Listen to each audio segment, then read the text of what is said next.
torn apart by the greedy. Weakened and exposed. Forever on the defense.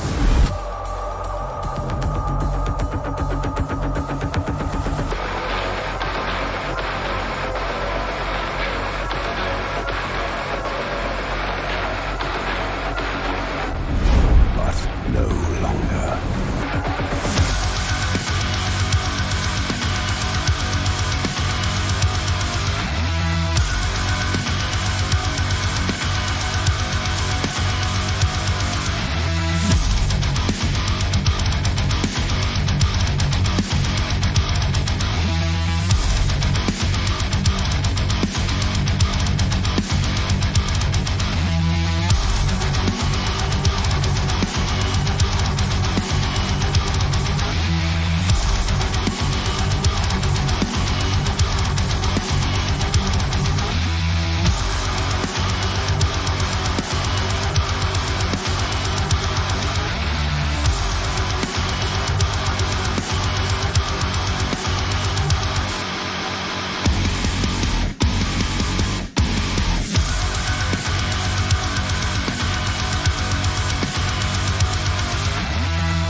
Hello everyone and welcome to the September 2020 Faction War. Today we have 16 of the best players in the world, each representing a unique faction in a best of one 16-man tournament. Should be quite a bit of fun. If you guys haven't seen the Faction War before, welcome. It's probably my favorite format here on the channel. So let's go ahead and go through all the players. So representing the High Elves, we have Loopy. Zyphos, of course, will be coming back as the Wood Elves. Flying Taco as the Lizardmen. Valkanos coming in hot with them Vampire Counts. King of the Dead, no surprise there. Going to be repping the Tomb Kings. Falcon taking a bit of a twist here. I asked him actually before the tournament, I was like, hey man, you think you can win this bad boy with Bretonnia? And he felt pretty confident. Certainly some bold words considering we haven't seen Bretonnia get past, I think they got past the first round once. I don't think they've really progressed further than that. But yeah, we'll see. Ice Power, Total War, and Dark Elves. Random Nyx is going to be our champion here of the sub-factions today. He's going to be playing Carcassonne, and honestly, that's not too bad. Fae Enchantress is a top pick as is. So having access to, Fae is great as it pertains to sub-factions. So should be quite a bit of fun. Now, we have had one last-minute replacement. Zach B. Sane was going to be our Beastmen player, but he had to drop out last minute. So he's going to be replaced by Chosen of the Norns, who, of course, will be represented on the bracket, which you guys will see in a second. So big thanks to Chosen of the Norns for stepping up, 20 minutes before the tournament and getting in here and playing. So big props there. We got Ulrich Rahl, a true champion of Norsca. Zero, of course, you guys have seen him representing Chaos many times. Arguably one of the best Chaos players out there, so should be quite a bit of fun. Gobbo Slayer shall be slaying potentially some goblins as the Dwarves Anticity, who has made it. I don't know if Anticity has won. Let me go ahead and pull back the previous Faction Wars and see the Hall of Fame. Yeah, I actually have a section in my Discord, the Hall of Fame for Faction Wars.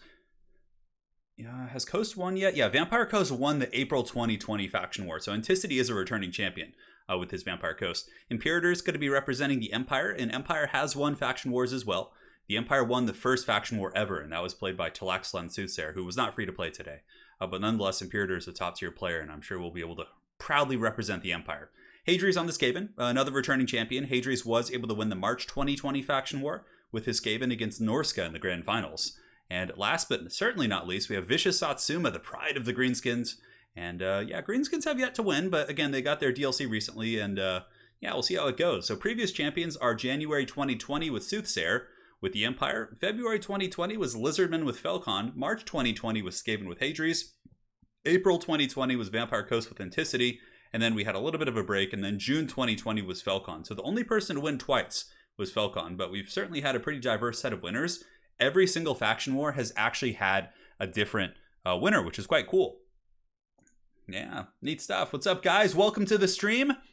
If we're taking a look here at the bracket for today, it's going to be a little bit hard to see because there's so many players, but we have Gobbo Slayer versus Ulrich Rahl. It's going to be our first match of the day. So it's going to be Dwarfs against Norsca.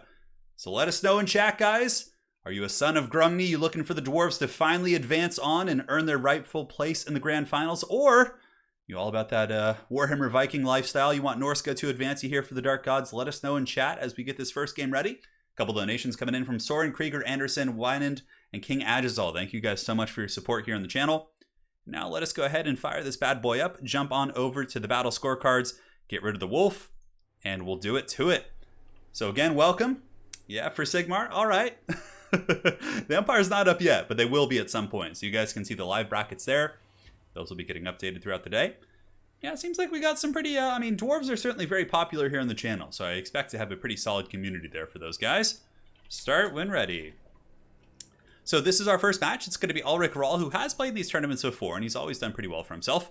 But Ulrich is most certainly a Norscan main. When you talk to him, he's very prideful about Norsca. He loves the faction, so that's always my favorite. When the players play factions that they're super hyped about, that they really can relate to, I think it's quite cool. So let us know in chat, where do your allegiances lie? For the Norscan Horde, it's going to be Marauders in the front line. This is one of the combos you do see against Dwarves. Well, not combos per se, but units. You see a ton of Marauder Hunters with throwing axes. Really good at taking down Ironbreakers, Longbeards, Dwarf Warriors. They have shield breaking, plus also really good AP values. So he's got a ton of those guys, a couple Berserkers, and you bring Berserkers not because, you know, they have a ton of AP, but because they're pretty good in terms of staying power, and they really do help kind of form a screen for your Marauder Hunters. Up in the sky, we have two Feral Manscores, which is a very solid choice. The Feral Manscores are excellent at chasing down Gyrocopters. We have Wulfric on a Chariot, and we do also have a Famir Balefiend of Shadows. So pretty solid army here from Norsca, throwing axes, Berserkers, Hunters, a couple Chariots, and Monsters, which of course is no surprise. Now for the Dwarves here of the Gobbo Slayer, he's got a front battle line of Dwarf Warriors, a secondary battle line of, wow, that is a ton of Iron Drakes with Trollhammer Torpedoes. In total, he's got 3 of those bad boys. He does also have, I think, triple or quad Slayers. So yeah, Slayer, and some Slayers here on the far side. One of which, of course, is going to be the Dragonback Slayers. We got a Rune Lord for the Lord, Dwarf Warriors, and in the back line, it looks like it's going to be more Dwarf Warriors. So a massive portion of this army has been invested heavily into the Slayers, as well as the Iron Drakes with the Trollhammer Torpedoes. So as far as the Dwarves, I definitely think there's obviously a huge onslaught coming from this tree line, right? We have a ton of Manscores and Chariots. I think moving this way is the right choice, and like screening up to Norsca this way, so they have to move further. Also, the Dwarves here really want to find a way to force Norsca into somewhat of an open field situation so they can start getting more value out of those Iron Drakes. You know, if the Dwarves are kind of fighting amongst these tree lines, a lot of those Iron Drake shots actually can be lost to just, you know, tagging into the trees. It's a very, very easy mistake to make. But yeah, the Slayers are definitely nice. No artillery in this build. You know, artillery can be decent against Norsca, like a single cannon. Sometimes you see Thunders. Dwarves have a couple of viable ways to play this matchup. You can even go with a bunch of Gyrocopters, like 3 or 4, using the Brimstone guns and maybe some of the Steam Cannons and try and dominate the Chariots and Monsters. But, you know, the Throwing Axes and the Manscores plus the Marauder Horseman mobility here all would be pretty decent against Gyros. And these are Throwing Axes too. So Ulrich does have a bit of a mobile and range advantage to an extent. Iron Drakes have 90 range. Marauder Horsemen have, yeah, a little bit less range at 70 here, but they can certainly poke in, and the Marauder Hunters are also going to be harassing the front line. So, you know, Dwarves obviously normally want to sit and brace and, you know, be able to react to the chariots, but in this case, the Marauder Hunter line here from Ulrich is going to be coming up and forcing the Dwarves forward. Francois, thank you so much for your donation. Shout out to Turin. Thanks for all the awesome content. I got you covered, man, and today is going to be certainly a full day of competition. Very excited for this. So in the back, Dwarves and Gobbo Slayer are going to be getting those Ekron's Miners and throwing some blasting charges. I don't know if they'll reach, but it looks like a couple of them are able to drag down a couple Marauder Horsemen. Yeah, it looks like maybe 2 in total do fall. In the front line, though, the Marauder Hunters are causing some serious problems, actually, using their throwing axes to whittle down the Iron Drakes with the Trollhammer Torpedoes, which are not designed to fight back against these type of units. I'm a little bit concerned, too, that the Dwarves don't have enough stopping power to really cut through Marauder Berserkers. I mean, Dwarf Warriors can certainly hold them back, but Longbeards and Ironbreakers are usually what you see to kind of deal with those. Now Ulrich's going to be collapsing into this flank using his chariots, and here you can see that the Marauders, or the Miners with blasting charges, yeah, going to be taking a pretty substantial hammering, and oh, here comes the Sea Fang going down, tearing through Miners, also slowing down the Slayers, and it looks like there's going to be a pendulum effect as well. Yeah, so he brought Metal for Plague of Rust and also brought Shadows on his second caster here. So the Manticores have jumped in. So far, a pretty good start for Norsca. Here you can see the Marauder Horsemen on the far side, also picking away here at the Slayers of the Gobbo Slayer. And the Dwarf battle line has advanced, of course being intercepted by the Marauders as the Hunters do fall back at this point. So yeah, the Dwarves definitely in a little bit of disarray. They've taken a lot of damage here on the Iron Drakes. You can already see Norsca has pulled ahead massively on this bounce of power. So bit of a rough start. And you're really seeing that the Dwarves not having, you know, Thunders or anything at range to really, you know, kind of punish the Norsca and harass has really led them into a relatively tough situation. But the Iron Drakes with the Trollhammer Torpedoes are in position, but Ulrich Rahl is just, man, doing so good at just shutting down all these different Dwarven assets. Here in the back line, you can see the Marauder Hunters able to collapse and shut these guys down, but Slayers are collapsing, and Slayers could potentially do a lot of damage here and tear through many of these guys, many of these Marauders, but so far looking to be a very tough matchup for the Dwarves. One of the Manticores here is taken out. As far as the matchup overall goes, I feel like Norsca versus Dwarves is actually a somewhat even matchup. You know, it's a close one. It's a close one in my opinion, but yeah, not one that's like a super hard counter or anything. So here comes another pendulum effect going down. Man, Ulrich Rahl ruthless with these pendulums. Granted, it is just hitting miners, but they are Arawara miners, so they're no slouches. And here you can see these Slayers of Gobbo Slayer are pulling back, and I think maybe over chasing some of the Marauder Hunters here. Or the Horsemen, excuse me, not really sure. And we do also have some Slayers pushing back here who are afflicted by the Plague of Rust, which I think might have been a misclick here. But Gobbo Slayer has been able to reform his ranks. Some of the Trollhammer Torpedoes are functionally back online, but here Marauder Berserkers are piling into the back line. And yeah, that is not good for those Iron Drakes. It looks like they've been given an attack order for something perhaps beyond the unit. As far as the rest of the battlefield goes, I mean, the Marauders and the Norskins seem to be winning many of the engagements. Even these tattered Berserkers probably will be able to cut through the Longbeards here. And over here you can see Marauders are able to beat these Dwarf Warriors. I really do like Longbeards in this matchup. They're able to beat most Norscan infantry in combat, with the exception of like the champions and whatnot. But yeah, we'll see if the Dwarves are able to come back. It doesn't look like it. It seems like the Dwarven army is being pulled apart very quickly. Clearly Ulrich Rahl has been practicing for this matchup and is certainly ready. Yeah, that's one of the, like, the Marauder Hunter strategy with the throwing axes isn't super common. So perhaps I was able to catch Gobbo Slayer off guard and kind of force him out of his comfort zone. I think that was a big factor. Also, Ulrich had a really nasty alpha strike on the edge of the formation. Pulling in those chariots, getting the Sea Fangs and the pendulums and just all that sort of stuff was really, really punishing for sure. Now, as far as what the Dwarves have left, we got some Longbeards fighting over here. And you can see the Longbeards are performing very well. I mean, they're able to handle the Berserkers, which do cost, I believe, more than them. So it's a good trade for the Dwarves, but honestly, the Iron Drakes with the Trollhammer Torpedoes did almost nothing this game. They were shut down instantly by the throwing axes and the rear diving. And the Slayers aren't going to want to trade into chaff. Slayers do not trade effectively with Marauders or Berserkers. So yeah, ultimately it seemed like the Slayers and the Trollhammer Torpedoes just weren't able to really do their trick. So yeah, that is probably going to be it. I definitely, Thunders over Trollhammer Torpedoes might have been a difference. You know, it's good. Yeah, in this situation it's hard. I think like going Longbeards with Thunders might have been a little bit safer because the Longbeards would hold and the Thunders would be able to kind of counter some of the range that Norsca brought, which is something you don't hear terribly often.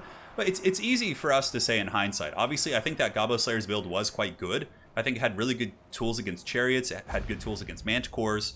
You know, some of the traditional tools there. But in the end, yeah, the Hunters were obviously a big difference maker. But man, the amount of shock damage Norsca was able to drop in that army was quite brutal for sure. So that is actually going to be our first game of today's Faction War, a fast and furious showdown between the Norskins in the Dwarves. I believe last time in the last faction war we had, I think that the Dwarves actually did win that matchup. I can't quite remember, but let us go ahead and jump to the bracket. Our first gentleman who's going to be advancing is Ulrich Rahl, the pride of Norsca, the war chief himself. So let's go ahead and update the bracket. It's kind of hard to see here. Looks good to me. And there you go. So next up, we have Vicious Satsuma versus the Flying Taco, which is going to be Greenskins against Lizardmen. GG, well played. Both players saying GG, well played. And now we will switch on over to the next match. The cool thing about this format is we can jump from game to game rather quickly because the players do such a fine job of getting these lobbies set. And yes, they're all appearing now. Yes, good, Anakin, good, Annie, good. Yeah, it was certainly a tough one. Well played, Goblin Slayer. Look forward to having you back someday as the Dwarves. Certainly a tough one there. Fast win, Winston Doom. Thank you so much for becoming a member here on the channel, and welcome to the Dukes of Haggard. And now we have the Vicious Satsuma versus the Flying Taco. So let's go ahead and switch back to the battle lobby. We'll get the Wolf Blocker up as well. And let me go ahead and see who is on what side. So here we have the Satsuma, or Vicious Taco. They're confusing me with the names. All right, lovely stuff. Lovely stuff. All right, so we're just going to put Satsuma, Flying Taco. All right. We'll go ahead and update this and update this. We're all good. Hey, guys. Yes. So now we're going to be jumping into the second match. We have the Flying Taco, or the Vicious Taco, against the Flying Satsuma. Their names actually did confuse me as we did jump in there, but this used to be a matchup that pre-Greenskin DLC I would consider to be pretty god-awful for the Greenskins. But since the Greenskins have gotten their DLC, it's totally a fine matchup. As a matter of fact, I think it's quite even. The Lizards still have the things that were quite strong against Greenskins before, and they still are strong. But Greenskins have a ton of tools now via Stone Trolls, their updated Lords with different, control effects. There's so many things here that are different. Homster, he says, oh wait, Home for Stir. I'm totally just missing that. Got an A on your med school exam. Congratulations, man. Grind goes on. Thanks for keeping me sane. I got you covered, man. I got you covered. And now let us go ahead and get rid of the Glorious Wolf. He has certainly done his job in today's faction war. Now we jump into our second match, which is going to be the Lizards. Oh, God, their names are just confusing me so much. They're Lizards by the Flying Taco facing off against the Greenskin Wa, who shall be led by the Vicious Satsuma. So let us know in chat. Are you all about that Wa lifestyle? Do you like to just, violently pursue your ends? Is that your jam? You and Grimgore homies, let us know in chat. Or are you a child of the old ones? You cheering for your boy Krokgar coming in hot on Jurassic Park T-Rex? Life is certainly good. And again, guys, thank you all for joining today's stream. The Vicious Taco and Satsuma, it's getting so confusing. All right, guys, so for the build here of Flying Taco, he's going to be using Krokgar. Interesting. Krokgar is making a comeback, and yeah, he's certainly quite good here. I mean, Krokgar certainly can fight the spiders very effectively. He's an anti-large AP beast with great sniping potential. I mean, he's ready to go fisticuffs with the Goblin Great Shaman. Now, aside from that, whole front line here for the Lizards is going to be Skin Cohorts with Javelins. We have a little bit of spanking pressure coming on via the Kroxigors. Kroxigors, of course, are quite solid at clubbing down, Saurus, well, not Saurus, excuse me, but any sort of Greenskin infantry, really. I mean, they're not going to be bad against anything on the Greenskin roster there, as it pertains to infantry. We got some clever girls on the flank, so some Feral Cold ones. Pretty cool to see them in action. Looks like a Manticore Summoner, no surprises there. So Manticore Summon plus the Flock of Doom. Some spears in the back, it looks like the Legion of Chaqua. And we do also have a Razordon hunting pack. So pretty much the Razordons, you bring them to deal with spiders. Also not bad tech against like Black Orcs and infantry in general, but they're very, very good against the spider. And of course we have the Solar Engine to force the Greenskins in. So now for the forces of Vicious Satsuma, one of the best Greenskin players out there. He's got a front battle line of Orc boys, all of whom have chevrons. No, a couple chevrons on those guys. We have the Arachnaut Queen plus the Goblin Great Shaman and a Goblin Big Boss. No surprise here. This guy, of course, is able to debuff enemy lords and heroes using the They Needs Stabbing ability. So we're going to be probably using that on your boy Krokgar. As far as the backline goes, we have Night Goblins. We do also have Warlords boys, some Light Skirmishing Corps, and some Bacon Cab with Spider Rider support to chase down skinks and just give you some pressure around the battlefield. And honestly, I don't hate Orc War Boys. I think Orc War Boys actually do have, some decent AP values and can punch down things like Razordons if they can catch them. Like, if these pigs are able to catch the Razordons, that's going to be pretty short work. Also, like, rear charging Kroxigors and things like that is quite good. Benny Boy 93 finally caught a stream. Thanks for all the great content this year, Turin. A ray of sunshine in an otherwise crappy year. I know, it's been a really crappy year, hasn't it? It's been terrible. Thank you so much, Benny, for the donation. And yeah, we'll go forward in your honor, man. This game's for you. So the Greenskin Horde does advance. The Lizards, of course, going to be trying to skirmish. And look at this, man. Flying Taco really trying to pull apart the Greenskin army, which is smart. The Greenskin army, if you look at it, it has 2 giant spiders. It has a very tight formation. It's very clear here that Vicious Satsuma wants to keep like a tight formation. Man, look at the Hand of the Gods. That is so nasty. The freaking Goblin Big Boss just got karate chopped into another dimension. Oh, man, that's brutal. And now if the Solar Engine shoots the Goblin, oh my god, he's just going to get KO'd like right away. I mean, look, the Goblin Big Boss only costs like 400 gold. Oh, yeah, but that's totally going to break him. Negative 22. He might even like shatter after if another shot hits him. Nate Garrett, the Book of Grudges doesn't affect normal because Norscans can't read. Oh, there you go, man. Thank you for the 20, dude. Thank you for the 20, Nate. Appreciate you, man. Dude, that Goblin just got freaking karate chopped. Now, he might come back. He for sure could potentially come back. Here on the far side, we do have the first of the engagements. We have some Feral Cold Ones and Skinks doing battle with Orc Boys and some of the Orc Boar Boy Biggins. No, those are actually just regular Orc Boys. So yeah, a little bit of a scrap there, but it looks like Greenskins will probably win this engagement. Spider Rider is being used to chase down the Razordon hunting packs on the far side, which is certainly a good choice. Croxagores have something to say about it with their paddles, though. So it looks like here the Flying Taco is trying to lure them to the Croxagores, and yeah, that'll certainly make pretty quick work of them. As far as backline engagements go, we do have the Spider Summons being sent back here, maybe to go after the Caster or the Solar Engine, but so far the 2 Spiders in the middle are relatively untouched. Croc-R taking a very defensive posture. I don't think Croc-R wants to go in and get 2v1'd by the Spiders, so you can see here that Flying Taco seems to be taking a very, very conservative approach here in this engagement, but yeah, time will tell. Manticore Summon going down here for the Dinos. I would imagine he's probably going to go after the Arachnoid Queen. Or, you know, I mean, there are a couple other squishy targets here, and we do have the Durkid Squighoppers, and man, really heavy pursuit here from the Satsuma. He's getting all of his Greenskin mobility and really trying to shut down the Razordons, which I think is a great play. Those Razordons, as the game progresses, could really be the counter against the big spiders. Now, as far as this engagement goes, it looks like the Feral Cold Ones and the Skinks were broken, but the Croxagores and the other Skinks here are certainly still very, very functional and are going to be collapsing inward, going after some of the Orc Boar Boys.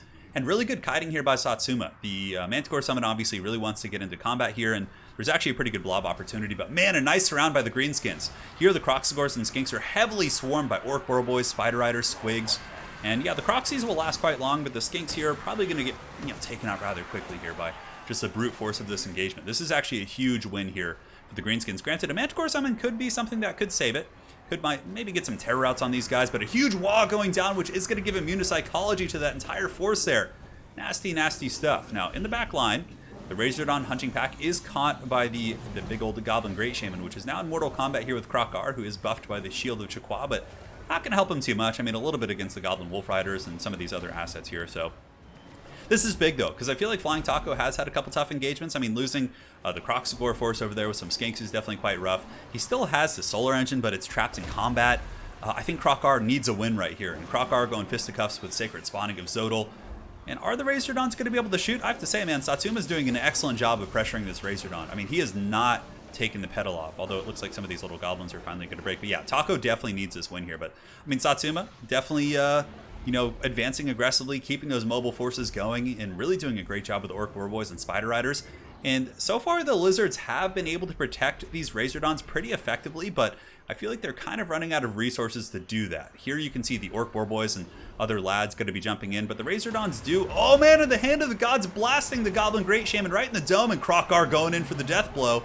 Now, I guess he realizes that the beast is shattered and there's no reason to deal with it, so he does bounce over here and potentially terror outs off some of these other units. A nice Flock of Doom by the Taco as well, and looks like the Taco might be stabilizing here. Balance of Power is pretty damn close. The Goblin Big Boss is coming back. We do have the Durkid Squigs and some Orc Boar Boys and Spider Riders, and a lot of loose stuff here for the Greenskins, but the other Spiders getting low, and Croc-R is no joke, and if the Razordons can be stabilized, guys, that is going to be substantial. So they're pulling back right now. Orc Boar Boys are back in business, and Satsuma is going to be giving them a charge order here into the Razordon hunting pack, which are no slouches in melee. They can certainly fight some of the pigs. Croc-R is getting very low also. This game is like dead even, guys. Two very, very evenly matched players here. Clearly, the Vicious Taco, aka the Flying Taco, is making a huge effort to try and take out all the Greenskin mobility, because the Razordons could eventually, just kite these the spiders and some of these other big threats for quite some time. Here comes Croc-R. As far as the rest of the Lizard Force, we have the Legion of Chaqua. We do also have some Croxagores here. We have a Solar Engine who's still functional, and also a little bit of a skink pocket as well. So we got some skinks and some clever girls over here. So these Velociraptors are going after the Orc boys, and of course not having the best of time in that engagement. It looks like the Solar Engine has been given a guard fire order, which means if you put it in guard mode and tell it to shoot something, it will ignore combat and shoot, but now it's actually back in combat going after the Warlords boys. In the meantime, Krokar a little bit trapped up. Balance of power was actually looking very good for the Lizards here, but it looks like Satsuma and his Greenskins are kind of climbing their way back as just this horde of spiders is hunting Krokar and dragging down his HP, poisoning him, and now if he gets too close to the big spider, it's he could get, you know, gibbed pretty good. But yeah, I think Taco knows this, and he's going to go in for an Alpha Strike, just hoping that he can really connect with Krokar and do enough damage to the Queen before Crocky G, or Crocky Balboa as he's often called, does go down. Skink Priest the Beast is back as well. Good to be rear charging in. You know, it's 280 weapon strength. It's not insignificant. And the Terror Routes here able to break off the hatchlings, and it looks like the Lizards are actually able to kind of counterpunch here. So all the spider units that were pursuing Krokar are now kind of routing off due to terror here, and the Arachnarok Queen does stand alone. And Arachnarok spiders don't have the best leadership, and you can see here, yeah, look at that. Leadership actually went negative for a second when Krokar charged, and Crocky Balboa is pulling the balance of power back in this absolute scrap of a game here. You can see the Sacred Spawning of Zodal, 22% physical resist and vigor. Krokar is merely tired, and it looks like the Queen might break. This is actually huge. If the Queen breaks, that would be probably GG. I don't know if they'd be able to come back from that. You can see its leadership is just going negative and back and forth. But the Greenskins are going to be getting a bit of a second wind. All the Orc Boar Boys and Infantry and Spiders are now coming in, so it's like layers upon layers. Spiders falling back, 2,700 HP, but Krokar is really hunting this beast. And of course, Krokar does also have better leadership, but it looks like the Spider was able to connect and also poison Krokar, but all the monsters, all the single entities are being sent after the Arachnarok Queen, which of course is the anchor of this Greenskin army right now. We have the Night Goblin Arwars here still, and it looks like, yeah, a lot of the lizard stuff is breaking, and here comes the boys! The Bacon Cab are charging back in, of course taking out a couple of Kroxigors on impact. Like I said, the Orc War Boys do have pretty good AP values, and it looks like the Vicious Satsuma is going to be pulling back, trying to reorganize his ranks, and just let his infantry kind of grind down this force for a period of time. I mean, he does have the Night Goblins here, which are no slouches, and the Forest Goblin Spider Riders, of course, are doing a pretty solid job for sure. But here comes the big spider once again, charging into the fray. Going to be doing battle, probably going after the Bastillodon here, of course, a pretty low-hanging fruit. But man, this game is so freaking close. We're at the 8-minute mark, and like nobody is super far ahead of the Bounce of Power. It's slightly favoring Greenskins, but I mean, if this spider breaks and Krokar can get mass terror outs, that could carry the game. So here comes Krokar once again, 1,000 HP, all the buffs popped. The spider's at 13 leadership, 2,000 leadership. Man, this thing is very, very close to breaking. Kroxigor is still doing their thing with the Solar Engine, and like I said, I think if the spider breaks, you know, Krokar might be able to get terror routes with some nice cycle charging and use the Bastillodon and some of these other tools to potentially win. Up on the hill, the Roha pigs, the Rohan pigs are coming down. At the dawn of the third day, look to the east, and here comes the pigs. Well, I guess it's kind of like the northwest. But the Bacon Cab are charging down the hill. Oh man, and the spider is broken. Krokar is wavering as well. 7 leadership. Is he going to be able to chase this bad boy down? Oh, Krokar breaks as well. It looks like some of the orcs in the back were able to trigger that. So Krokar and the spider are both broken, but it looks like the Greenskins have a lot more stuff here. So Kroxigors are broken. A Solar Engine shot ripping into the back of the Arachnarok Queen. What an absolute battle here. And I don't know if the Bastillodon's going to be able to hold. It still does have the support of the Skink Priest here.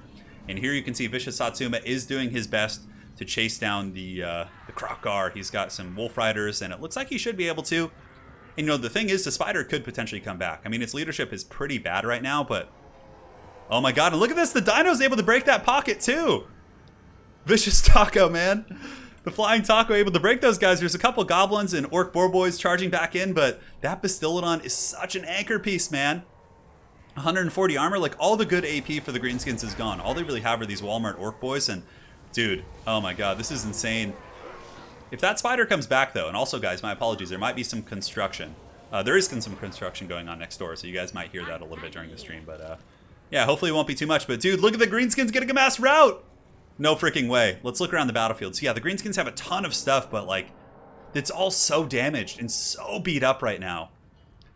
Yeah, here come the Orc Boys charging into the back of the Bastillodon. You'll notice that the Bastillodon has taken like no damage, like a little chipping damage here and there from the Orc Boys. That spider really needs to come back for the sake of the Greenskins. Because look at the Balance of Power creeping back towards the middle, guys. Oh, no freaking way. I wonder what the players are thinking right now. I'd love to hear their thoughts. The Orc Boar Boys are broken. Oh my god, guys. Everything is shattering for the Greenskins. The vicious taco, the flying taco, and his solar engine lizard. Oh my god, is this actually happening? I'm sure right now Vicious Satsuma is like begging for that spider to come back, because this spider would hands down be able to defeat that Bastillodon in combat, no problem. So here we have the Warlords boys. The last of these little ROR goblins just getting punted into the Shadow Realm here by the solar engine. Oh my god, guys. Gary the hard carry. Maybe so. Got a couple Orc Boar boys coming back. The little skink himself is wavering. Is the spider going to return? It's so close to the edge of the battlefield. Oh my god. 10 leadership. It's finally getting close to stabilizing. Will it rally before the end? This is the game right here. Like, if this thing comes back, I'm pretty sure the Greenskins auto win, but if they don't, it's looking pretty grim. Oh my god, it's so close to the edge of the battlefield, guys. Here it comes. Oh, and it's gone. I'm pretty sure it's gone. There's no way it's going to rally. The spider is gone. Bounce of power goes massively into the favor of the dinos. And the flying taco with the Gary hard carry. The Bastillodon solar engine going to be blasting away the last of the Greenskins, chasing them back to the Badlands. Because it does have a leadership discouraging ability. My goodness, what an insane game. And Flying Taco advances. I cannot believe he won that. Oh my god. That was insane. Gary the hard carry, baby. A new legend is born here on the channel. Dude, that was something. Wow, what a game. Well played. I mean, Satsuma and Taco, what a great scrap. Satsuma, I look forward to having you back in Faction Wars, man. That was an amazing game. And now let us head on over to the bracket where we shall update it. The Flying Taco will advance to face Norsca. So we got Norsca versus Dinos in the first round of 8 here. Of course, we're in the round of 16 right now. Dude, that game was so good. It was so hyped. All part of the Old Ones plan. So next, guys, we have a very exciting match. It's going to be King of the Dead on Tomb Kings against Felcon on Bretonnia. A very strange match indeed. And again, guys, sorry about the construction sounds. There's some guy with a freaking jackhammer just going crazy next door. Hopefully it's not too disruptive. GG. Insane game. Well played. All right. Let's jump out of here, guys. And go to the multiplayer battles, and we shall get into the next lobby. So we're going to be finding Felcon's game. Where art thou? Oh, there's so many games up right now. So many tournaments going on today. How can I find this? I'm looking. Where art thou? We'll go ahead and check the Discord, make sure there's no issues. All right. And that game was so good. Oh my goodness. What a hype game that was. All right, so we had Taco versus Satsuma. Oh, here it is. Okay, they just have like a funky name. All right. I just have to try and guess their password now. People not using the password I told them to. Curse the Baggins.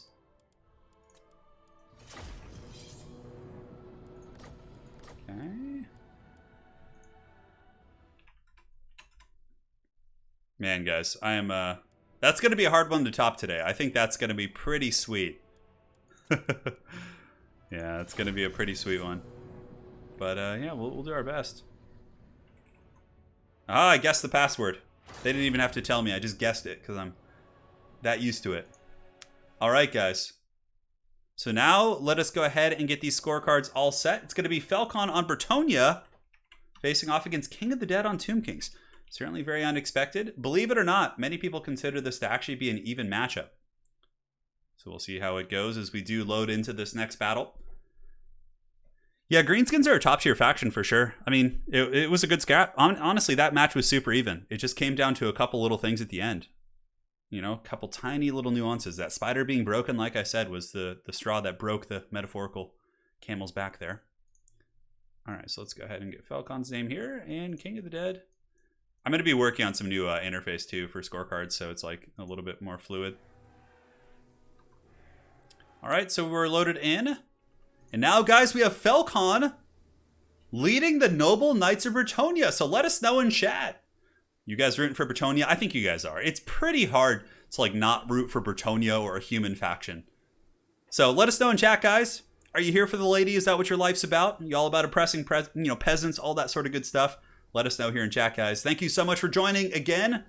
LinMick9, absolutely amazing brawl by Satsuma and Taco. I 100% agree. Cheers, man. Or are you here for King of the Dead? Certainly a fan favorite. One of the better Tomb King players out there. Let us know, guys. Bretonnia or Tomb Kings, where does your allegiance lie? Spam that chat and let us know. So for the Tomb King's army, pretty classic stuff, kind of what I expected. The Casket of Souls, of course, is amazing. It kills peasant archers. It kills Bretonian heavy cav. The Casket is just an absolute terror in the night. So it's going to be a Casket for front line, is going to be Tomb Guard. And King of the Dead, of course, one of his signature styles, of course, an early innovator on using the Vampire Coast Bombers, but he also is an innovator as it pertains to using Necropolis Knights. He's very good with them. So he's got Necropolis Knights, a Tomb Prince, Ark in the Black, and a couple of groups of Nehekara Horsemen, it looks like. So yeah, there's going to be one here, and some spears in the back. So no Tomb Guard with halberds, but I think he knows that Falcon probably is going to be bringing Windblast, and Windblast is such a hard counter against like halberd boxes and things like that. So very solid army. Eledron, Ride Now, Ride to Ruin. Thank you so much for the donation, man. Hopefully you're enjoying these hyped games. And now for the forces of Falcon, who feels very confident that he can win this entire tournament with Bretonnia. He's going to be coming in and using a bunch of peasant mobs. In the back, he's got Knights of the Realm, Knights of the Realm, Knights of the Realm, and more Knights of the Realm. So no elite cav. He's got a bunch of peasant archers. And in the front, he's rocking Gotrek. It's going to be Fey Enchantress for the blob fight, and a Paladin as well. So no, like, true dedicated heavy AP, right? He does have the Companions. Okay, I take that back. He actually does rock the Companions here in the flank, and they are a really, really solid anchor piece and, competitive AP unit. We'll see if King of the Dead going to be pulling his classic lag switch and trying to disconnect his opponent with all of his schemes that, of course, he's so famous for. We'll see. Should be fun. Bretonnia, of course, does have the advantage of the cav game. They got a ton of cav units. But the Casket of Souls can, a couple shots can basically destroy a peasant archer unit, like just a few. The one thing that's nice about this map for the Bretonians is that Tomb Kings won't get line of sight until they contest the high ground. So at least the Casket is going to be a little bit delayed in its shooting. I feel like King's army is really small. Like, there should be more to it, but I think that's largely due to the fact that there's so many Tomb Guard here. Like, he has pretty good infantry quality.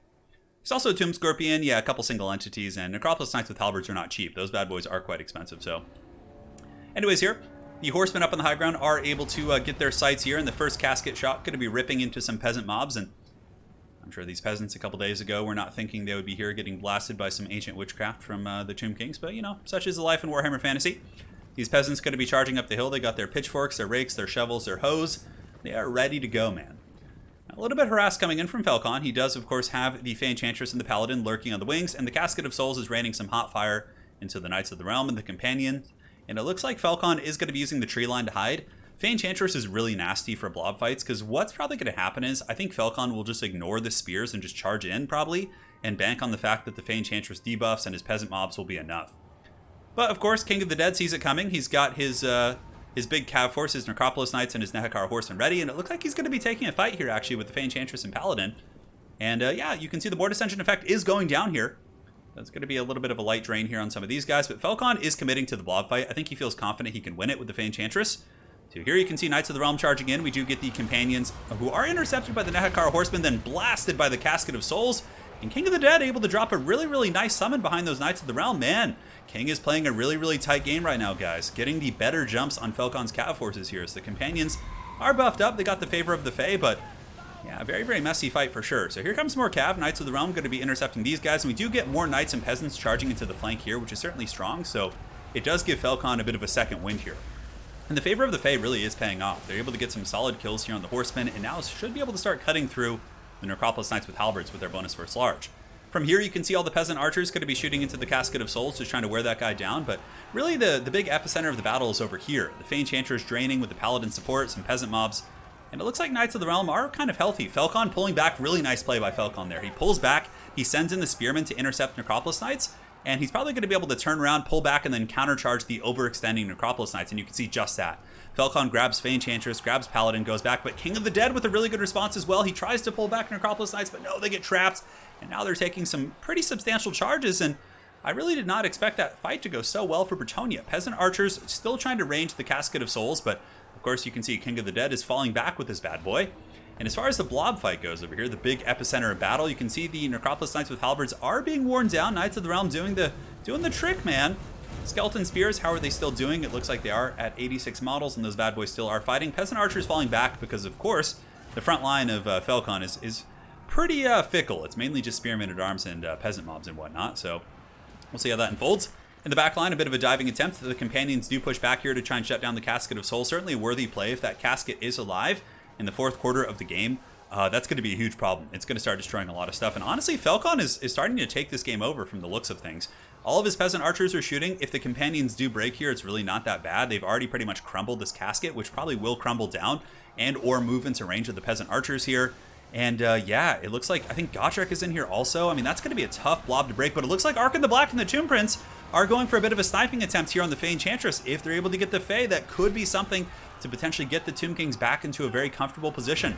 Ark and the Black charging in as well, Tomb Scorpion attacking. A lot of pressure coming in here from the Tomb Kings as it pertains to their leadership. Looks like the Ushopti summon's going to be coming down to the back. King of the Dead dropping it right on top of 2 peasant archers. Should be able to scatter those guys. I'm surprised we maybe didn't see it here to trap in the Fey Enchantress even more. In the back, King of the Dead able to fend off the companions. Of course, he did lose his casket, but yeah, you know, still nice picking off that heavy cab unit. And Falcon, it looks like he's going to be trying to rally his forces at this point, so instead of committing further to this blob fight, I think he's going to pull back his cav and maybe try and, you know, secure his peasant archer line. It's hard to say. No, it looks like he wants to get in there again. Spirit Leech going down to these Knights of the Realm, and King of the Dead going to be intercepting. Ooh, that's going to be a tough charge. These Knights of the Realm are healthy. You definitely want to keep those guys. And the sneaky Snake Cab are pushing in very aggressively, and they also have poison and so many good tools against Knights of the Realm. Anyways, the Ushopti summon is being waited out here. We do have a pit fight between the characters here, so Fey Enchantress being gooned out pretty bad, but Knights of the Realm also getting a good surround, and the Tomb Prince here is very, very low. Man, this is an incredibly close game. So here comes Knights of the Realm with a big counter charge, able to get away from the Snake Knights, and that's going to be a punishing one. And Fey Enchantress also charging back in on her Doom Unicorn and getting some good damage there on the Tomb Prince.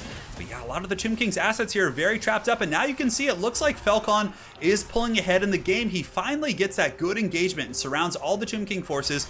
Gotrek also coming in with the full chub and hunting Ark in the Black. You know, Gotrek is going to be a huge pain to finish. Something else to consider too is there's a million peasant archers that are still alive up in the hills. And now that the Ushopti summon is wearing off, those bad boys are going to be saturating firing pretty bad. And the thing is, no matter how many infantry are left for the Tomb Kings, the Fey Enchantress is going to be able to drain them all down. As long as she has a little bit of support, she's totally happy for that. So here comes some Bretonnian heavy cav, Knights of the Realm charging in, getting into the Necropolis Knights, the last of these Snake Knights who've really been putting in a ton of work this game, are going to be crumbling down. Negative 48. And it looks like the noble sons and daughters of Bretonnia are probably going to be advancing to the next round. King of the Dead Man putting up a great fight, an absolute scrap. And as a matter of fact, I think at some points during the game, King probably was getting some superior engagements. But in the end, Falcon's tenacity, pulling back those cav, really luring some great engagements, would appear to win him the game. Although Fey Enchantress getting gooned here a little bit. Better be careful. Ark in the Black going in pretty hard. But the Fae's going to turn around on her Unicorn, deliver a death blow to Ark in the Black. He's at negative 17 right now. Fey Enchantress at negative 1. She does get one last attack. And Gotrek with the steel chair, but he misses. And Ark in the Black is going to be running, but Peasant Archer Fire might be able to crumble him. I don't think King can pull this one back, because Gotrek is still here. Even with Fey Enchantress breaking, there's Archers, and Gotrek is going to be a raid boss to kill. Granted, there are some Tomb Guard on the far side that could be a bit of a pain. Could this be a wild comeback from King? Hard to say. Hard to say, my friends. So there goes the Tomb Scorpion going to be disintegrating. And that is going to be GG, and Falcon, staying true to his word so far, advancing on here with the noble Knights of Bretonnia. A great scrap indeed. So we'll soon see who he's going to be facing in his next round. As far as the rules of the tournament, we do use banner rules, so we use standard tournament rules. But all the games are best of one, just to keep the pace going. Otherwise, a 16-man tournament would take 10 years. And again, guys, sorry for the construction. Hopefully you guys can't hear that, but there's some really obnoxious dude with a jackhammer next door, which is, he's just going ham, man. My game did crash here, so I just got to fire this bad boy up once more. One sec, guys. I got the dreaded screen of doom. One of the most annoying things ever. One sec here, guys. I'm trying to remember how I did that before. Yeah, okay. So I got to move it to another desktop. And then... Perfect. Okay, I think we're good. So let us go over to the Faction War bracket in advance. Falcon. Falcon will be facing the winner of Imperator and Valkano, so either Empire or Vampire counts. Both of which are fun matchups. I think Bretonnia versus Empire is like dead even, and Bretonnia versus Counts, I think is... I'm not really sure. I haven't played that matchup in quite some time, so... We'll get this fired back up here, guys. Dude, I know. There's, like, I don't know why. Like, this one neighbor is always doing some, like, random construction, and they, like... I feel like they sit outside my window and just like look in and they're like, oh, he's about to stream, let's start it. It's just like every time, dude. It's probably because like people do that kind of work on like, you know, weekends and yeah, I don't know. Just super obnoxious, to be honest. All right. So we got Felcon. The victory in that game. Well played to King of the Dead. A great scrap indeed. Super close. I'm surprised we haven't had a Tomb King victory in Faction Wars yet. Tomb Kings are very solid, but I guess they have some hard counters too. All right, guys. Firing Warhammer back up, and we'll get into Imperator versus Valkanos for our next match of the day. King of the Dead saying nerf Bretonnia.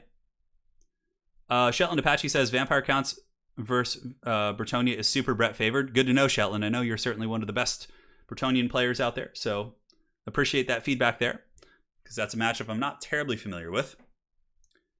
Honestly, Francis, a lot of that game just came down to engagements, right? I mean, King of the Dead here in chat can probably tell you, but yeah, it was an even game up until a point, you know? I mean, I guess that could be said for every single game ever, but yeah, it was a good scrap, is what I'm trying to say.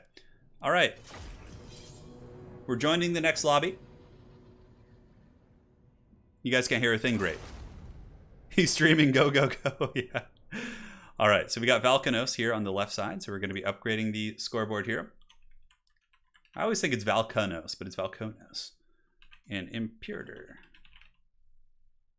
Update, and now we can switch back to the scorecards. We'll get the wolf up to block. And the players can start when ready here. Yes. Fit the names properly into their appropriate spaces. Come on, man, you can do it. Oh, there we go. Victory is ours. Start when ready. This is my favorite thing about this format. I think it's by far the best thing. There's like almost no downtime in between games because players are like, you know, ahead of schedule, preparing their armies and whatnot.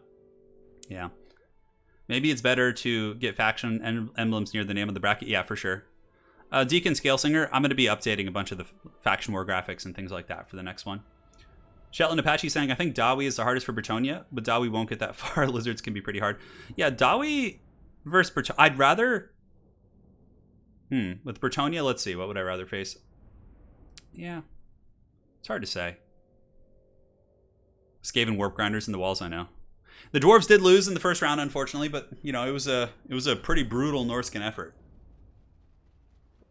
It was indeed, my friends. All right, so let us go ahead and get the graphic. The wolf has served us well, but that is all he'll be needed for now. Welcome to Astalia, gentlemen. All right, guys, and now we're here. It's going to be the Empire, so let us know in chat. I'm sure there are many of you who are valiant sons of Sigmar, but are you here for the Emperor? Do you serve Sigmar? Is Volkmar the Grim your boy? Let us know in chat. Or was Nagash weak? Is that kind of your general opinion on things? Are you a fan of Manfred and his cunning schemes? Are you a true vampire count? Waiting to summon them undead legions? Let us know, guys. Vampire counts or Empire? Where does your allegiance lie? In chat. And now let us go ahead and get this party started. Will Lorenz, thank you for the $9.99 for Bretonnia. Fae vs. Fae final. It actually is possible. Our sub-faction today is Bretonnia. So here for the Undead, for the Blood Knights, we got double Blood Knight. We got a Blood Dragon Vampire Lord. Backed up here by a White King and a White King with Scabscraith. Certainly very solid. Scabscraith's very good against infantry lines of the Empire. For the main battle line, it's going to be zombies backed up by Graveguard. I believe there's going to be 2 units of those with some Skeleton Warriors, Fellbats, and the Chillgeists. Chillgeist kind of a cool choice. The Slowing Aura can be quite nice. You can see here the Chilling Aura. Yeah, they have good AP and good enough combat stats to fight most Empire Heavy Cav. You just got to watch out, though, not to go after Volkmar. He does do magic damage and also can use the Soulfire Bombardment to really do some great work. So yeah, a relatively elite army. I mean, 2 Graveguard, double Blood Knight, not much chaff. So yeah, it's pretty cool. I like the force here from Valkanos, who of course is a Vampire Count main. So yeah. Here's Imperator. So Imperator's coming in with a heavy metal army. Check this out, man. He's got Volkmar. He's got triple Greatsword. I mean, he's going to be able to pound Graveguard to dust. Also, Impy's going to be coming in with the double Demogryph Knight with Halberd. It looks like 2 in total. 2 Free Company Militia, some Spearmen in the back. And it looks like there's going to be some sort of a Jade Wizard. Yes, to heal the Demogryph Knights. Because Volkmar doesn't need it, but if you're going with Greatswords, you're going with, Demis, you're going to want to bring healing for sure. Well, guys, this is certainly interesting. You know, a couple people I know in my previous videos were asking about, oh, you know, is it ever good to bring elite troops and elite stuff? Well, according to Imperator, yes, it is. Double Demi plus triple Greatsword is an extremely elite Empire army, which is very exciting. Imperator says, I'm ready to banish these foul creatures from my allies' lands. Valkano says, you will join me in undeath. Silence demon, enjoy your banishment. I love the role-playing too. You know, I feel like everyone should be required to like have a role-playing line before each game in the Faction Wars. Maybe I'll make that like a mandatory rule next time. Yeah. Maybe so. Alright guys, so the battle does rage on. Hex rates up in the tree line here. Somebody in chat saying the vampires didn't spend all their money. They certainly did. You can see here they have chill guys up in the hills. All their single entities, triple graveguard? No, those are skeletons. Yeah, they're certainly fully spended here, so. Don't you guys worry, it is the Volkmar Blitz. We have the Great Swords of Sigmar preparing to push forward. That's going to be a tough cookie to crack for sure. Like, this is a lot of stopping power. Volkmar is going to be an absolute pain here. I mean, there's no, like, big AP monster to really drag him down. Forced to role-playing, yes. You get bonus points for role-playing. Volk Hogan. Dude, I love the Volk Hogan name. So, here the vampires are kind of like, they're lining up. They're like, all right, you want to come out here and scrap? You want to fight on my terms? Issuing a duel, throwing the white glove down here before the Empire. But, I mean, honestly, for Imperator, he should just go smash this force. Like, with his demis, his great swords, and force the vampires into a blob fight. Normally, vampires love that, but against Volkmar, not so much. And there's plenty of spears here and Demogryph Knights, all of whom should be able to fend off the Blood Knights with the support of spears. So here comes Volk Hogan, Volkswagen, charging in. Definitely want to get him onto Great Swords and save that Soulfire Bombardment, probably. I think you want to get him in the Cav fight, use it on Blood Knights, use it onto the Chillgeists. And yeah, now MP's just going to be sending in Great Swords and just let them kind of do their thing. You see Great Swords going to be piling in to fight the Sternsmen here, Great Swords right here. And Demis and Spears are just kind of screening out the Blood Knights here. There's no Mortis Engine, nothing to really like just crush the Great Swords in combat. And yeah, so far, you know, very nice kind of defensive formation from the Sons of Sigmar. The Shield of Faith and the Grand Hammer pretty much going to be hitting everything here in this particular position. A little bit of light gunfire. We do, of course, have the Free Company Militia. They're not going to be like handgunners that just absolutely pound it. Oh, a big banishment's going to be coming in from Volkmar. It depends on which way it goes. Okay, it kind of went the wrong way, but a Soulfire Bombardment here is a good call. Oh my god, look at the Scab Scraith. It just one-shotted those Spearmen, but, you know, both players trading back and forth. Scab Scraith wrecking the Spearmen, but Banishment plus Soulfire wrecking the Skeletons and Graveguard here. And now we have the first fight as the Blood Knights take a very aggressive charge, actually going into a spear line as well. But Volkmar did already use his AoE bombardment, so perhaps the vampires feel safe here, but you can see the Blood Knights are getting wrecked by the Demis and Spears, also backed up by your boy Volkmar. So that's going to be a bit of a tricky pickle. Fellbats are being sent into combat here against the Free Company Militia, but Free Company Militia are not slouches in combat. You know, they got 28, 25, and should be able to fight back against like Fellbat type units. So Helm of Discord going down as well. And the Blood Knights are going to be pulling back. Invocation of Nehek used as well. Certainly a good play. That trade was going a little bit awry there for the forces of the Undead. As far as the other fight goes, we have Blood Dragon, Vampire Lord, and White King. It looks like they have been able to take out a couple Demi models. And the Hex Race are just kind of chasing things down. So anytime anything breaks from the Empire, instead of being in the main fight, they're actually coming in and just chasing down Spearmen, which is interesting. I think it'd probably be better just to use Fellbats to do that. And then if Valkanos could pull the Cav into the Free Company Militia, that could be substantially more impactful here. But yeah, Volk Hogan able to do some solid work for sure. I mean, the Blood Knight's super beat up from the double Demogryph Knight. And of course, no surprise here, the Great Swords are making mincemeat of the Vampire Count Infantry. I mean, Graveguard will trade okay, but they're not the great weapon variant, so they're going to struggle against the armor here of the Great Swords. A nice countercharge here from the Blood Knights, pushing into the Demis, who are kind of like awkwardly placed there. But the thing is, the Sons of Sigmar do not stand alone. There's a ton of Spearmen right there. And of course, Volk Hogan is giving that glorious leadership buff to really keep those guys fighting. And now Valkanos has engaged with the Chillgeists, and Volkmar the Grim is coming over to use his magic damage, maybe opting to try a Soulfire Bombardment as well. I don't know what the duration of the cooldown is, but currently, as far as the balance of power goes, a little bit Empire favored, because all these Great Swords are going to have to be dealt with at some point. The Zombies and the Sternsmen are just getting, you know, really out-traded there in those duels. And Volkmar the Grim a little bit isolated here, actually taking a bit of damage here from the double White King. Granted, I feel like the Volkswagen Volkmar, you gotta save him for last. A really nice Scab Scraith going down. I have to say, Valkanos has been doing a great job with those this game. Melting Spearmen, melting, you know, various other units, and it's certainly been very solid indeed. And yeah, look at the Great Swords, man. A really unsung hero. As far as like gold invested there, they're just heavily out-trading the vampires. Balance of power is starting to fall into the favor of the Sons of Sigmar, and it looks like a Soulfire Bombardment going to be going down brutal right on top of the ghostly units. That is like the worst case scenario there for the Chillgeists, and you can see they're now missing a lot of HP and models and are going to be running for the hills. As far as the vampire leadership goes, we do have the Blood Dragon Vampire Lord. We have the double White King. on horseback, so the Volkmar won't kill them that efficiently. And it looks like Imperator does have both demis and like perfect health. I think this game is more or less 100% over at this point. I don't see any way that the vampires are going to be able to come back. Demis are too healthy. Volkmar's, at half health. Greatswords are numerous.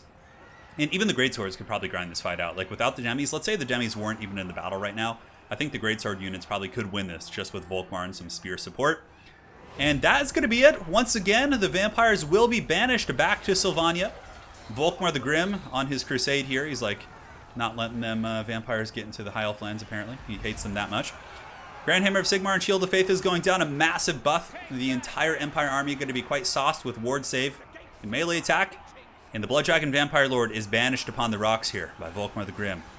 Coming in with that Hammer of Sigmar. The fearsome Horses of Sigmar shall be going in and finishing off the Blood Dragon Lord. And that is a solid game. A good 6-minute match. But in the end, the Empire was able to get the better engagements. The Blood Knights were forced into spear lines, where they were then countercharged by Demogryph Knights. And Volkmar the Grim's buffs really were able to carry the day.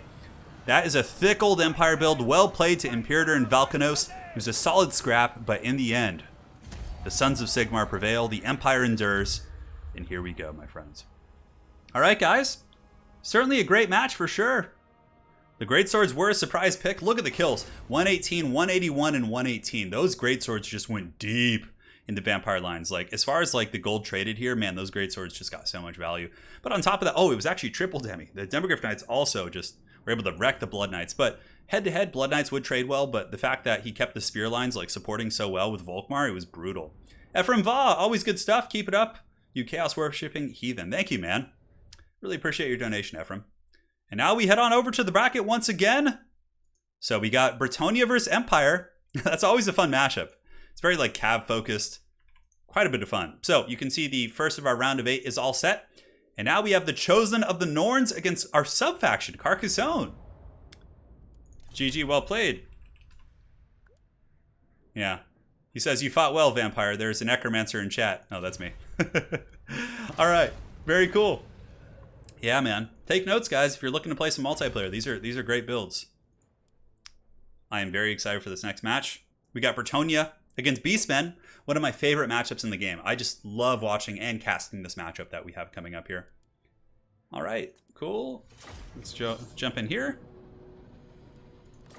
And Random Nyx is on Carcassonne, Chosen of the Norns. Going to be leading the forces of the Beastmen, the Bray Herd, on the Sword of Torgald. So now we need to get the names all set up, and we'll be good, man. So let's switch back here. Let's get the wolf blocking, so no treachery is afoot. Again, sorry about the construction, guys. I don't know if you can hear that, but I hope not. We're just going to put Norns for short because it will not fit his full name. It is very, very long. My top 3 factions, I think Vampire Coast, Greenskins. I honestly feel like Empire's up there, but a lot of people will probably disagree with me. But I feel like Empire can adjust to like almost any matchup except Dwarves. All right, guys. Start the game. Let's get this party started. A Random Nick says for Calzone, and then Chosen of the Norn says for some random Chaos God. That's so good. All right, guys, we got Bretonnia round 2. Valkanos in chat saying, so much for my hunch of Imperator bringing a skirmish force. Yeah, dude, he definitely did not. Quite the opposite. Quite the opposite. Yeah. That inspired me to continue your Volkmar campaign. Hell yeah, dude. I love Volkmar's campaign. It's so righteous, marching to the east with a massive horde of flagellants and just running down the filthy vampires. All right, that was a great game though, man. Valkanos, well played. I'm sure we'll see you back in Faction Wars in the future, bud. Hold your head up high. It was a good scrap. Yes. Thanks for the quality content. You're welcome, man. You're welcome. All right, guys. So Bretonnia round 2. I'm super hyped for this. Now, it is Carcassonne, but honestly, like, Enchantress is good in almost every single matchup. So I don't think it's going to be that big of a deal. So he's got Enchantress. He does also have Green Knight. On top of that, there's going to be a Paladin of Bretonnia. A great choice. Paladins are amazing against Beastmen. Good against Spawn, good against Minotaurs, decent against Gorbals. Not great against Gorbals because of the armor, but nonetheless, certainly no joke. So Green Knight, Paladin, Enchantress. As far as the Cav goes, it's going to be Grail Guardians. See, in this matchup, I usually use Peasant Bowmen mixed with Knights of the Realm to kill the monsters, but it looks like he's going for a Death Star. So he's got 2 Grail Guardians, which of course are quite strong. A bunch of Peasant Bowmen in the back. 2 groups of Knights of the Realm, of course, to deal with beasties. And it's going to be Men-at-Arms and Peasant Mobs in the front. No surprises there. So for Chosen of the Norns, guys. Oh my god, what is happening here? Oh my god. You know, this is good and bad for the Beastmen. If they're going to take like a blobbed position here, that's cool and all, but the problem for that being is that Fey Enchantress will Mortis Engine down all those units at once if they're in a very tight position. Oh my god, the dreaded double Cygor. Hang on a sec. I think you might have too many. Oh, that's a Razorgore Chariot. For a second, I was like, are these casters on chariots? That'd be too many single entities. Red Sai, been following your channel for years. Thanks for the great content. I especially love your faction wars. Hey, man. Thank you for sticking around for so long, and much appreciated, man. So, yeah, we got Malagor the Dark Omen, who's going to be summoning more Cygors. Gorble, Cygor. And, yeah, that's going to be something, all right. Oh, my God. That's going to be pretty wild. Hold off 1 second. Hey, guys, don't start yet. So a Death Star is basically something that is just like a very tight formation that just moves in a blob and just destroys everything. Yeah. No, don't do it. All right, guys, 1 sec. I just got to check something. All right.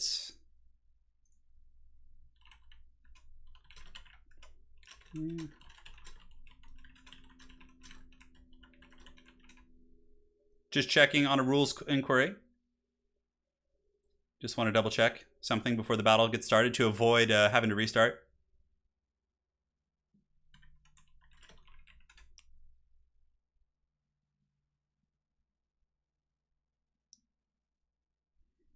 All right, no problem.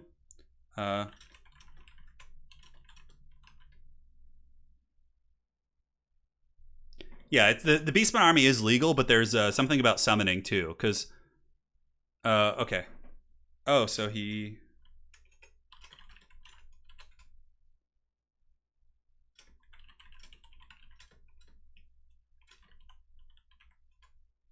Yeah, just checking this real quick. I don't want to have to restart the game, obviously.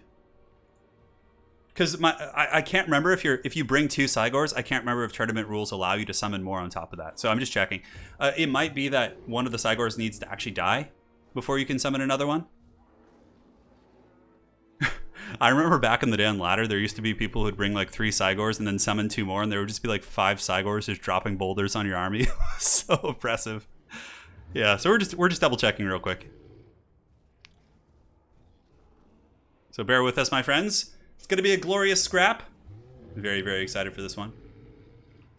All right, sounds good.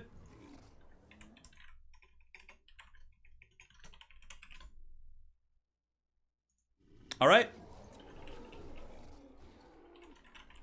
All right, so he's going to go get some water real quick, and then, yeah, no problem.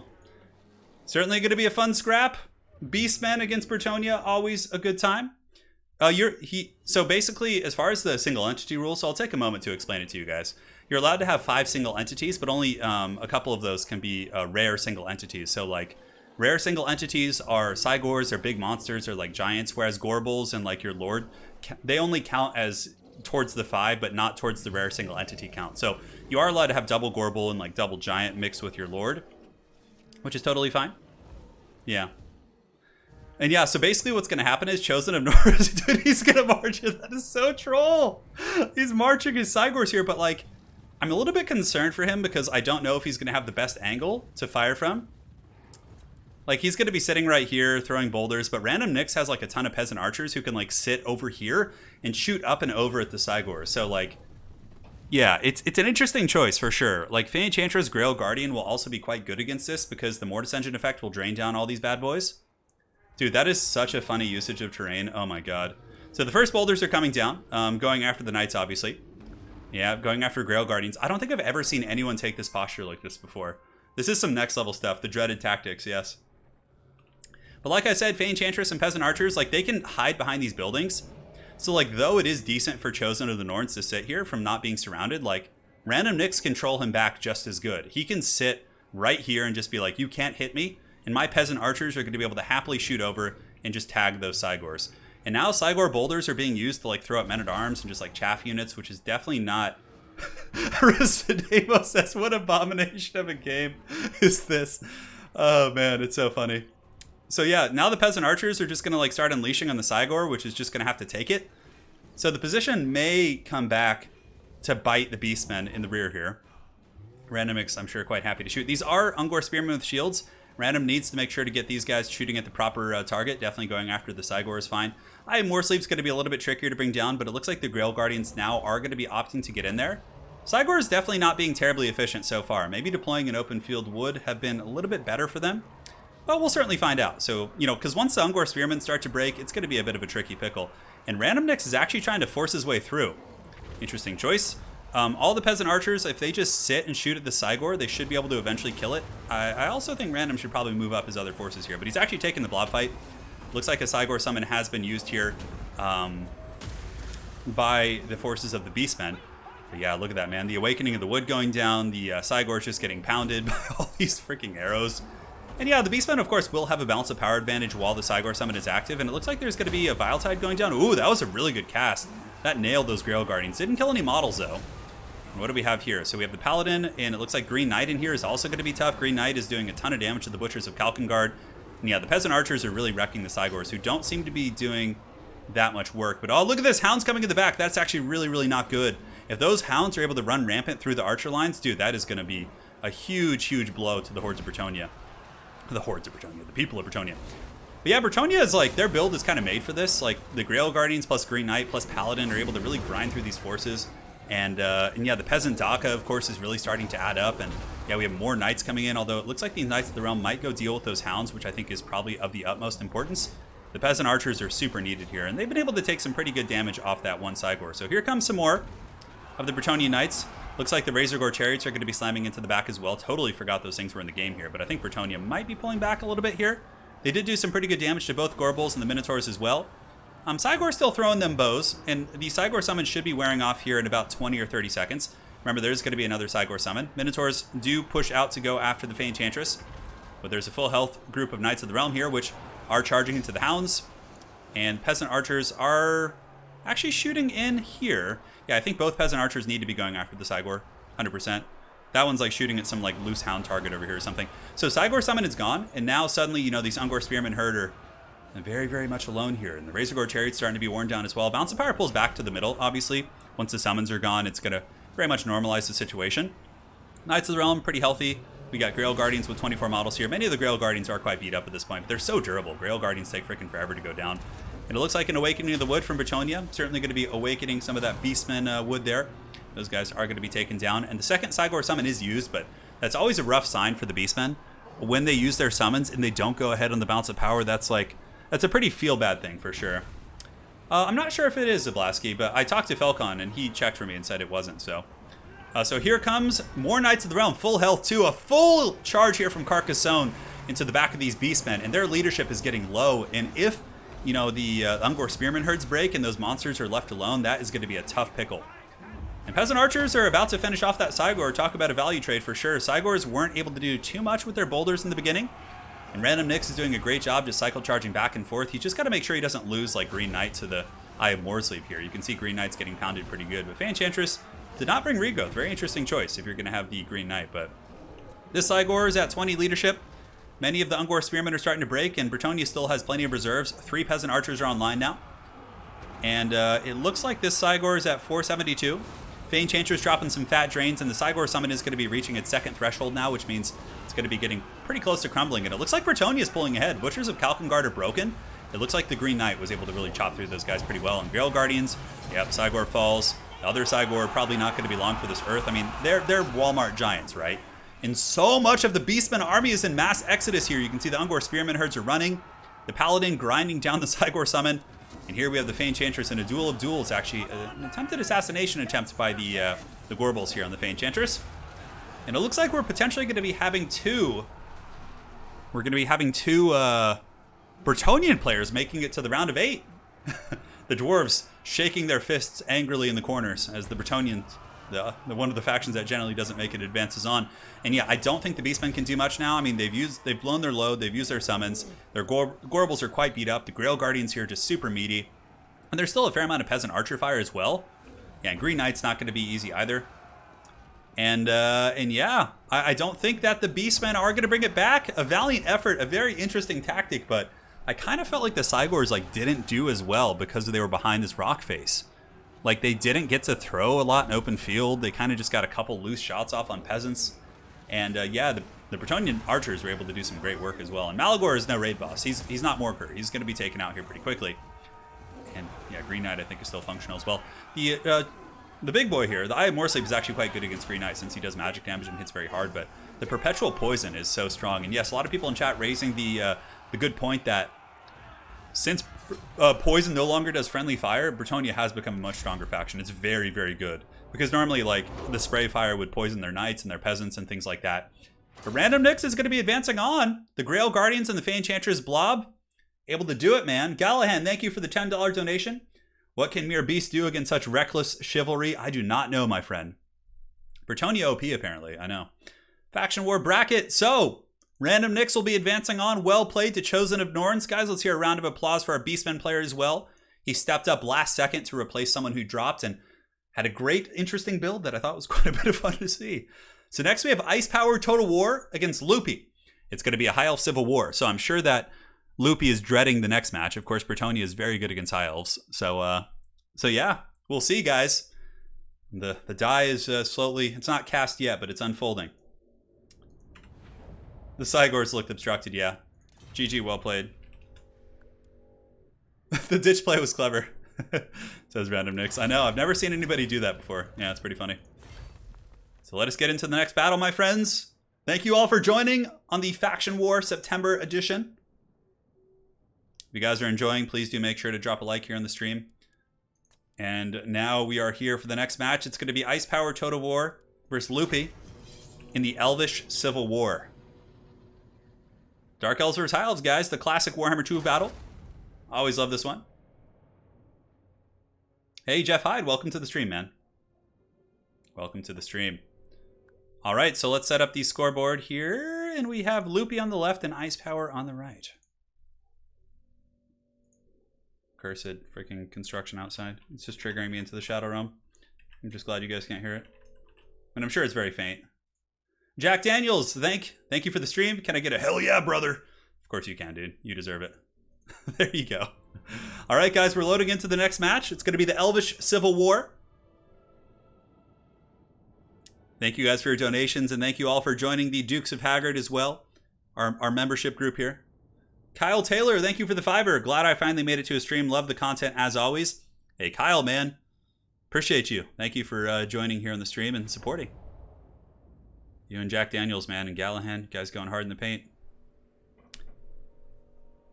All right, we are on the map. Let us load back in and fix that. And I almost started the trailer up again. It's like, I don't know if you guys could handle that much hype. See, like, the names are all so different in size. I need to find a way to, like, consolidate it. There we go. All right, so we got Loopy versus Ice Power Total War. Loopy will be representing the High Elves, facing off against Ice Power Total War on his beloved Dark Elves. Vampire counts are knocked out, as are the Tomb Kings.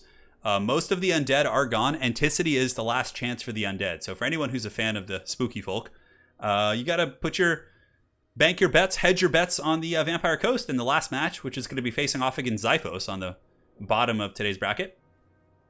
Yep. There you go, guys. That's the jam. All right, guys, so let's go ahead and take a look at the builds here for Loopy. Loopy coming in with a Lithanar. Oh, hell yeah. The Shadow King is here, and you know, a lot of people kind of think of him as a bit of a meme, but I've seen Loopy and other High Elf players use him in tournaments quite a bit. He's pretty good at sniping artillery and characters and things like that, so we'll see. Front line is going to be Lothar and Seaguard, backed up by Spearmen, a couple Dragon Princes, and yeah, not a huge archer line. Sisters. Very much an elite build, right? Using Phoenix Guard and Sisters, Lothar and Seaguard as like backline spears that can also shoot bows. A bit of a box formation here. Now, we do have a Mage of High Magic. He's got Apotheosis for some healing and does also, of course, have the Soul Quench and Nets of Amachok on another Mage. So probably to synergize with sniping from a Lithanar would be my guess. So that is that. And now for the forces here of the Druchii. The High Elves, let us know in chat, guys. Are you a fan of the traditional High Elves, or are you a little bit more edgy? You feeling some Dark Elf love in your life? Let us know. Where does your allegiance lie? So here we do have these Scourge Runner Chariots, and man, just think how crazy faction wars are going to be once we get to game 3 and we have like 20 plus factions. Holy shit, that's going to be nuts. But yes, we got Spearmen in the front line here for Ice Power Total War. Definitely like the inclusion of some Harganeth Executioners, a nice counterpiece against Phoenix Guard. We do also have Cold One Knights, Repeater Crossbows in the back, a Manticore Summoner, and it is going to be Malekith. I got super excited for a second that we were going to get a Malice Darkblade versus a Lithanar, but, perhaps in another life, my friends. And yeah, double Scourge Runner. Scourge Runner is certainly very solid, a good backline penetration tool, good at shooting Dragon Princes, certainly serves some good purpose. I mean, that alone gives the, ranged advantage here to the Dark Elves. These bad boys have 150 range. Oh, actually, no, Sisters have more. They have 180, so it should be fine. All right, so Loopy in chat saying, let's spill some Druchii blood, and Ice Power Total War saying for Kane. See, that's what I'm talking about, man. Just a little bit of light role playing. They don't have to go too crazy. But we'll see. We will see. You guys are predicting that Elves will win this. I think that is a fair assessment. That at least one of the Elves will do the trick. A Lithanar, the Shadow King. I wonder what he's going to be shooting right out of the gates. Probably will go after the Scourge Runners. He does rip a shot downtown right away into some of the Spearmen, I think. Or maybe the Blackheart Corsairs here in the secondary line. It's a little bit hard to say. Oh my god, that construction is just driving me freaking nuts. I'm just going to send Wookiee up there to take him down. So the bolt thrower that is a Lithanar is actually going after the Cold One Knights, and it looks like a Soul Quench going down. Oh, but it hits the tree! Oh man, the Sorceress of Beast able to just narrowly escape, hiding behind that tree there. That is so funny. Really unfortunate stuff. So now Lithanar are going to be ripping more shots. Not really sure what he's going to be going for, but a lot of the high elf, high value assets have hidden in the tree line. So the Sorceress of Beast is in the trees. Malekith is back there. And yeah, he's going after the Executioners. I mean, every shot, if it picks off a couple of these models here and there, is certainly not bad at all. So here comes these Scourge Runners getting around the flank, preparing to hunt. Maybe just start shooting at some Phoenix Guard or Sisters. I mean, they're all pretty good choices. First couple shots do get caught up in some of the Spearmen on the flank. It's tricky. I wish that, like, skirmish units, you could give them, like, a target order, like, so they shoot something while they move. Because it's really tough to make them shoot what you want while they're moving, but I guess that's part of the process. So shooting in here, not killing any Phoenix Guard models, but certainly doing some damage. But the Sisters are able to turn and start ripping some shots back at them. Of course, the Sisters do have the superior range. Also, there are some Dragon Princes hiding in the tree, so if Loopy is paying attention here, he could easily drop a net on the Scourge Runner and then countercharge it with the Dragon Princes. I mean, he does have that caster here, so the option is certainly on the table, but yeah, Sisters and the Northern Sea Guard really taking apart the Scourge Runners, which are doing some okay damage. Just some light kind of poke and stroke here. But man, a Lithanar has been going balls deep, and you can see here in the back line, the Sorceress of Beasts very, very low. Some of the Cav have also taken some big damage via the Cold One Knights. Malekith is quite healthy and happy, and Malekith will be able to manhandle a Lithanar in melee combat. So we'll see how that unfolds. But yeah, one Scourge Runner down for the count, but the big thing for Ice Power is, though they are taking damage, is to make sure that he doesn't lose actual models. Because if he could just keep them back and use their ammo safely and then eventually use them as chariots once the main fighting starts, that could be quite strong. Another big thing too is that the Harganeth Executioners I don't think have taken too much damage on the approach. Yeah, they're marching in, they're pretty healthy. Only lost a handful of models. Spearmen here moving in to intercept. Sisters of Avalorn like a little bit open here in the back line. The mages could perhaps intercept, but Ice Power Total War might be able to get back here. I mean, yeah, look at the Cold One Knights finding an opening in the lines here, and the Sisters going to be reforming ranks and shooting. But yeah, full charge here on the Sisters of Avalorn. Definitely going to suck for them. But Phoenix Guard are nearby, and the Cold One Knights, are a little bit beat up from the approach. And here the Dragon Princes are used in a frontal charge to go after these Cold One Knights right there. And it looks like Ice Power Total War is able to fall back. But the dreaded tactical reserves are here, as Ice Power has left some Dark Riders, but it wasn't for long. He's got to be able to get those guys in, and we'll probably be able to happily shoot at the Dragon Princes. So we still do have some Dread Spears getting into the back line, but the Cold One Knights are fully broken by some good crossfire from the High Elves. The Sisters of Avalorn, of course, are no slouches in melee combat, and they do have room to fall back. The Sisters could pull back behind the Northern Sea Guard, which certainly would be a very prudent decision. And it looks like a sniping effort, actually. So Malekith is afflicted by a net of Ammonchok, which I don't think I agree with this decision so much. He's going to be able to use a Soul Stealer, most likely, just to counterbalance that. But wait. Oh, Malekith doesn't have any magic on him. What is this? Not even a Soul Stealer? I mean, I guess he's just going for the Manticore Caster, but it would appear Ice Power Total War may have forgotten about his Manticore Caster as well. The Sorceress of Beast is lurking in the back, and yeah, he needs to get that guy in battle here. Flock of Dooms right here would be super good. Manticore Summons diving on Sisters is extremely cost-effective. So it's just Combat Malekith, which makes me wonder why you wouldn't just go with Malice, actually. Malice, does bring more to the table and doesn't require your Winds of Magic if you're just going to be going for Combat Malekith. But, I mean, I guess it's just a cheaper option anyways here. So yeah, Malekith charging in, going after the Mage of Light, and here the Repeater Crossbows shooting into the Phoenix Guard, and the Elite Harganeth Executioners are in a good engagement. They should be able to trade effectively here with Halberd units, especially big, heavily armored Halberd units. So the Manticore caster is now making its way back towards the battle here. Malekith able to make an attempt on the Mage of Light, but not able to really get in there. But yeah, really good to be banking on the elite troops. And it looks like Loopy is pulling back here with the Sisters of Avalorn and the Lothern Sea Guard and some of these other troops here. But yeah, still Scourge Runners lurking on the wings. So if the Sisters do fall back too far, the Scourge Runners could potentially compromise their positions. Currently, as the balance of power is concerned, it looks like the High Elves are a little bit ahead in this duel, which is going to make for an interesting next round, if they do advance, of course, because High Elves will have to face Bretonnia. Manticore Summon's going to be coming down, Manticore Summon, so go ahead and watch the Bounce of Power, and you can see it immediately goes back towards the center, as that Manticore is active. And Elithanar, oh, the Moonbow ripping it and missing into that Sorceress of Beasts. A very, very close shot, but she's able to narrowly escape death, which is quite important for sure, because there's another Manticore Summon in the back pocket, so you need pretty much all you can get here. Balance of Power is actually normalized a little bit. I mean, Malekith getting these picks is quite nice. Ice Power able to finally get on this Mage of High Magic here. And oh, she gets KO'd! She got her head bit off there by that Velociraptor. That is some crazy shit. But yeah, if Malekith can keep going around and taking out these characters, like get this Mage here, maybe get on a Lithanar, that certainly would give the Druki a chance to get back in this game. Harganeth Executioners, like I said, heavily out-trading the Phoenix Guard here. A bit of a mistake in the back there. Ice Power Total War does let his skirmish cav get caught by some spearmen, which is a pretty substantial mistake, but not the end of the world.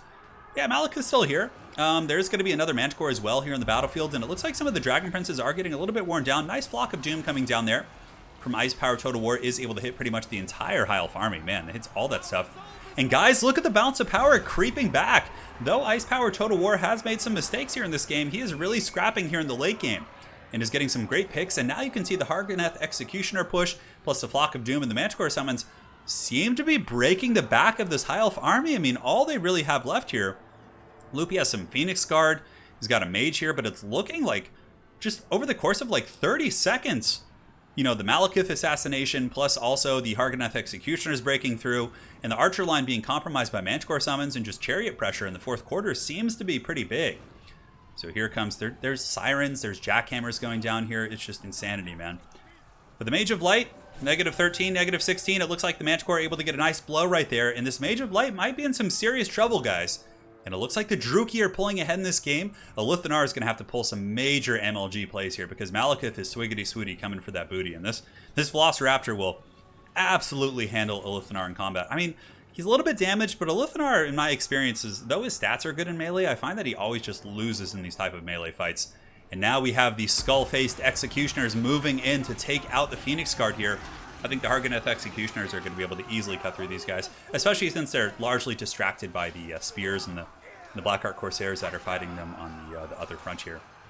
There goes Malekith hunting down Elithanar. He's taking a little bit of damage. There's also some repeater crossbow cab back here kind of poking at Elithanar as well. We have some Sisters on the edge of the map trying to rally, but there are Scourge Runners still here, and you can see the Scourge Runner chariots are able to actually chase one of the Sisters of Avalorn off the battlefield. And now they're going to be moving across, and I would imagine making quick work of these Sisters if Ice Power Total War is indeed paying attention. But yeah, what a comeback. It really looked like the Dark Elves were losing that game. But yeah, he was able to come back and most likely win this, which is probably, you know, a better matchup for the Dark Elves against Bretonnia as it pertains to the second round here. Anyways, Elithanar being hunted by Sorceress of Beast and also by Malekith, the Witch King. Going to be riding about. And yeah, your boy Elithanar getting punished by that Velociraptor. The Elithanar clone ain't going to be saving you, buddy. And the High Elves have a couple loose assets around the battlefield. They have a Mage of Light. They have a Lothern Sea Guard, some Spearmen over here. But, like, they're not going to be able to do a whole lot against the Wrath of the Witch King here, especially with some elite infantry still in the battlefield. And just goes to show, you know, mixing in a single, like, these Harganeth Executioners were single-handedly able to really effectively take out the Phoenix Guard units. And Ice Power Total War with a nice comeback, able to get victory here over Loopy in the High Elf Civil War, or in the Elvish Civil War. And Malekith, the Witch King, is going to be advancing on. Well played to both players. And that is going to be that for the Elvish Civil War. Well played to Ice Power and Loopy. And the Dark Elves will be advancing on to face Carcassonne in the next round, once we do eventually get there. Yeah, buddy, that's that. No, Hadri's is not played yet. The Skaven are coming up very soon. I believe they may be the next game. I'm not sure. We're getting pretty close to the round of 8, or round of 16 being completed. Then we go to round of 8 and semis, and then, of course, from there, the grand finals. All games are best of 1, with the exception of the grand finals, which are best of 3 in our Faction War format. But let us go to the bracket. Well played to those two fine gentlemen. If we look at the armies here, you can see, yeah, when the Sisters really didn't pay for themselves, for sure. In Ice Power, you know, forgot a couple things in the beginning, but still was able to get the really, really good comeback plays with Malekith, and yeah, solid tenacity, man. Just goes to show, you know, if you're behind, don't give up. It was something. So well played to those two gentlemen. A nice scrap indeed. Let's go to the bracket. We have Ice Power Total War Bretonnia against the Dark Elves. Actually, kind of a fun matchup. I've always enjoyed that one. Because Bretonnia, in my experience, hard counters High Elves pretty well. So this is certainly a little bit more of an even matchup. So now we have Hadries versus Zero, which is going to be Chaos against Skaven. GG, well played. It hit a tree. Nice. Yeah, Ice Power thought his first Soul Quench, yeah, disappeared, but it actually hit a tree. It was like one of those really narrow trees. Yeah. Good scraps across the board. Getting ready for the next match. Hadries versus Zero, Skaven versus Chaos. Let us go ahead and get this party started. All right. We are loading into the lobby right now. We'll get the scorecards all updated. Oh my god. That guy is just going crazy with that thing, man. I thought he would give up after like an hour, but... Hadries, and then we got Zero. So we got Skaven versus Chaos, always a fun one. You know, often you get to see Spawn and Forsaken and all sorts of witchcraft. Start when ready. So the players are going to be loading in. Let's go ahead and head back to the scorecards here, and we'll fix the nameplates up at the top to match the size of the players' names. We got the Zero and the Hadries. Hadries, of course, a returning champion in Faction Wars. Hadries has won with his Skaven before, defeating all other challengers with the pride of the Horned Rat. Probably expecting a Hydra or two. Well, you know, maybe so. Dark Elves versus Bretonnia often devolves into like Cold One Knights, Repeater Crossbows, and Scourge Runners. Like that's very, very common in that matchup. But we'll see. All right, guys, let us know. Are you a champion of the Horned Rat? Are you the bravest of Skaven? Yes, yes. Let us know in chat. Or are you more about that chaos life? You like a little Tzeentch in your life, a little Slaanesh action in the bed? You know, let us know, man. Let's have a good time with it. Anon, thank you for the $5 donation. And Rado, thank you for 5 as well. 2 wins for my first tabletop army. Glorious. Right on, man. Thank you guys all for joining. Do appreciate it. Malekith able to do it. So if we take a look here at the Chaos Army, oh, there's going to be the Soul of Damnation. Dude, I love this. As a tech piece. So Skaven, here's how like the geometry works on this. The math, the schemes. Skaven are going to bring Council Guard to deal with Chaos Rush. Chaos, rock, paper, scissors that, bringing the Soul of Damnation. Skaven don't bring a counter to Soul of Damnation because they're afraid of it being compromised by Rush. Certainly very, very cool. So Soul of Damnation, we actually get some Chaos Warriors for once. There's going to be a bunch of Chaos Warriors, no spawns. Yeah, Chaos Warriors, Marauder Horsemen for the kind of anti-large against Ogres. Chaos Knights with Lances on both sides. Dude, this is like an OG Chaos build, like using Warriors and Knights. Hell yeah, dude. It's a double Exalted Hero on foot to fight Assassins, and we do have a Chaos Sorcerer Lord of Fire on horseback. This is a very unorthodox build, to say the least. Yeah, dude, I'm loving this. No spawn? I know, it's Warriors, Knights, and a Hell Cannon. Dude, this is a cool build. I dig it, man. Hell Cannons do look very phallic. Yes, they do. So for Hadries, we got Night Runners. We have a Doom Wheel. Doom Wheel is going to be a pain. I don't see like anything in this Chaos Army that's really good against the Doom Wheel. We do also have the Plague Priest for the Mortis Engine effect. And aside from that, it's a defensive Skaven box with 1 mortar. So like more or less, this build is like expecting a rush, right? Poison Wind Mortars, Hellpit Abomination is an anti-large tool against Shaggies and various monsters. And the Plague Priest also, yeah, going to be pretty impactful. Lord Skrulk is the boss here. But we'll see. My only concern for the Chaos Army is that it doesn't have much that can like kill a Doom Wheel easily. The Doom Wheels will be able to run over the Exalted Boys. So like he's just going to have to grind down that Doom Wheel with like pure attrition. I mean, Chaos Knights kind of can, but we'll see. We will see. Yeah, the Walmart Archeon. You see, Archeon I would have liked to see a little bit more simply because he could kill Doom Wheels and Plague Furnaces and things like that. But by going with the Chaos Sorcerer Lord of Fire, which is very cheap, it has certainly allowed this army to get a lot of different assets. The Mortar is going to be really strong. The Mortar will just focus Chaos Knights, but I'm curious what the Soul of Damnation will shoot. I don't know if the Skaven even brought Council Guard. I don't think they did. Yeah, it's mainly just Chaff, honestly. Clan Rats with Spears. Yeah, there's literally no Council Guard, no elite troops here. Hell Cannon First Blast going into the Night Runners here, which is pretty funny. Actually makes some solid contact. Chaos, of course, is going to be squaring up to accept this Skaven advance.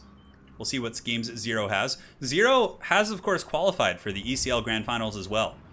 So, yeah, he's certainly, you know, he's got some teeth. Hadri's, of course, has qualified many times in the past before as well. Yeah. Archeon got wrecked by scroll contesting. Oh, you're talking about practice matches you guys may have played. All right, fair play, man. Fair play. Something to think about. So yeah, the Doom Wheel, though, is going to run kind of free. The Exalted Heroes are on foot. Like, they're not going to be able to do a whole lot against that. And Hadri's with the classic play here. He loves to summon Clan Rats and Chaff and just kind of throw them in. And Zero maybe opting to go in with his Chaos Knights. It looks like the Chaos Knights might be going after the Doom Wheel, which is certainly not a bad play. Plague Furnace also getting a little bit aggressive. I think Hadri's must kind of feel that the Skaven army doesn't have too many great tools against his single entities. You know, the Sorcerer Lord of Fire, I guess, could spam Fireballs against either, but Fireball doesn't do a ton of damage against armor. And here the Chaos Knights with Lances are able to catch some rats. These are Clan Rats with Spears, though. Definitely not a happy place for those Chaos Knights to fight. And now they're going to be getting hit with a Liber Bubonicus. Ooh, that's a brutal one. Chaos Knights are not a cheap unit, so Zero losing these guys early is certainly going to be a pretty punishing situation. And, you know, so far Zero is playing pretty passively with the Chaos Knights and his infantry just kind of hanging back here. A little bit of lag, guys. Sorry about that. Hopefully no one disconnects. That would be a damn shame. Oh, looks like it's coming back here. We've been pretty blessed not to have any lag here today so far, but yeah, that's a pretty devastating blow to Chaos that early. Losing those Chaos Knights, they are an expensive unit. And the Mortars shooting into some of the Chaos Warriors and Marauders as they do advance, and some of the Marauder Horsemen, of course, trying to skirmish, but I really do feel like the Chaos Army lacks a lot of stopping power to deal with the big monsters. But I mean, I hope I'm proven wrong and we can get a very, very solid back and forth scrap. But so far, the Doom Wheels and the Furnaces are just running rampage, and it doesn't seem like there's much that this Chaos Force can do. Kolek would actually be really good here in this particular build situation, because there's like nothing in the Skaven army that's great against Kolek except the Helped Abomination. An Ice Burning Head going down, but it just hits Skaven Slaves. It will also cut through the Poison Wind Mortars, but they have a low model count, so it's not going to be too devastating. And now it looks like the Hell Cannon is going to be shooting against the Poison Wind Mortars, and yeah, the Burning Head gets into some more Skaven Slaves back there, which is cool, but it's really only, you know, a little bit of value. And now we get the Chaos Marauders pushing forward. The Chaos Knights on the other side are going to have to hard carry for sure. These guys need to get in there, and I mean, like, Hadri's battle lines are very squishy here. Like, look at this entry point, like, into the mortar lines. Exalted Heroes pushed in, the Assassin Trophy, of course, active. Chaos Knights lancing into some of those rats there. And they are with the Lance variant, so they have a huge charge bonus of 80, and they are able to run down some Skaven Slaves. I mean, they should be able to just push through and kill the Skaven Slaves and kill the Mortars. Like, this entire Skaven backline should just die here to these Chaos Knights. Use the Marauders here to intercept the Clan Rats, and then just keep pushing through, and you'll have a pretty good jolly time. Helped Abomination pushing in and going after some of the Warriors here. You can see the Furnace also going into some of the Marauders. Doomwheel just doing its thing, just rampaging all over the battlefield, but it looks like some of the Chaos Knights with Lances are able to come back from their route and get a decent little charge there. And the Warriors are just kind of chasing down Gutter Runners and whatnot. But yeah, these Chaos Knights need to get on those Mortar teams. Those Mortar teams need to die if there's any chance for the Chaos Infantry to really kind of thrive here. Helped Abomination has now been pulled back, and Helped is a very good counter against Chaos Warriors. Chaos Knights, excuse me. They don't have anti-large. I mean, yeah, they do some decent damage against light armor, but mostly on the charge. So this sustained combat here for the Chaos Knights is actually really bad. They are up to 94 kills, which might look good on paper, but it's not going to be the best thing, you know, considering it's just Skaven Slaves. Nice Fireball. Tags into that Helped Abomination. I'm not sure where these Marauders are going, actually. Perhaps they should pull back in. And it looks like the Chaos Knights have disengaged from the Doom Wheel. Oh, there's such a big opening right here to get on the Poison Wind Mortar, but it looks like maybe the Hell Pit or the Hell Cannon is shooting in and targeting the Poison Wind Mortars right now. As far as the frontline fighting goes, Skrulk and the Rat Ogre is able to make pretty quick work here of the Chaos Infantry in the front. These are mainly just, I think, base Marauders and things like that. But yeah, the single entities are going to be incredibly tough to deal with. The Mortar's offline. So the Forces of Chaos have taken out the Mortar. Balance of power is relatively even, but certainly slightly Skaven favored at this point. I feel like the Skaven blob is going to be too much. I mean, one Exalted Hero is still functional. I think the other one may have died to Skrulk. They're very cheap, though. With their bare kit, they don't cost a whole lot. And now the Exalted Hero is in mortal combat here with the Assassin. The Assassin does, of course, have trophy heads, which is going to make the duel very, very advantageous. But the armor is very nice, as Skaven Assassins don't have much AP. So the Exalted Hero still may be able to win that fight, actually. It's going to be a pretty close battle, I would imagine. Chaos Warriors, though, you know, good sustainability on those guys. Hell Cannon's still shooting, and the Sorcerer Lord kind of riding about. But the Chaos Knights are very much broken. 14 Chaos Knights here. Looks like these ones are chasing down Skaven Slave Slingers, which certainly isn't what they thought they would be doing with their lives. And these other Chaos Knights need to come over here for sure and just hammer into these Poison Wind Mortars. Those guys need to pay the ultimate troll toll. So as far as the fight goes, Skaven are pulling ahead, looking pretty grim bones for the Forces of Chaos. A very unique build from Zero, but I just don't think the build had the teeth to kill all these single entities. It had some Marauder Horsemen for some poke and stroke, but in the end, like, what in that army can do anything against a Doomwheel, a Furnace? Like, almost nothing. Yeah, Chaos Knights with pure attrition. Like, maybe if Zero had perfectly killed everything and was able to just grind out the single entities, but even still, it just didn't seem like Spawn. The thing about Spawn can kill Hell Pits. Spawn can kill, like, hold down Doomwheels and actually punch them in the face.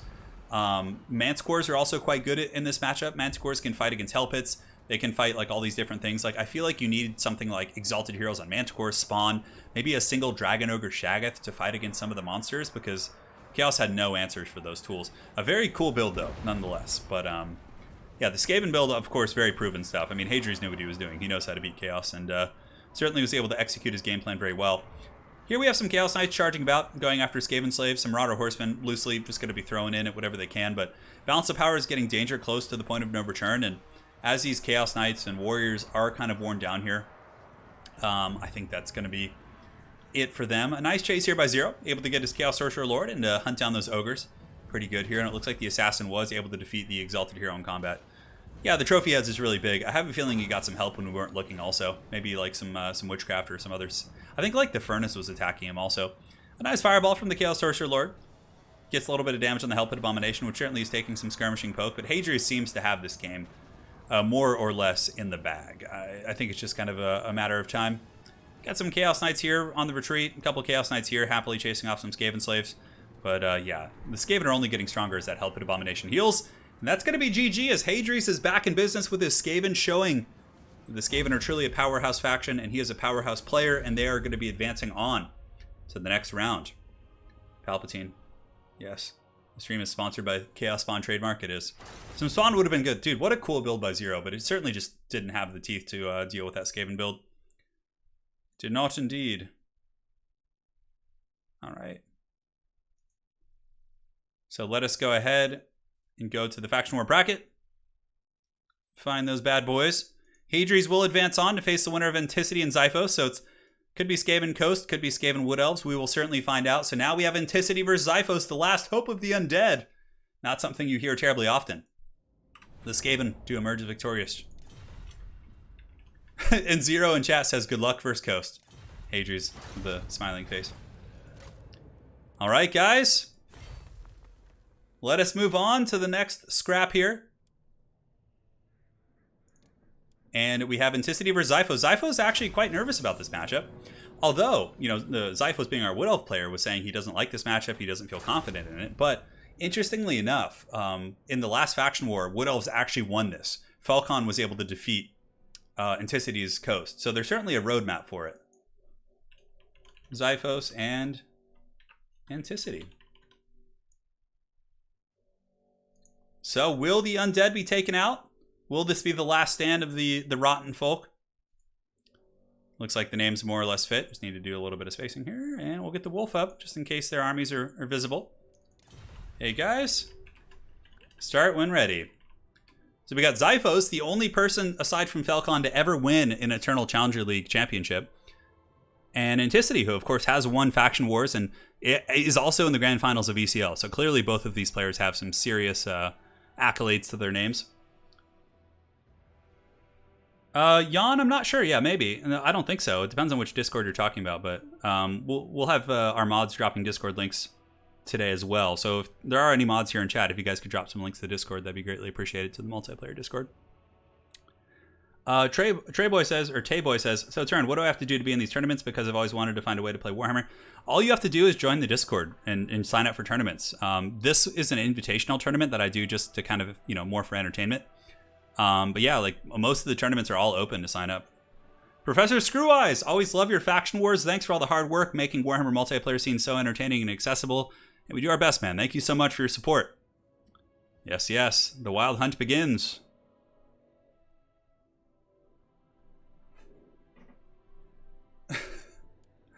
Oh, they're talking about it. Hi, can we get a coin flip who starts where? I think, I mean, yeah, it might obstruct your build a little bit, but I think we will keep it as is. Nobody. Oh? I mean, if you guys want to, I am okay with it. But both must agree. So the players are talking about doing a coin flip to decide who starts in what part of this map, which is pretty funny, actually. So we'll see. Yeah, if they agree on it and they both want to, I'm fine with that. But if one of them doesn't want to, then we're just going to keep them where they are. So, hey, Bearded Gentleman. He says, hey, Turin, first stream I've caught in a while. Hope you're doing well. I'm doing very well. Thank you for asking.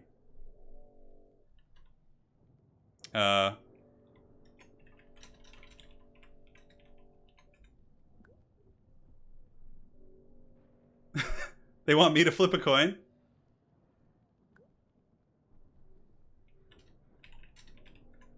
I need to find a coin in this room right now. Hold on, guys. Where are you, coin? I'm looking for a coin. Bear with me, guys. I was not expecting this. Do I not have a freaking coin? Can I get a quarter? Can somebody in chat give me a quarter? Oh, I found one.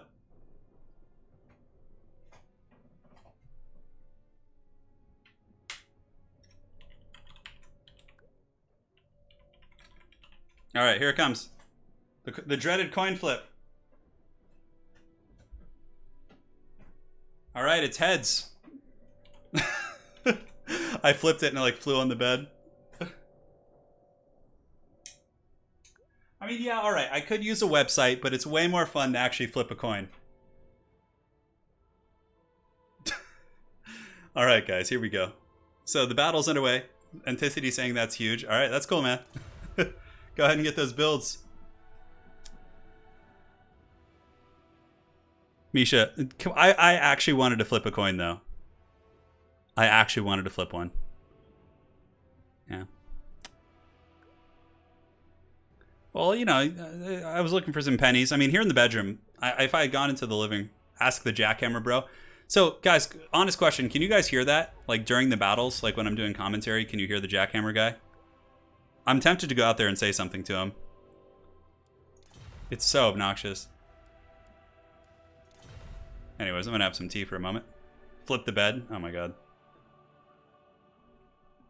That would be pretty ridiculous. Toss a coin to your streamer, oh valley of plenty. That's good. I'm glad you guys can't really hear it. Oh, that's so refreshing. I'm so glad you guys can't. Okay, so it's just trolling me then. Toss a coin to your Xiphos, oh valley of plenty, oh valley of plenty, oh. You guys want me to sing the Witcher stuff? Okay, I'm glad. Real coins let you know if Ronaldo's with you. Very little? Okay, cool. Yeah, can't hear anything. Thank you guys, appreciate it. All right. Xiphos has changed his name to Retired Phos because I guess he hasn't been playing as much. We'll see. Make Wookiee decide. Like, so I put two treats on the ground. One represents Xiphos, one represents Antiquity, and then like Wookiee just goes for the treat of choice. The haggard decision, I know. Oh, valley of poverty. I know. That song is so catchy. All right, so it looks like Xiphos has got a build. I wonder if he's going to go with the classic Felcon Rush or if he's going to go for more dedicated missile play. We'll certainly find out here. Thien Vu says, I've been playing campaign to get used to the Total War mechanics. Yeah, that's good. That's a good call, man. Yeah, it's good for learning the basics, for sure. Yeah. Callahan, no worries, man. Will I do Troy? Probably not. I'm not very interested in Troy, to be honest. Not that it's a bad game, per se. I haven't played it, so I don't want to judge it. But, yeah. Total War Warhammer just seems so much better. And, like, I don't know. I'm one of those people who can play the same game like nonstop and just not get bored. So, Magic G, rock solid stream as always. Also, go Xiphos. Yeah, I've heard the metal cover of that song. It's pretty great. Guys, thank you again for joining. Let us know in chat. Are you rooting for Xiphos and the Wood Elves? Former Eternal Challenger League champion. One of the best Wood Elf players of all time. Let us know, guys. You here for Xiphos and the people of the Glade? Or are you cheering for... I feel like the Vampire Coast is like the classic WWE heel. Like nobody, like everybody kind of dislikes them. But like you need them because you need to have a villain. You here for Anticity? Of course, a former Faction War champion. He's been able to win with his Coast before. He's made it to the finals the previous time and had a very epic duel against Falcon. So let us know in chat, guys. Wood Elves or Coast? Where does your allegiance lie? Certainly quite hyped. All right, guys. So let's take a look here at the Coast Army. It's going to be Shade Wraith Gunners and Deck Gunners. In the back, this is what we saw. Because Anticity actually did defeat Falcon in a faction war the time he won. He was able to beat Falcon's Wood Elves that time, but then Falcon came back and got him the next time. But in this case, he's got mortars here in the back, pretty good against archers. Gunnery White, triple deck gunner, quad handgun, a very thin front line. But of course, Count Noctilus is a really good buffer because he can just summon to make up for your weaknesses, and some scurvy dogs to pursue with. So certainly quite solid for sure. And now for the forces of Xiphos, let's take a look. Xiphos is going to be rocking a ton of Dryads and War Dancers. So this is pretty similar to what we saw Falcon do before, although I believe Falcon used Orion instead of a Glade Lord here. So it's going to be quad War Dancer, quad Dryad, a single Way Watcher just as a countermeasure against like some armor, a Spellslinger of Life, and a Glade Lord with the Prey of Anathrema. So yeah, it's very much a rush build. But no like heavy cav. I mean, there are some Wild Riders, it looks like in the Vanguard, but not too many. So we'll certainly see how this unfolds. He's arising from the seas. All hail the Wookiee. He's a-clawing in the bed with crooked paws and incredible claws. Wookiees pawing from the deep. All right, guys, and this is it. Let's go, baby. Wood Elves versus Coast.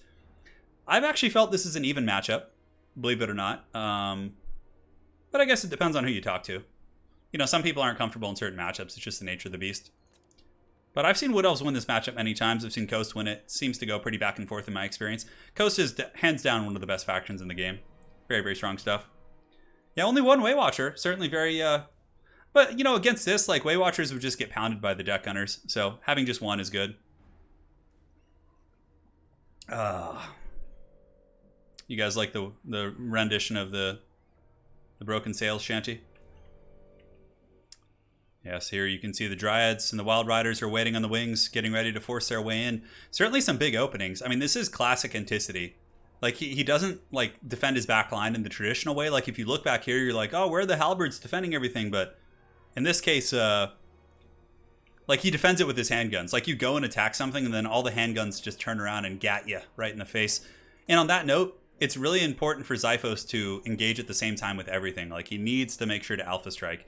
If Xiphos trickles in at all, he's going to lose this game, hands down. Like, at all. He needs to collapse with everything at the same time. War Dancers don't have the Vanguard. What we saw Falcon do was actually go for a mass Vanguard, I think, with Dryads and Wild Riders. And it was pretty effective. Like, if there was a bunch of Dryads, like, imagine a couple Dryads back here and, you know, Wild Riders kind of lurking in the shadows back there. That could be pretty devastating for sure. Yeah, don't bring a bow to a gunfight. It's funny because in Total War, bows are actually like the counter to guns in Total War Warhammer. Xiphos says, I don't want to start. I'm not ready for this. And then Anticity says, I can start then if you're ready. Do it because I won't. That's so funny. Come on, Xiphos. Where's the confidence, man? Believe in yourself. You're a champ. Let's get in there, man. Show the fury of the Wood Elves. They've certainly won faction wars in the past, so it's certainly possible. Wood Elf is way more fun to fight than box factions like Dwarves or Vampire. Yeah, this Vampire Coast isn't even in a box, though. It's just in like a gunline formation. Like, it's not boxed at all. As a matter of fact, the entire back line's open, more or less. I mean, he's got some halberds in the trees here, but Xiphos with proper micro should be able to just have the Dryads kill these guys and get, you know, 2 groups of Wild Riders right into the gun line. But, again, he needs to advance. I mean, this is certainly not bad for Wood Elves. They have some cover right out of the gates here, and also could use the cover back here, so we'll see. We will see indeed. So the Scurvy Dogs are pulling back. I think Anticity has probably quickly realized there's a bit of a force over here, so the Wild Riders are pushing out, and the Zombie Pirate Deck End mobs have been discovered. But yeah, the Wood Elves need to collapse very quickly. They need to move up with their main force and just get in there. They can't trickle in. Like I said, I think that's the biggest risk that Xiphos does run. So the Dryads on the far side have been given orders. A little bit of light skirmishing here, but the thing is, like, if he sits in the trees, I mean, yeah, they do have tree cover, but some of these guys are going to be able to hurt them pretty bad. And now you can see the handgun fires opening up. But the Dryads have the cover of trees and also are in melee combat versus deckhand mobs, so I suppose this isn't bad for Xiphos. The Wild Riders of Anticity are lurking, waiting, fiending for blood. Will the Wild Riders advance out to fight here? It's hard to say. But so far, this is a good start here for the Wood Elves. The Dryads are able to cut through the zombie power deckhand mobs very quickly, and if they can trade there, that's going to be a good start. And that's a nice bait by Xiphos as well. He does actually get a zombie power gunnery mob summon out, and if he can fall back and just wait out that summon, that's going to be a pretty golden situation, or at least avoid it. So yeah, now some of the Dryads are moving up. Wild Riders not taking much damage because they are, of course, hidden in the trees. And so far, Wood Elves are actually quite happy here. They haven't taken too much damage on the approach. And yeah, there are some summons here, but I don't know how impactful they're going to be. All the Deck Gunners opening up here on the War Dancers, who, despite that taking that firepower, still should be able to cut through the deckhand mobs pretty quickly. More Dryads coming from the far side, and up in the sky, the Prey of Anothrema caster, the Glade Lord, is taking a bit of a pounding as well. A big overload, actually. All the Scurvy Dogs being sent into combat here to support the summons. Interesting choice. And in the back, Xiphos creeping around with some Dryads. These Wild Riders being a little bit too conservative for my likings. They need to be collapsing at the same time. In order to win this matchup as Wood Elves, if you are going to go for a melee rush, you need to hit everything like at the same time. That's how we saw Falcon do it, right? Falcon was able to collapse in with like everything at once. Also, some of the Scurvy Doggos are being hunted, so yeah, the Way Watchers are going to be taken offline here. That's a pretty painful one right there. War Dancers cutting through these guys. Dryads have gotten into the back line. Dryads will now be moving in to fight these Halberds here. Dryads in the back fighting against these deckhand mobs. And Xiphos, man, he forgot about the Wild Riders. No, man. If these Wild Riders like were active, they could have already probably killed these gunnery mobs by now and have been making their way into the back line. But man, look at the kill box here from Coast. Brutal stuff. Just gadding into those Dryads right there. Just no mercy, man. Ammunition's also pretty healthy. Plus, they do have a gunnery wight here. And man, Xiphos is being torn apart by this Coast army. Goodness gracious, man. Goodness gracious. So perhaps Anticity has learned from his last faction war and has been practicing against Wood Elves specifically. Because this is just look how they massacred my boy. Just all the War Dancers are pushing into the back line now. I mean, we could see a reversal if like the gun line were to be jumped here. But yeah, forgetting about those Wild Riders for that long was also a big mistake. Because now they're coming in and like, it's the trickle-in, right? Oh my god, just brutality as those Wild Riders are just torn to shreds. And here comes the Glade Lord, a bit of a valiant last stand here, but Anticity truly probably the best Vampire Coast player in Total War Warhammer. And he's showing that he knows how to play them, and he's taking no prisoners, man. Though we did see Wood Elves defeat them in the last one, this is going to be a pretty quick punishment for sure. And down goes the Glade Lord, just being absolutely massacred by Crossfire. Oh my god. Jeez, brutal. Yeah, I think you need like a mass Vanguard rush with more Wild Riders. Like one Wild Rider, like Anticity had a huge backline opening. I think if we had seen like all Dryads with some Eternal Guards and then a bunch of Wild Riders rushing, that would have done the trick. But like that slower approach of like having to run across open field just did not do it. All right, guys. Anticity is going to be advancing to face Hadries. So we are set for our round of 8. We have Norsca against Lizardmen. We have Empire against Bretonnia, Bretonnia against Dark Elves, and Coast against Skaven. There was a firefight. Yeah. Brutal stuff indeed. That was by far the worst Wood Elf game I've ever had versus Coast. No, let me type it. No stress, Xiphos. We will get you back. In fact, war not against Coast. Oh, he already left. Okay. Yeah, that was fast. Okay. They were just brutal stuff. All right. Well, Xiphos, don't worry, man. We'll have you back in Faction Wars as your Wood Elves, and we won't have you against Coast in the first round. Granted, I mean, you know, Coast was defeated by Wood Elves last time, so I figured it would be doable there. Yeah, the War Dancer in front line definitely got pounded. I think Dryads and more Vanguard would have been much, much better. Coast definitely has a strong bracket. Coast against Dark Elves is favored. Coast against Bretonnia will be interesting, too. There are 2 Bretonians. Yeah, our sub-faction today is actually Bretonian. All right, guys. So we got Lizards versus Norsca for our next match. Let's join this bad boy and get this party started. Yeah, the roving dogs were also vicious. Man, Anticity's Coast is so nasty. Like, a lot of people are going to attribute, you know, like, the success to Vampire Coast as a faction, but you got to give huge props to Anticity also. His target priority and positioning is so good. Like, he is so solid at that, man. All right, so, Flying Taco versus Ulrich Rahl. So let's load back here. Adjust the nameplates. Toss a coin to your wood elves, a valley of plenty. There we go. All right. All right, guys, this is going to be our next scrap. We got wood elves against the Lizardmen, or excuse me, Norsca against Lizardmen. You look here, you can see all the players. A salute to those who have fallen, and a salute to those who are advancing on to the round of 8. We are, of course, in the first match of the round of 8 in our best of 1 series. Flying Taco against Ulrich Rahl, Norsca against Dinos here in this matchup.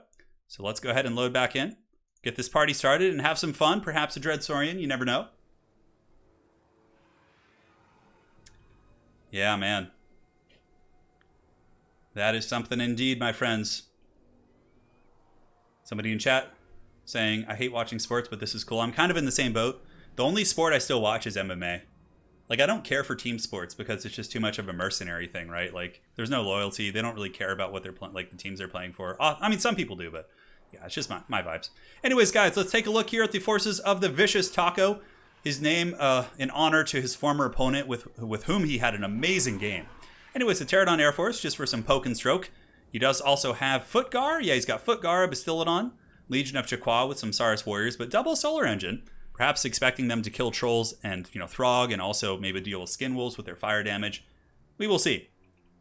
So yeah, here we do have a Saurus Scarvet, a Beastcaster for Manticores, and it's going to be a Feral Stego to help deal with the infantry department. Yeah, Dark Elves got past round 1 before. I don't remember Ice Power. You'd have to go back and check. You know, Hadries, I mean, you're obviously a better Skaven player than I am, Hadries, but I've had some success against Vampire Coast with Skaven.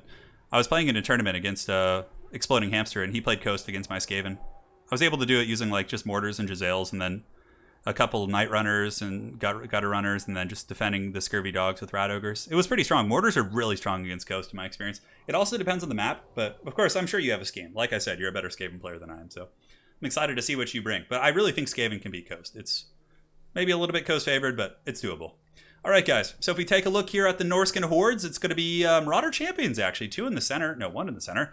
Javelins flanked by Berserkers and Marauder Horsemen as well. So certainly a very solid build. We do have Throg the Troll King with some Famir and a Shadowcaster. Looking to drop some Pendulums on Saurus and also a Metalcaster to cast Plague of Rust on big dinos, therefore allowing the Javelins to do some bonus damage, which is good. These are just basic Marauder Horsemen. Looks like these guys are pretty much the dedicated anti-Pterodon units. Yeah. Should be good. Ice Power. Yeah, you know, in the last faction war, we did have Ice Power Total War. Was it the last one? He played Anticity against Coast, and his Dark Elves almost beat Coast, but he lost his Lord really early in the battle, and that was pretty much the only reason he lost. So it's you know, certainly doable. You played really well that game, Ice Power. Aside from like having Luther catch your Lord, it was a really, really good game. Look at the balance of power. Like, some matchups are so weird like this. Like, it just looks like it's in the favor of Norsca right now, right? And I mean, it is, according to the balance of power, but it's certainly not true. Oh, yeah, guys. And here we go. Laser Dino's going to be ripping some shots. Certainly can take out the Marauder Horsemen if they want to. Berserkers. There's certainly a lot of threats in this Norscan army. And in the first battle of today's tournament, Ulrich Rahl certainly played like a man possessed, dismantling a pretty solid Dwarven army very, very quickly. So we'll see if Ulrich Rahl can carry that fighting spirit here into this game and dismantle the lizards like he did the dwarves. But again, Flying Taco is no mere foe. He is a legendary Taco. And this man is definitely one of the best players in the community, as is Ulrich Rahl. So it's going to be a scrappy fight. Laser going down, shooting into the Marauder Horsemen. Some nice juking from Ulrich. The Norscan horde does advance. Saurus will lose trading against champions and berserkers, but against marauders, they'll beat the brakes off them pretty good. But even against berserkers, Saurus, you know, punch back pretty well. They still do have 52 weapon strength, so they're not slouches by any stretch. But it looks like the Bastillodons are shooting into the skirmish units, going after the Marauder Horsemen. Yeah, it looks like on both sides. So these Marauder Horsemen have lost about 6 models, and these guys have lost 3. And the Pterodons just kind of flying. Pterodons do outrange these guys, I think, by 10. Yeah, they have a little bit more range. So, yeah, really good play. Pterodons are a great counter-skirmishing unit. They typically outrange, like, throwing axe type units and also aren't bad against, like, repeater crossbows and something they can pursue and also defeat them in melee. So, looks like the Shield of Chaqua is active, giving the ward save here to the Bastiladon. A nice Plague of Rust going down from Ulrich, but I don't know if he has the follow-up here. Ooh, a big flank coming in. The Beast of Tashnar and also some Frostwolves pushing in. Maybe, I think he's trying to lock the Bastiladon in place to make sure his Javelins can keep throwing. But the Javelins are getting some good damage into that Bastiladon right there. The Shield of Chaqua, though, has saved a lot of damage. 44% ward save is quite sexy. Nice Pendulum there from Ulrich. It does tear through the Legion. Also does a little bit of a topical HP damage here to the Saurus Warriors with the shields. Nothing to write home about, but certainly not bad by any stretch of the imagination. Javelins, a little bit out of position. It looks like Ulrich may have temporarily forgotten about those guys.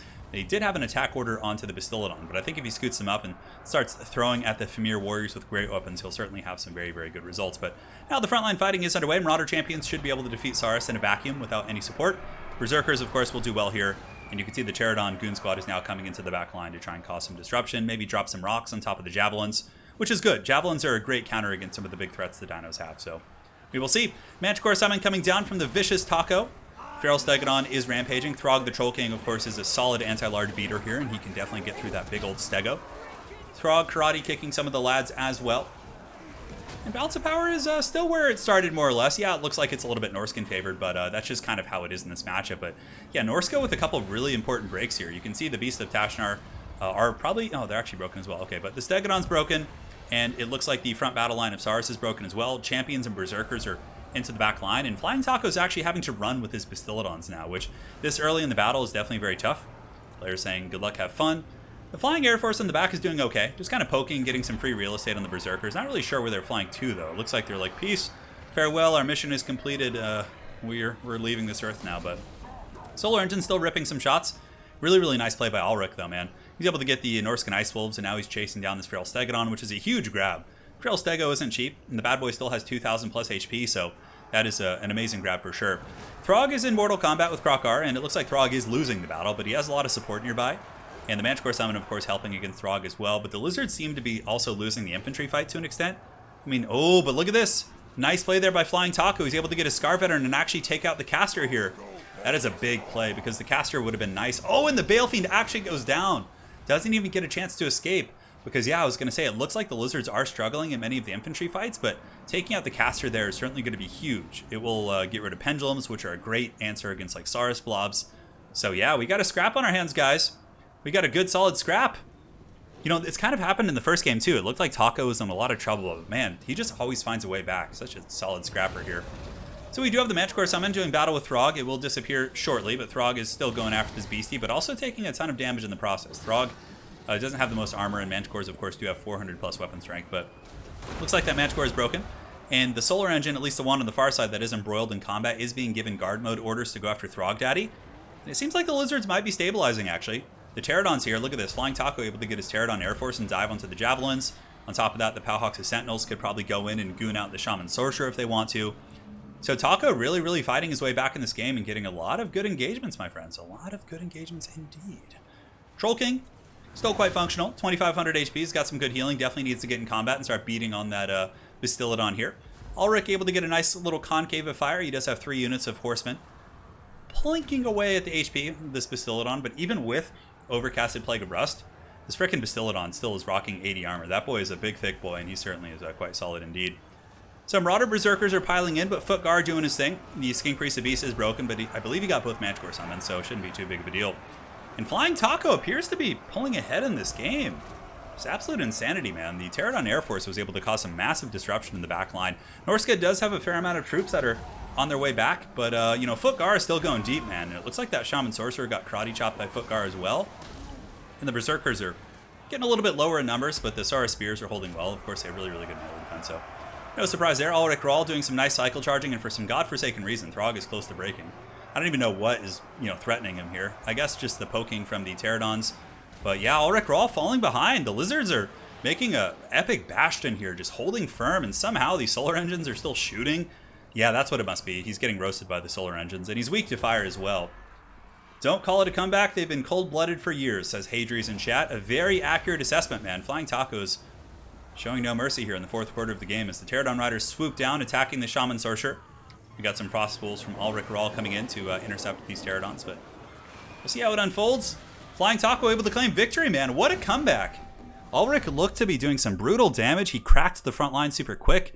He, chased the Bastiladons down, but Taco just stayed calm, used Foot Gar, restabilized his Bastiladons, and was eventually able to come in with his Pterodons in the fourth quarter and shut down the Javelins completely. So, yeah, that was an amazing game. Well played. This is surprising. Nice work, Taco. I know. I thought he was in huge trouble. I mean, I guess the Balefiend going down was pretty big. I mean, there was a lot of variables there that, came into play, but solid scrap. Solid scrap indeed. Yeah, Taco's an amazing player for sure. Faction War bracket. Flying Taco is going to be our first to advance to the top 4. Lizardmen are in the top 4, my friends. What a comeback indeed. So now we have Empire versus Bretonnia. Seems like the Age of Undead is certainly not in its last legs, but all right, so let's get in here. We got the next matchup. Well played to Taco indeed. Thank you all for joining. If you guys are enjoying the stream, do drop a like. It lets YouTube know that people enjoy this Warhammer thing. And now we got Falcon versus Imperator. Bretonnia against Empire. Falcon, of course, on the left side. Falcon, again, thinking he can do pretty well here in the tournament. With the Bretonnians, and so far he's been true to his word. I've actually seen Falcon defeat Lizardmen pretty well with Bretonnia several times. He knows how to win the matchup. And he's confident in it, actually, so... Falcon versus Taco would be a great match, but so would Imperator versus Taco. Empire versus Lizards is fun. Bretonnia versus Lizards is pretty fun nowadays. So yeah, we'll see. Just fixing the nameplates real quick. Don't worry, guys. Eventually, I'll get a UI system that is a little bit less clunky between games. All right, start when ready. So now we have the Bretonnia versus Empire, the battle of the good guys. All right, so a lot of you guys here in chat are speculating about what's going to be in the finals, but let us not... We can't skip the fact that we could have a Bretonnian versus Bretonnian mirror match grand final. This could be an actual thing that happens. The Dark Gods are certainly sad. All of their champions have fallen. Chaos Beastmen and Norsca have all been eliminated, so... Yeah, the Dark Gods are crying in the corner somewhere. I'm sure they'll be back. We've had Norsca in the grand finals before. We had Zardar Total War take Norsca to the grand finals against Hadries. It was a 2-1 series. He lost, but it was a really good performance. So Norsca clearly can make it to the finals. I actually don't know where Imperator is from. No, Chaos got karate chop today.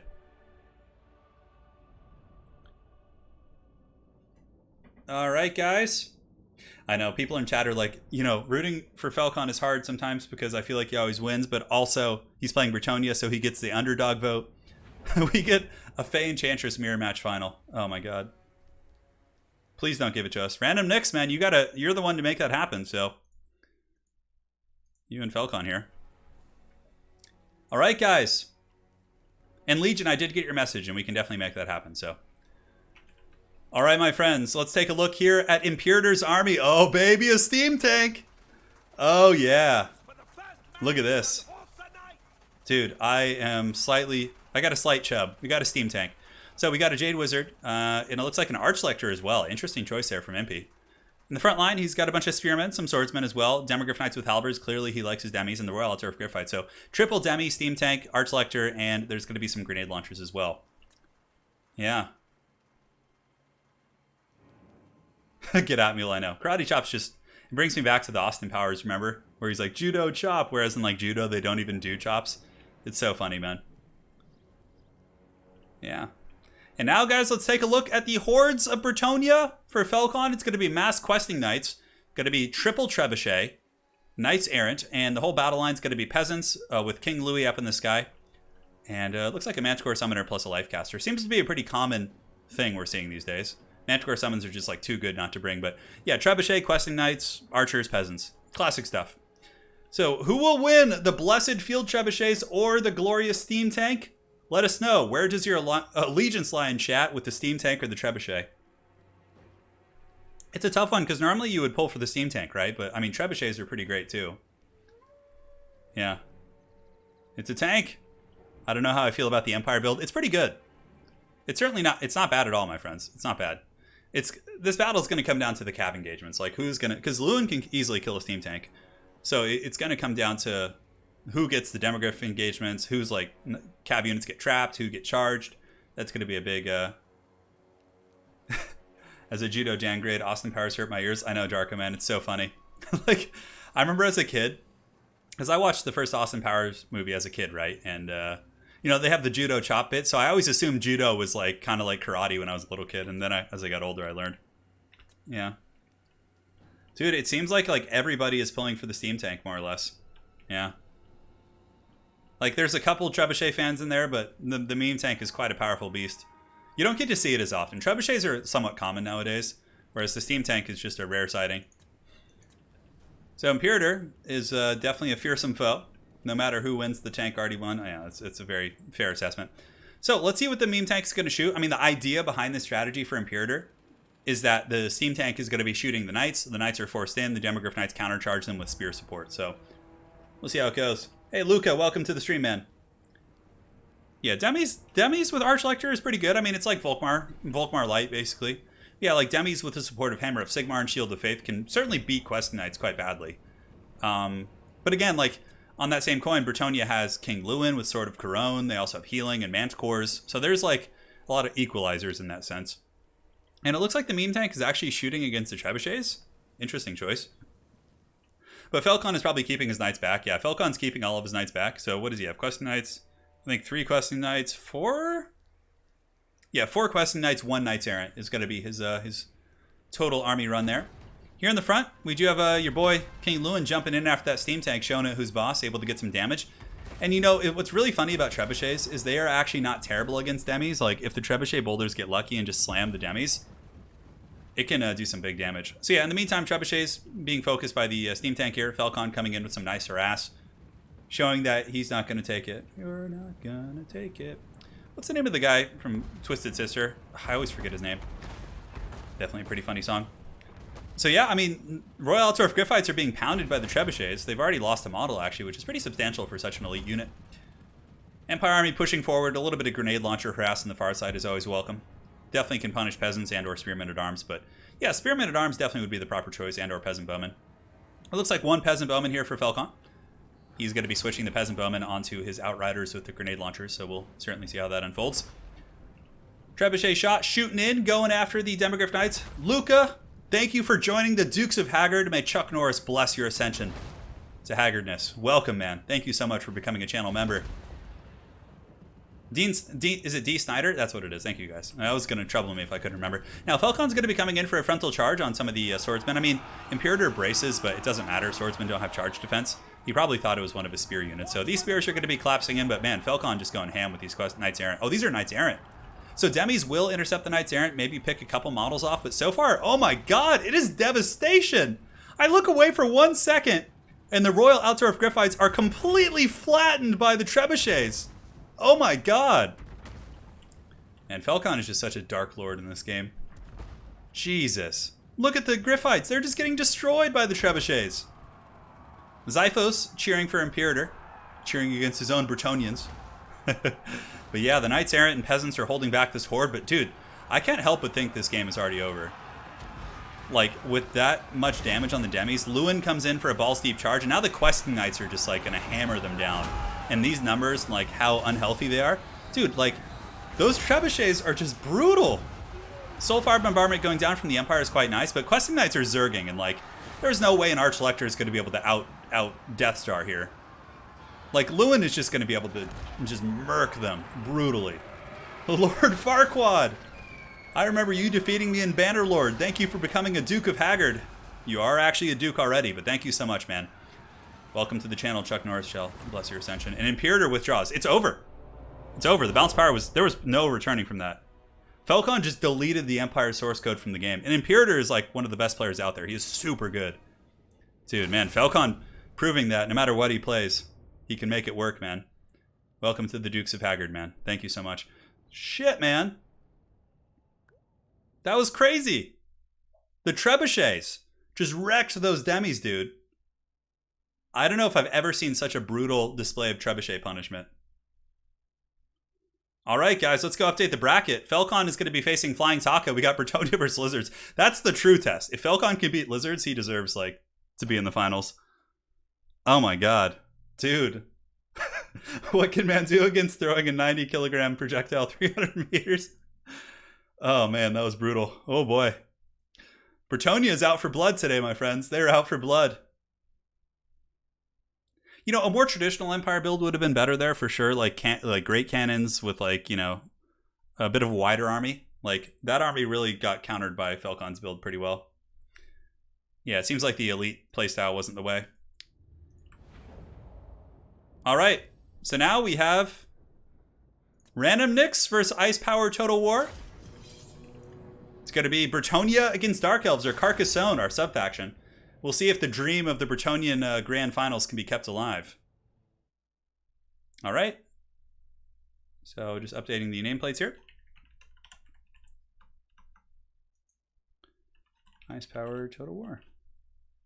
The final ascension for Falcon will be to have him win a faction war with Dwarves, I think. I think that's the final test. If he's able to win this, he'll have to play Dwarves as punishment until he wins. I know he hates playing Dwarves too. All right. There you go, guys. We're loading into the battle. The wolf need not be here because they're actually loading in right now. Dude, that was crazy. That's why the trebuchet is a superior weapon. Dude, I was not expecting that to happen. I was not expecting that, but it did. It happened. It certainly did. All right, so we're on Pillar of Bone. We got Bretonnia versus Druki here. Smallish map, for sure. Trebs counter demis. Yeah, most people didn't know that arrow for sure. Like, you wouldn't think it would, right? Because you think direct fire cannons would, but the Trebs, dude. Oh my god. All right, guys. Now let's take a look at the armies of Ice Power Total War.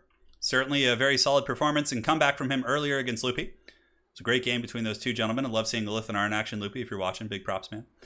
So we got Blackguard. We got Witch Elves here. We got some spears in the back. So yeah, very much going for the classic anti-Bretonnia. Rampage their knights into Blackguard. That's how you win, right?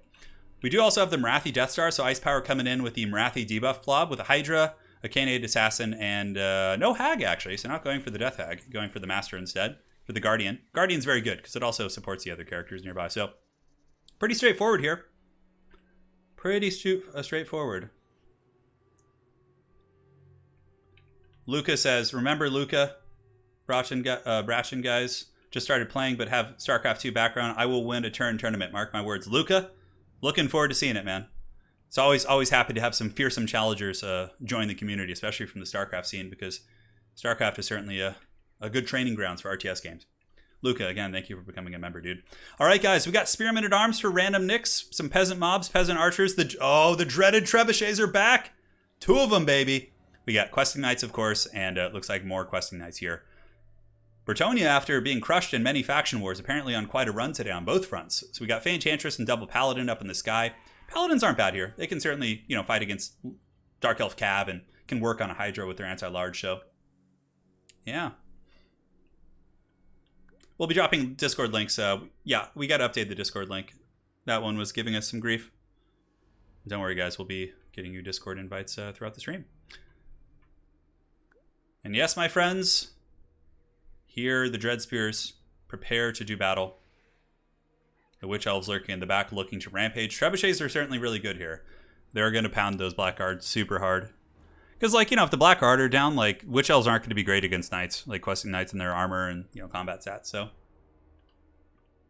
yeah, we'll see. We will see indeed. Yeah, Chaos had a pretty tough game earlier for sure. But I'm sure we'll see them back. Don't you guys worry. I've thought about someday maybe playing Chaos in the faction war. It could be fun when my hands are up to snuff. So Paladins are flying about, just kind of looking for the engagements, but the Marathi Blob does advance. Thankfully for the Dark Elves, this is a smallish map, so they're going to be able to get in combat before the Trebuchets do too much damage. But I think Ice Power probably would have picked a different army had it been, a map of larger stature. So Questing Knights lurking here, definitely going to be wanting to charge some of the spear units, and the brave peasants of Bretonnia are waiting to fight. Paladins coming in for some freebies here on Dread Spears. There is some Rampage nearby, though. They got to watch out. If they get rampaged into the spears, that would be a pretty unfortunate situation. It looks like a breath attack from the dreaded Chill of Santar. It looks like he coughs up a fur ball instead of breathing. Oh, there he goes. And those Spearmen at Arms take about 40% HP damage. Certainly not bad. All the Peasant Archers here from Random Nyx are going to be shooting into the Chill of Santar. And now the Bretonnian Knights are going to be hammering in.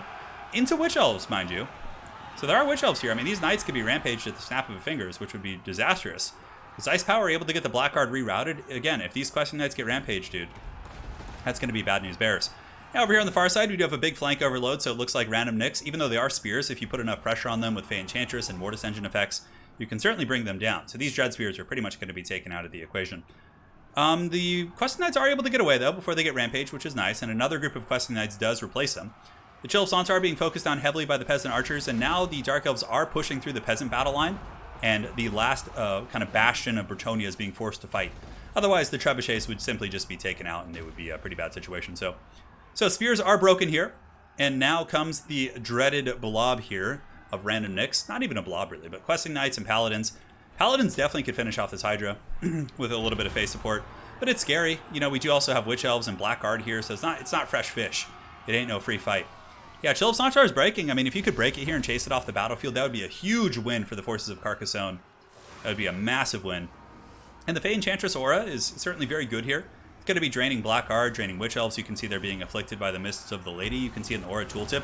Oh, and a huge rear charge coming in the back as well. And though Blackguard are good against such units, Questing Knights aren't bad at killing Blackguard either. And the Hydra's broken, but definitely needs to get the Fey Enchantress and the Paladin back here, and maybe just leave one Paladin to chase the Hydra. Balance of power is pretty even at this point, but the whole front line for Bretonnia is certainly in shambles, as the Witch Elves and the Blackguard and the Spears able to push through. And you also have to remember that Ice Power has freaking Master, he's got Marathi, he's got a Canid Assassin, all of whom are in like perfect health, with a perfect health unit of Blackguard and Witch Elves. So it's going to be really tough. So what needs to happen here is Random Nix needs to pull back with his Field Trebuchet groups and just kind of kite.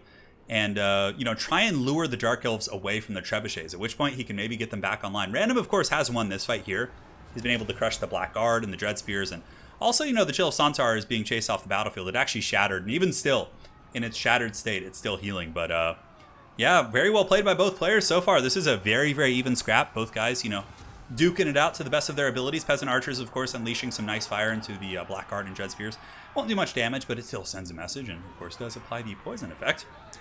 Yeah, fair amount of Questing Knights left, just some Spearmen at Arms, and, the mobile advantage is very, very substantial for Random Nix, which is nothing to be underestimated. Though the Dark Elf army, if they just kind of butted heads right now and just collided, the Dark Elf army probably would win. Random Nix has the opportunity with his mobility to really, hammer things and get picks, and then even the playing field by just, isolating whatever's not in the blob. For example, you got some Witch Elves over here, like if he could rotate over here and swarm them, maybe break them, who knows? But so far, the Witch Elves are doing a good job, and this is a really good play here by Ice Power. He's chasing off the Archers and making sure the Trebuchet crews don't come back, because if they do, that could spell doom. Scary situation here. Paladins, of course, diving in. We got some Peasant Archers still unleashing some fire. Are they going after the Witch Elves? It's hard to tell, actually. It looks kind of like Dread Spears or some sort of a hybrid between those two units. Random Nix circling about. Let's see what the players are saying. A little bit of role-playing, perhaps. No, good luck, have fun. Maybe a little bit of role-playing. Time to slaughter some peasants. Okay, some light role-playing from Ice Power Total War, but here we do have some isolated Dread Spears. Good play, though. Ice Power does see it coming, and he actually braces, which means he will get the charge defense against those cav units, and it makes Random Nix kind of second-guess that decision. Will a Fey Enchantress Blob be able to win here? I think it's going to be very tough with the Canid Assassin and those various characters, but Bretonnia does have a lot of loose troops all over the battlefield. So what's happening here, Fey Enchantress charged into Spears, because now the Spears are not braced anymore. They're in combat, so now the Bretonnian Heavy Cav can charge in, and the Dread Spears will not get their charge defense. So yeah, we'll see. Here they come. The boys are back in town, and it looks like he's trying to dodge something. I don't know why he didn't just go in there. I think there's like a Doom Bolt coming down from Marathi. Yeah. Paladin's coming in as well. Dread Spears should break pretty bad. I mean, it's a full surround. It's going to be a couple seconds, maybe like 5 to 10 seconds before these Dread Spears break. 1, 2, 3, 4, 5. Right on cue, they break. Pretty accurate assessment there, if I say so myself. So the Dread Spears are broken, and now there's some loose Witch Elves. Like, that would be another great pick, but I think that Ice Power Total War knows. And this is, the downside of taking a build like his. Yeah, it's going to be super strong in a blob, but if you're playing a mobile faction, you're going to have to pay the Troll Toll as they pick off anything that isn't in the blob. So again, we have some Witch Elves over here, which would free up some Archers. I believe Random Nix had some Archers elsewhere. No, it doesn't look like it. We got some Spearmen and Peasants. They all need to kind of make their way back in. I think what's going to happen is Random Nix is going to just reform ranks with this for the final battle, for the fate of Middle-earth. And yeah, those Dread Spears are broken, man. They are broken indeed. And now the Dark Elves are chasing. Probably going to engage some of these Spearmen at Arms, which is fine. We have another engagement here as the Paladins and the Fey Enchantress go after these Witch Elves. And Random Nyx is just organizing his forces, like I said. He's got all the boys coming back to do battle here. Those Spearmen at Arms are going to be hunted off the edge of the battlefield, so you can see, yeah, they're not going to have a good time. Currently a little bit afraid of this blob, an Awakening of the Wood going down here. And how are the Witch Elves doing? Yeah, looks like Peasant Archers are shooting, of course, fulfilling the attacking. It's kind of unleashing some juicy shots there into those Blackguard. No problem there. Rashab, thank you so much for the kind words, man. Yeah, those Witch Elves certainly broken. Definitely want to shatter him, though. Even a couple Witch Elves would be enough to rampage something. The Dark Elves finally able to get their clutches on some of the Spearmen at Arms. Yeah, these poor Spearmen. Gonna get rampaged and take those boys out. And now Random Nyx with the fourth quarter plays, guys. Check it out. Random Nyx is gonna be able to get the freaking Trebuchet back online. I think this is where he'll make his stand. Like, he's gonna defend this Trebuchet. Maybe? I don't know. Yeah. Dark Elves are closing pretty quick. Random Nyx preparing, Earthblood going down. Balance of power is pretty even. Peasant Archer still ripping some shots. Definitely want to shoot the Witch Elves. They're so lightly armored, very vulnerable to such missiles. But, I mean, just shooting into the blob in general is smart. Because it's going to apply poison to all those guys. I can tell Random wants his Trebuchet, but he's got to make sure not to engage until he's got his Peasants and Spearmen in place. Otherwise, the Blackguard and the Witch Elves will just tear apart his formation. They've gotten back. I mean, they might be able to get one shot. It's hard to say. Random Nyx here charging in with some Bretonnian Cav. The reason he's doing this is just to try and buy time for the Trebuchet. And it looks like he's committing to a fight here. Chalice of Potions going down. No, Awakening of the Wood. Ooh, nice Awakening of the Wood right there. Brutal stuff. And the Mortis Ascension effect from the Lady is now going. So Fey Enchantress, excuse me, guys, is draining down this entire blob here. A little bit of rampaging. Questing Knights are beaten, but here comes more Questing Knights from the backside, charging into the back of those glorious Blackguard. I definitely think he needs to wait for his infantry. But the two Paladins are still here. Balance of power is really, really even. Actually, it did go into the favor of Bretonnia, but ooh, some of the Witch Elves are broken. 62 of those ladies are broken. The poison is actually really, really substantial here. Poisoning all these elites and those halberds and those characters. And now the Peasants of Bretonnia. Pitchforks out, baby. They're coming in hot. Dude, this is going to be something. You can see a lot of the Dark Elves are running. I think the Blackguard might even be running as well. Are they? Where are the Blackguard at? I think they're still in there. I'm trying to get my mouse. Yeah, they still got 61 models. But the Fey Enchantress draining should be enough. What Random Nyx needs to do is just kill all the Blackguard and then cycle charge the characters with his Paladins. That's probably his best bet. And yeah, for ice power, I don't really know. Like, builds like this don't give him too many play options. It's more just kind of blob and prey. It seems to be going okay, but the Blackguard are being worn down. The draining effect from the Mist of the Lady is such an MVP here. Just goes to show, Carcassonne certainly's got some teeth in this sub-faction. Yeah, the Hydra Focus Fire was very, very strong early. Double Paladins, too. I'm going to be able to, cycle charge the Master and, the Kainate Assassin. It's still going to be very tough to kill, mind you. Like, Dark Elves could still win this. A really nice Soul Stealer, too. That nails everything. But all these troops are being chased off. Got to make sure to keep the Fey Enchantress in there if you can, to try and keep draining the Blackguard. And it looks like the Dark Elves able to bunker bust the Bretonnians there.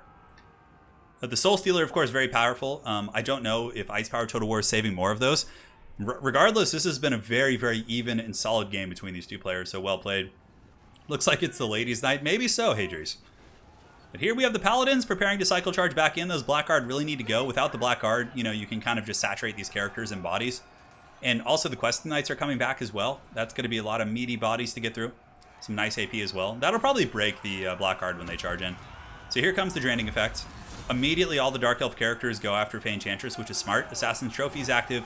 She's taking some damage, but the Paladins come in and punt those characters over. You can see the Paladins ain't going to be taking that shit.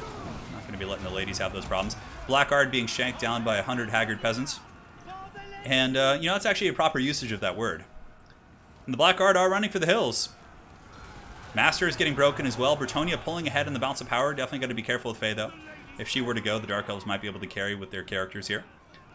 And the Master is definitely not the Master here.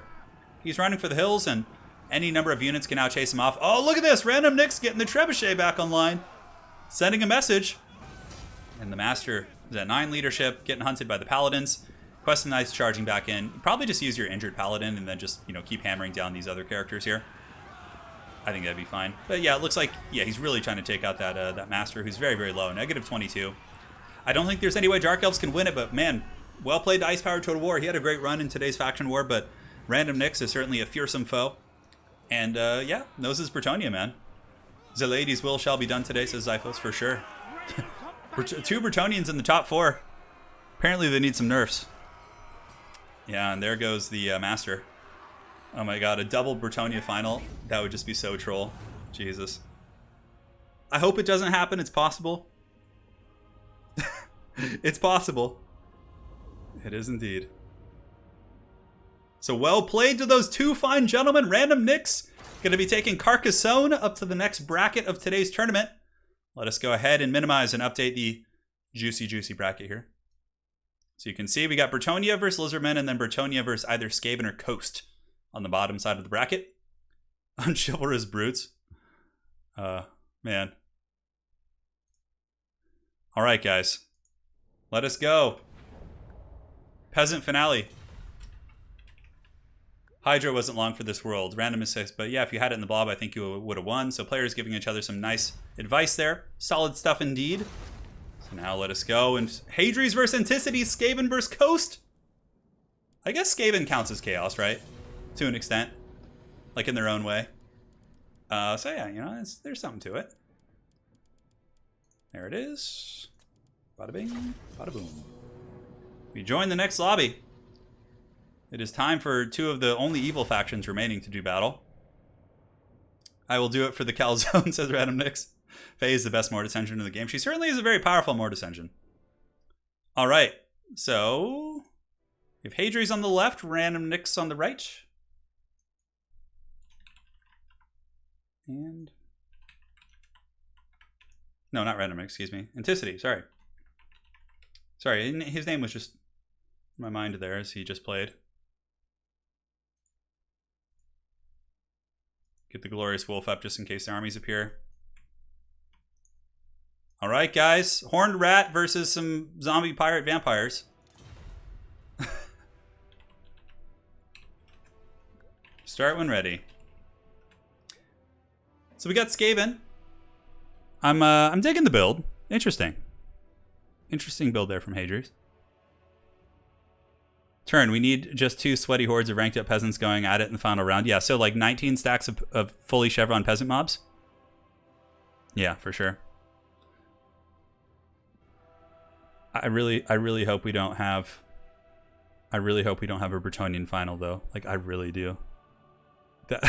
I mean, I do and I don't because I love seeing Bretonnia succeed, but on that same note, it's like, yeah. It's tough, man. Peasant mobs plus archer spam is certainly very powerful. I mean, that's kind of the meta, right? You don't really see too many battle pilgrims, things like that. Hey, no worries, Chance. We'll get the link fixed after the stream. In the meantime, if there's any mods in chat, if you guys could drop a link to the multiplayer Discord, that'd be great. Some delicious water. Stay hydrated, my friends.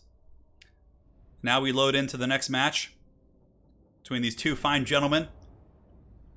Hadries versus Antiquity. Two former faction war champs going fisticuffs here in the last match of the round of 8. Who will advance on to face Carcassonne? The dreaded Bretonnians await. All right, guys. So here we are. Let's take a look at the armies of the coast. So for coast, double carronade. Carronades are good against many Skaven assets. Great against wheels, furnaces, artillery, mortar teams, just Elves, you name it. So he's got double cannon. Let's see where he's going to be deploying. It looks like back here. Shade Wraith Gunners, Bombers, of course, are exceptional here. They pretty much wreck all Skaven infantry. Sirens are also nice because they cause terror. So it seems like Antiquity has a very efficient build here. He certainly knows what to expect from the Skaven forces. Luther Harkin up in the sky, no surprise there. He's an absolute pain in the ass to deal with. And Vampire Fleet Captain with some Scurvy Doggo play. And that is going to be it. Antiquity certainly switched up his playstyle. I played him with my Skaven once, and he used to do Morngul rushes against me, but looks like he's gone more for a defensive build nowadays. So for Hadries, he's got very much an Eshin army. He's got like Deathmaster, Assassin. He's got a Plague Priest here in the shadows. But a lot of Gutter Runners. He's got Council Guard hiding in the trees. More Gutter Runners. A lot of Slingers, actually. As a matter of fact, no Mortars, no Jezzails. A lot of the very typical elements in this matchup you're just not seeing. He's got a massive battle line of Clan Rats with Warp Grinders and Vixtrin's Death Squad. Hadries with a very unorthodox build here. But we'll see if it pays off, man. Perhaps he's been scheming as well.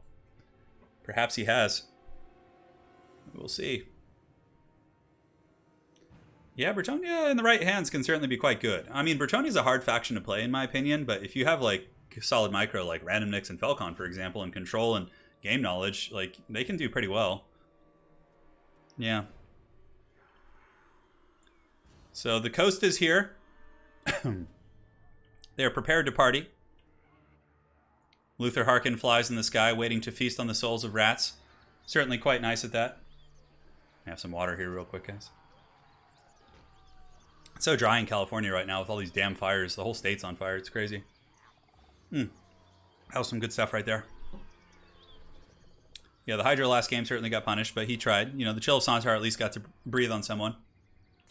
So yeah, mainly for Hadries, it's like a huge battle line of clan rats with a couple, you know, niche units mixed in, a fair amount of gutter runners and Eshin units. And for Anticity, fairly standard. Bombers in the front line, just annihilate pretty much any rush. It's so brutal. And the Carronade's good against many other Skaven assets, like I said. I'm curious how Hadries is going to get around the bombers, because what I do to deal with bombers is I use like 2 mortars, the Poison Wind mortars, and you can just Shrek the bombers pretty good before you approach, but I don't really know how Hadries is going to deal with it with his particular build. I mean, clan rats are going to get annihilated by bombers. I guess like maybe you delay the frontline engagement and just take some like very awkward flank engagements, things like that, like would be my guess. I don't know. Sofa Muncher says, Turin, I live in British Columbia, Canada, and the smoke finally cleared up here the other day. Yeah, it's crazy. It's really crazy right now. And yeah, you can see both players appear to be ready. Start when ready. We'll see what schemes are afoot. Skaven certainly have some good assassination potential if they're able to catch Luther Harkin with his metaphorical pants down. Deathmaster plus the Assassin plus, you know, some Eshin units, Warp Grinders, like they can lock him in place and do some really nasty damage. Hadries really likes using Deathmaster. Like, I feel like in most matchups he does, as opposed to Skrulk or Ikit. I'm a huge fan of Ikit Claw in this matchup too. Having the Howling Warp Gale against Luther is incredibly useful. You're able to really goon him pretty well. Luca, I'd have to take a look at the StarCraft 2 ladder system, but I do think we need a new ladder system. And honestly, Luca, if you're looking to practice in this game, like, don't practice. Like, ladder's fine, but you should join our Discord community and practice with some, like, really solid players. You'll get better much quicker, and also will have less trollish experiences. Because this game has a lot of potential for that, unfortunately. It's one of the downsides.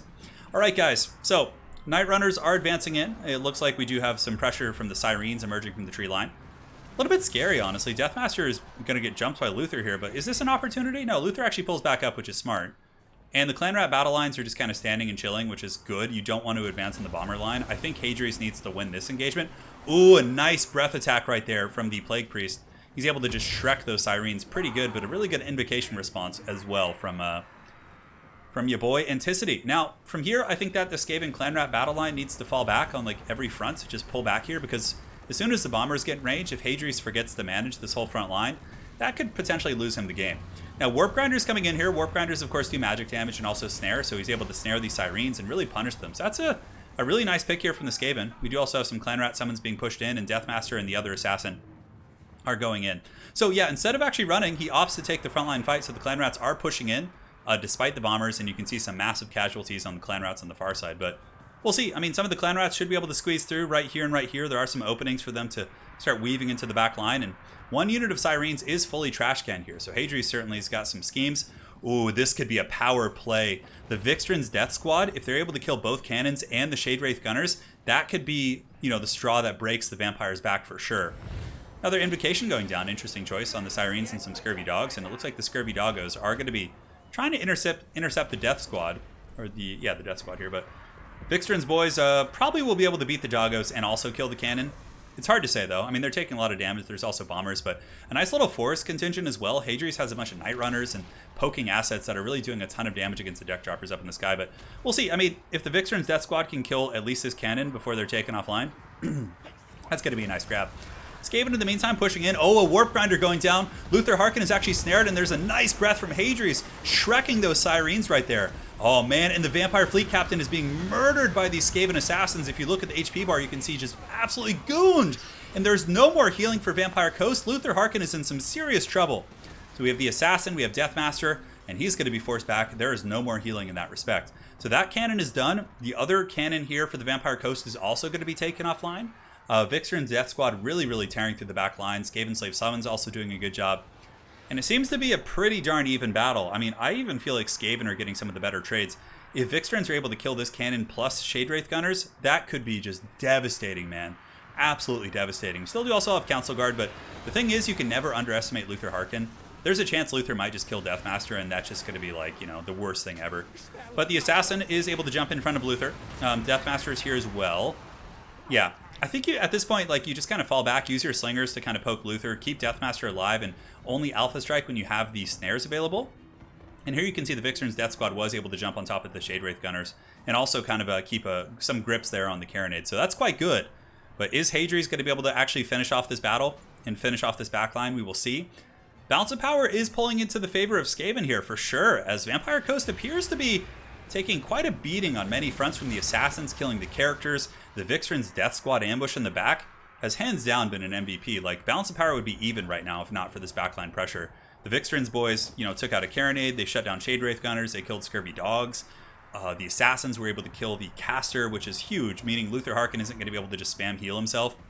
And now we do have Luther on the ground. Are we going to see... Ooh, but this is, you know, this is how Coast gets back, man. Just gooning out the characters. Are we going to see a Deathmaster Sigil? Looks like the one Assassin does come in, getting a nice shanking attack. Deathmaster is currently terrified, but he'll be back in just a moment. A couple seconds. 1, 2, and 3. Should be coming back from now from the terror out. There he is. Does he have the snare? That'd be really strong. And the Sigil is activated. We have the Plague Priest, we have Deathmaster, and all three of the Skaven characters are coming in. And Anticity withdraws from the game, knowing it is over. And the Skaven with an upset against the Vampire Coast. Hadri's advances on. That was an amazing match, man. Well played. Well played indeed. Both players played well, but it really came down to that backline gank. And also Hadri's really good assassination of the caster. Well played, dude.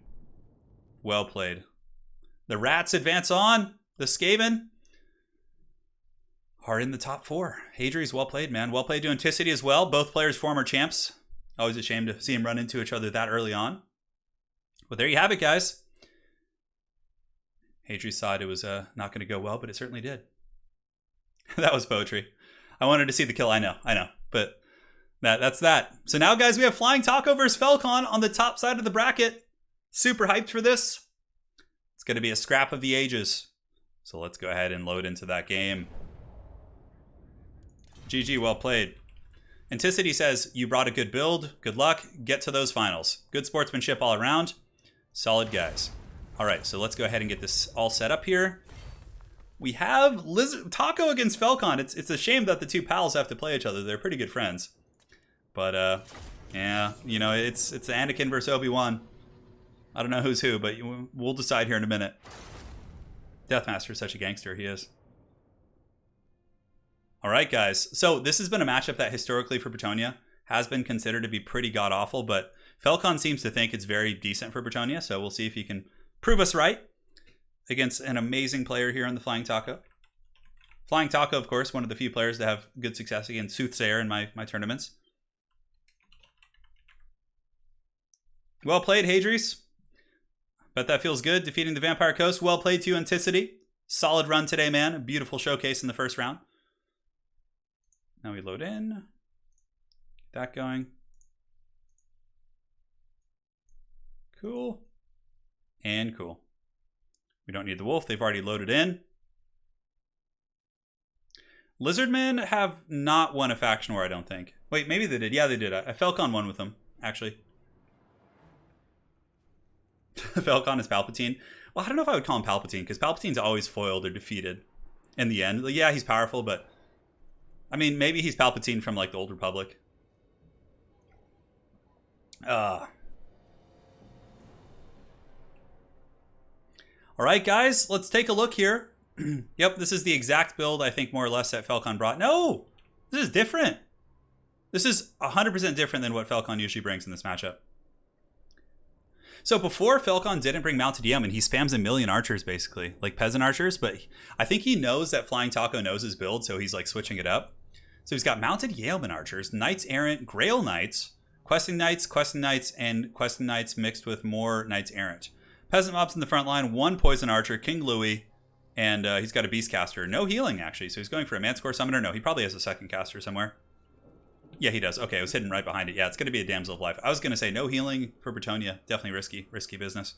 But yeah, Mounted Yeoman archers are just there to counter Pterodons, basically, and kind of kite them and poke and things like that. And yeah, for Taco, pretty standard. He's going for, you know, Legion of Chaqua, Saurus Spear Box with double Solar Engine. This is like the meta build against Bretonnia, so we will see. We will see. I'm really surprised Felcon didn't go with his usual build. Like, I watched Felcon play 3 games against a good Lizardmen player last week, and he was able to, or 2 games, and he was able to win both those games with the other build we saw. I'm surprised he switched it up. Yeah.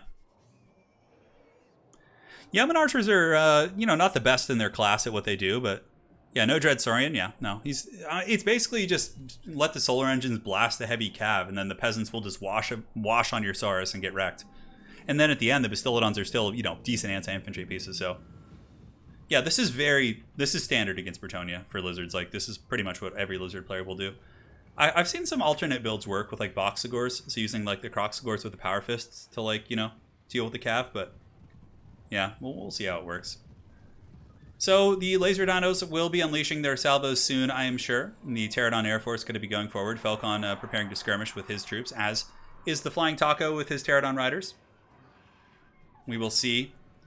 There's certainly hope for Bretonnia to get to the finals on either side of the bracket, as is for the Lizards and the Skaven. No real. I mean, I guess the Skaven are the last bastion of like the truly evil factions, right? I mean, Skaven are just, they're kind of evil, right? There's no black and white with them. The scheming little minions. But yeah, Yeoman archers do have 125 range, so they can outrange the Pterodons, but not the solar engines. And you can see the solar engines pound into them pretty good. Both players preparing for the final battle here. Lewin flying overhead. Sword of Corone is super strong. What Felcon will probably do is just try and bunker bust down, some of the Saurus formations. Solar engines blasting in. Oh, God, brutal damage against those questing knights. Man, peasant archer spam would be so good here, too. It'd be so nice. And there's going to be rock drops, too, so if the Bretonnian cav get in, like, an awkward position, like, there's going to be rock drops right on top of their head. You got to watch out for so much in this matchup. More solar engine shots into the Knights Errant. He's able to really catch them on the flanks there, and here you can see it would appear that the Knights Errant here are getting wrecked pretty bad. Lewin's also going to be charging in, trying to get some freebies, and now we do have some firepower coming in from what's little peasant archer presence there is. Some of the Saurus with spears are taking some damage as Lewin is able to kind of rear charge them and break their brace. And now we do have the questing knights of Bretonnia preparing to slam in. And more questing knights in the back, but they're charging into spears on pretty much every front. Sword of Corone, though, is really good. Sword of Corone will lower the armor of all these units down to 30 and will be very, very powerful. So it will certainly help him break this formation, or at least attempt to. In the meantime, Lewin's getting worked on pretty good. You can see here Louis is, he's having a bad time, a bad-ish time. Down to about half health here. The dreaded lizards emerge, holding their formation quite well.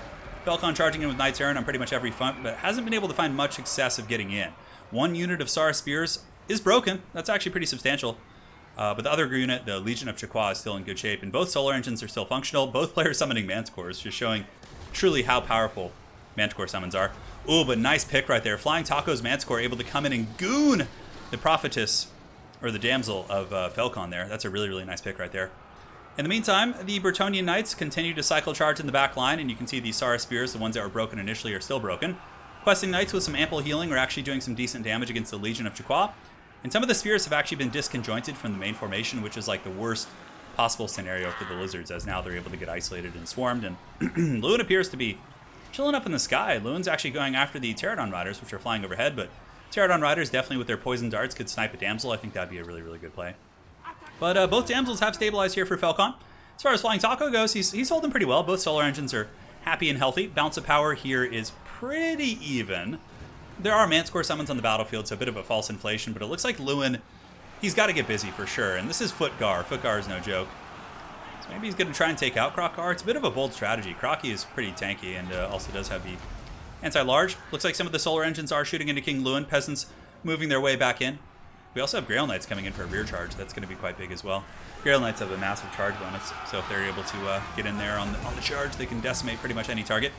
Really good Flock of Doom going down there by the Flying Taco. Overcasted. It's going to be nailing Felcon's more or less entire army. And it would appear that the Flying Taco is in a pretty solid command of this game, although Bounce of Power is close. Mounted Yeoman Archer shooting up in the sky. I can't help but think if Felcon had gone with his original build, the one he had been practicing with, he would be in much better shape right now. The Yeoman just seemed like a bit of an awkward pick. I guess they're the counter against Pterodon Riders?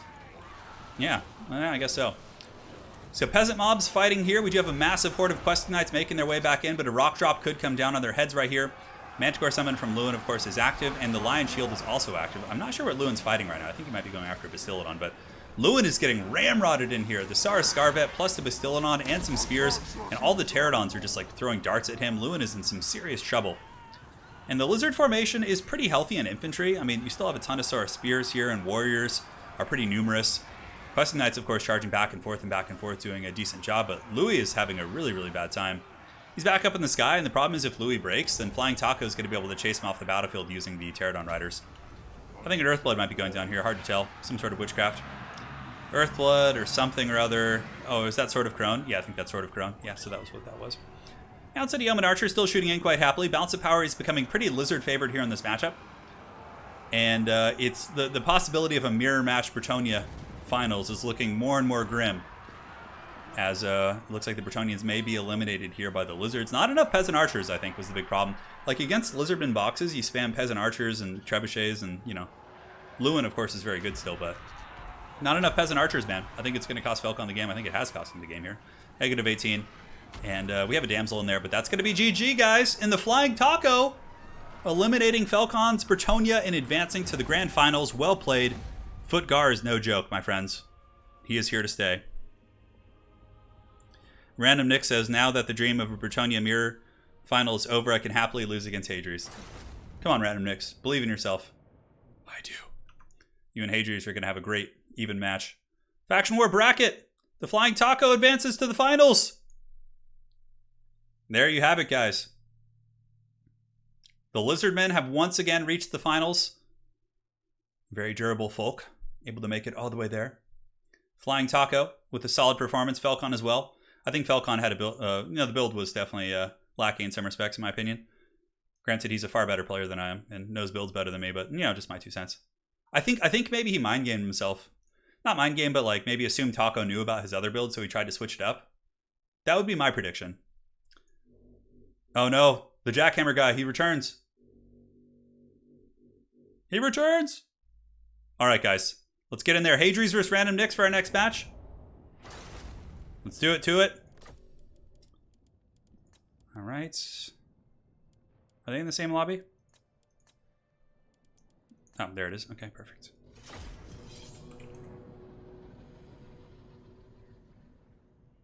Hi, Nick from the line of Turin. How you doing, man? That is I. All right, guys. Let's go ahead and get the wolf up. We have Hadri's on the left side with his dreaded Skaven. Of course, a previous Faction War winner. Random Nicks would be coming in with Bretonnia.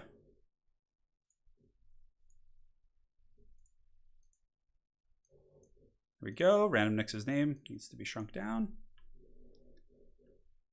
And we got the wolf. Hey. Start when ready. All right, guys. Bretonnia against Skaven. This is actually one of my favorite matchups. I love this one. And I actually feel like, though Skaven might be slightly favored in this matchup, I feel like Bretonnia actually has some great tools. Peasant Archers are super good. They kill ogres, they kill hell pits, they can snipe artillery pieces. Really, really useful stuff. And even cheap cav units, like Knights Errant, are more than capable of doing massive work in this matchup. So you can go very wide for sure. I don't think we'll see the trebuchets as much. We'll find out. We'll certainly find out. Trebuchet spam? I don't know. Palpatine definitely would have become a necromancer if he was in Warhammer Fantasy, for sure. Random Nick says, at least I know Taco is cheering for me with all of his heart. Oh, man. Yeah, the quick turnaround with these games is way better, Valnir. I think that's why Faction War is a more popular format in general. It's like a easier format to watch. It's not truly, the best of one obviously isn't the most competitive thing in the world, but it's fun. It allows more people to play too, which is cool. Slaneshi says the Bretonians are going to lob 300 kilogram rocks over 90 meters. Probably so. All right, guys, say farewell to the wolf. He's done his job today. The Wolf of Sigmar there. Palpatine would definitely be a Skaven. He'd be a Skaven necromancer. He'd find a way. A Skaven Warpstone necromancer.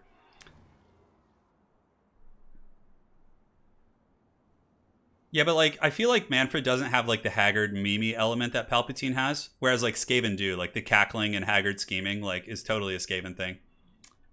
Yeah, it's a tricky one. All right, guys. So for the Force of Hadri's, he's going to be going for double Warp Lightning Cannon. No surprise there. They're excellent against Bretonnian Cav. Aside from that, Clan Rats, Skaven Slaves, as far as his big boys go. He's got the Plague Furnace to drown out the Peasant Hordes. Deathmaster and an Assassin, the Hadri's signature special. So this is a really good play as well. If you guys are looking to defend your Warp Lightning Cannons, you just leave a Warp Grinder between them, and if the Bretonnians come in and dive, you can just lock them down and punish them pretty good. Help at Abomination, and that's pretty much it. Yeah, solid army with some mortars to kill the archers. And now for the forces of Random Nicks, we do have the dreaded double field trebuchet. We got some Knights of the Realm here. We got a bunch of peasant archers and some more peasants. So yeah, I mean, both players playing pretty similar. Green Knight is a very strange pick here, but also maybe like maybe he knows Hadri's won't bring Skrulk, so Green Knight is really good. Green Knight will like be great against Deathmaster and the Assassin, but Skaven have a ton of magic damage via Skrulk's Lieber and some other units. But yeah, Green Knight here, a bit of a risky pick, but it might pay off. He's got Paladin and Fey Enchantress. No surprises there. So yeah. And here we go, my friends. Let us know in chat. You here for Carcassonne or Calzone, as people have adoringly called them in chat? Or are you a minion of the Horned Rat? You all about them Skaven Palpatine schemes, all that sort of good stuff? Thien Vu, are Warp Grinders actually good in combat? No, they're not. They're pretty poor in combat, but where they are good is with their snares. So, I mean, they pack some punch, but their combat prowess is pretty poor. They'll lose to pretty much any infantry unit, like in straight up combat. Yeah, the Green Knight's a risky pick, but like, yeah, double Warp Lightning Cannon is pretty bad for Green Knight too. Like, those Warp Lightning Cannon shots will just blast him so freaking hard. I don't know, we'll see. Green Knight is okay against Orcs. Orcs have gotten some tools, like, because with the prevalence of the the River Troll Hag and Spirit Leech, he hasn't been as good.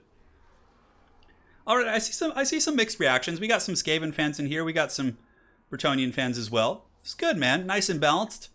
A little bit of hype for both sides. Certainly appreciate that. Well, we will see. Yep, Random Nicks hoping that Flying Taco is cheering for him, because I'm sure Taco would rather face the Bretonnians in the finals than the Skaven. The Skaven versus Lizardmen final is pretty fun. Going straight out of Lustria. Yeah, the Green Knight might get blasted for sure. It's tricky. I mean, if he can delay a little bit. But the Warp Lightning Cannons also want to be shooting the Cav.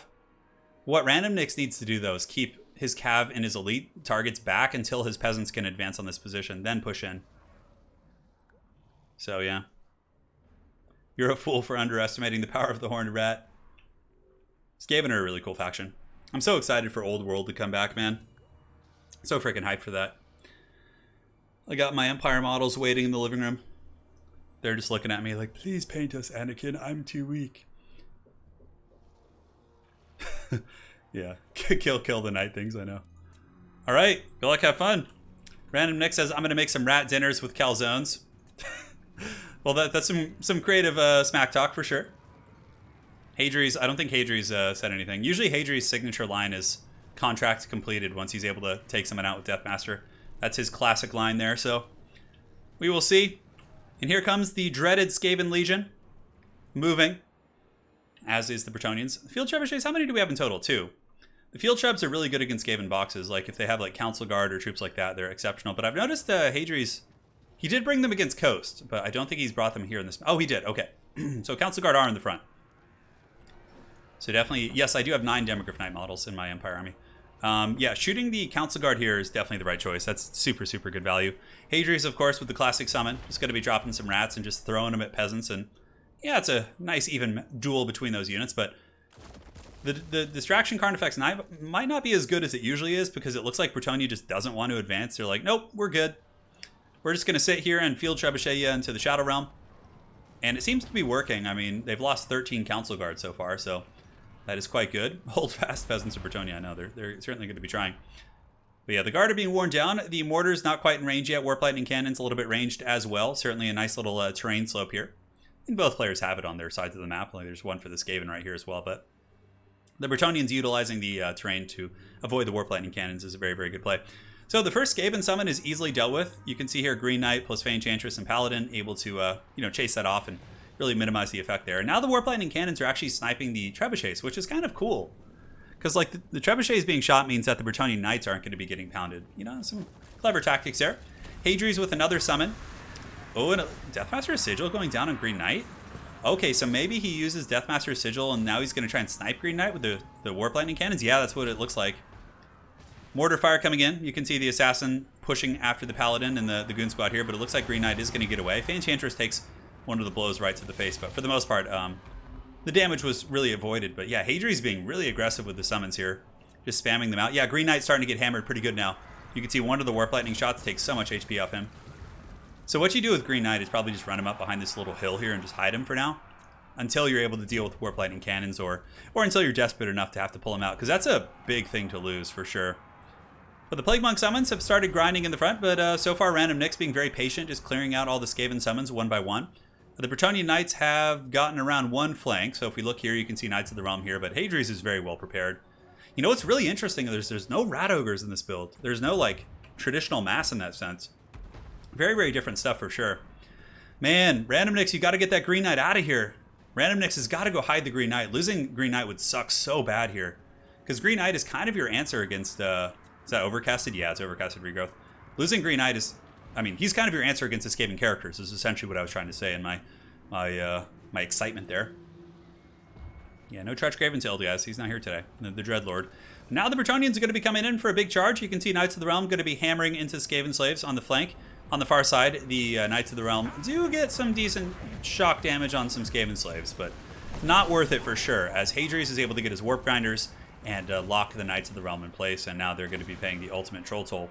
On that same note, though, the Council Guard are also paying the Troll Toll. They're down to a pretty low amount of HP, and the Trebuchets are actually sniping the Ikit Zap cannons. One of the Warp Lightning cannons has actually been taken out by the Bretonnian Trebuchets. It would appear, if we've learned any one lesson from today's tournament, it is that Field Trebuchets are OP in every match they've been in. Now, Enchantress here getting gooned pretty good. This could, I mean, if Random Nick slips up here and lets Enchantress get killed, that could just be a game loss right there. But it looks like he's able to get away. So it's not the end of the world. Still a pretty unfortunate circumstance. And Green Knight, oh, Green Knight gets KO'd from frickin' downtown. He just gets Warp Lightninged in the face. And now Skaven, with Green Knight dying and Enchantress going super low, you can definitely see the Bretonnians falling behind in this battle. And, you know, without Green Knight, you could have had a lot more stuff pressuring this Skaven force. Like I said, Green Knight was a super risky pick in this matchup. Super risky. But on that same note, you know, Knights of the Realm and various other assets are compromising many Skaven positions. You can see these Poison Wind Mortars get absolutely shreked by a Bretonnian charge, taking massive casualties and getting away before they themselves take much damage. Also, really good play here by Random Nicks. Knights of the Realm in the back, able to shut down that Warp Lightning Cannon crew. And the other Warp Lightning Cannon's about to be down as well. So, I mean, both players are getting some nice picks wherever they can. But, man, that Green Knight getting Warp Lightning is pretty brutal for sure. He got absolutely dunked on. Knights of the Realm pulling back, happily feasting on the Warp Lightning Cannons, and now potentially an opening for the Ikit Zap Zap Cannon, but I think the Bretonnian Trebuchet should be able to do the trick. But it's going to be tough to kill these guys. Deathmaster plus an Assassin, those guys are...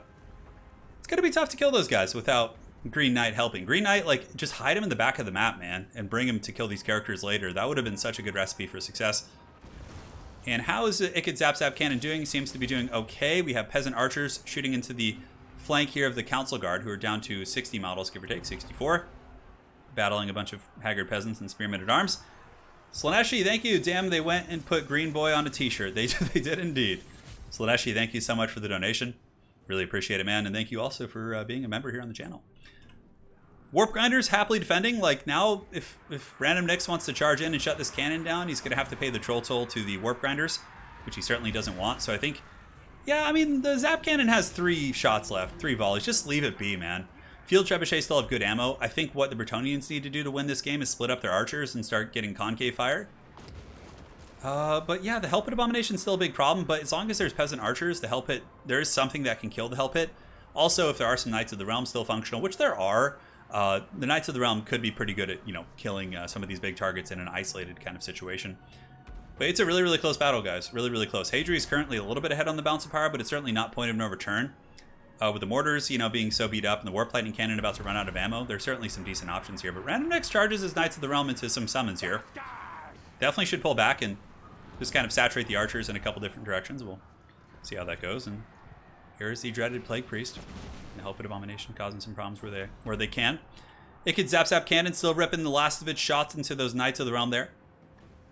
Knights of the Realm are 29 to 45 models, so still some pretty good fighting capacity from those guys. Sorry, guys, there's just jackhammers and dogs barking. It's just so much anarchy here. It's hard to focus, but I will try my best. Perhaps put some headphones on here in a second. Peasant Bowman getting mortared here in the 4th quarter of the game. A really nice play that Hadri's was able to stabilize and get those Poison Wind Mortars back. And the Bretonnian Trebuchet is still singing. Council Guard very beat up, man. 43 models of 120. Knights of the Realm trying to get freebies where they can, but that freaking Hellpit Abomination just stalking their dreams. And these are Clan Rat Spears. Clan Rat Spears will hold for quite some time there. Yeah, the Green Knight got karate chopped pretty good. And I have to say, Random Nix is playing a really good game considering he lost the Green Knight. Like, Green Knight is super expensive. He is not cheap. I mean, he's very powerful. But against factions with magic damage, like Warp Lightnings and Lieber and, you know, Warp Grinders even, like all sorts of magic damage on the roster, Green Knight's going to have a pretty bad time. But, you know, Random Nix does have his position here, and he still got the mobile advantage, and Hadri's army is looking a little bit scattered. There's certainly a chance that the Skaven could be picked apart to an extent. Trebuchet crews are okay on ammo. We got 4 volleys left here. It looks like 5 here. Might be able to actually finish off Council Guard, but honestly, I would probably just start shooting at, you know, the mortars back here or something, but I don't know. Wake into the wood going down. Mortars are almost out of ammo, so I guess it's kind of pointless to shoot those guys. Peasant archers have a little bit of ammo left themselves, or at least one of them has a ton, but a very low model count. And yeah, they got to start working on that Hellpit at some point. Man, the Hellpit's going to be a nightmare. And here we actually have a duel between the Knights of the Realm, who are blessed by the favor of the Fae, and Deathmaster, but oh man, this is scary. Fae Enchantress here could potentially be in some big trouble. She's danger close to those rats. And one solid shank from, oh no, Fae Enchantress! Deathmaster is trying to get to her. Is she going to get away on our Unicorn? Doesn't look like that. Fae Enchantress is about to go down. Oh, and she gets shanked by Deathmaster. Off the horse she goes, and I think with the Fae Enchantress crumbling, so do the hopes of Bretonnia. Well played! Well played indeed. And the dreaded Skaven will be advancing to the finals once again. Will Hadri's become a 2-time champion here? We have a donation from the Melee Salon of $10. Thank you so much, Melee Salon. And Liaison Ruin with tenors. Death to the lady, yes, yes. Well, you certainly got that. As Deathmaster able to come in and execute. Random Nix, well played, man. A solid scrap. I think the fact that you brought the Green Knight probably cost you the game. But, well, him dying, of course. But, yeah, it was a solid game. Well played, man. Well played indeed. And now let us go to the bracket. The finals are set. We have Hadri's versus Flying Taco. Both Bretonnians have been eliminated, but did very well. Both of them made it to the top 4, which is great. And I'm suddenly very grateful that we don't have a 3rd place match. Yeah.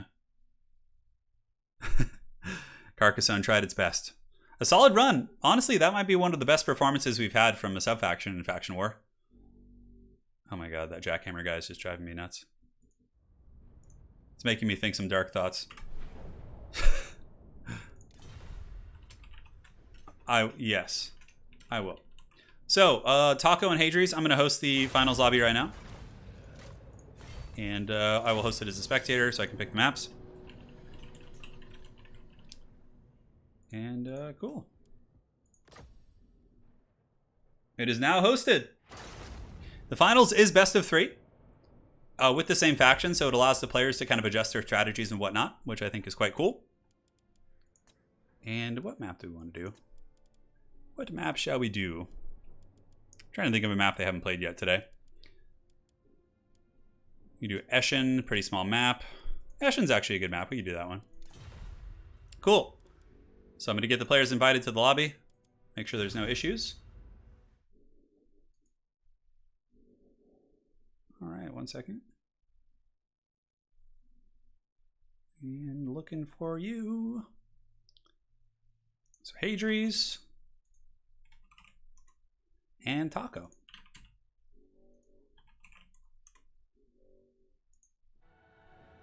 Cool. So the players should be joining in just a second, my friends.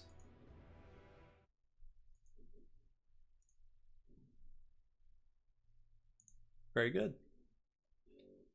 Thank you again for joining today, guys.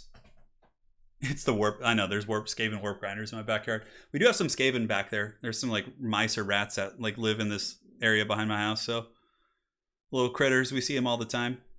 Anna, of course, has tamed the local Skaven. She has indeed. Let's see if the players are able to find the lobby. Looks like they are. Oh man, Taco already has a build ready. I like how he's still going under Vicious Taco. I'll put his correct name up top, though. So yeah, it's Lizardmen versus Rats, which is actually quite an iconic, matchup here in Warhammer Fantasy. I don't know what the current state of this matchup. I feel like both factions can win this. Like, I don't know who's favored here. in all honesty.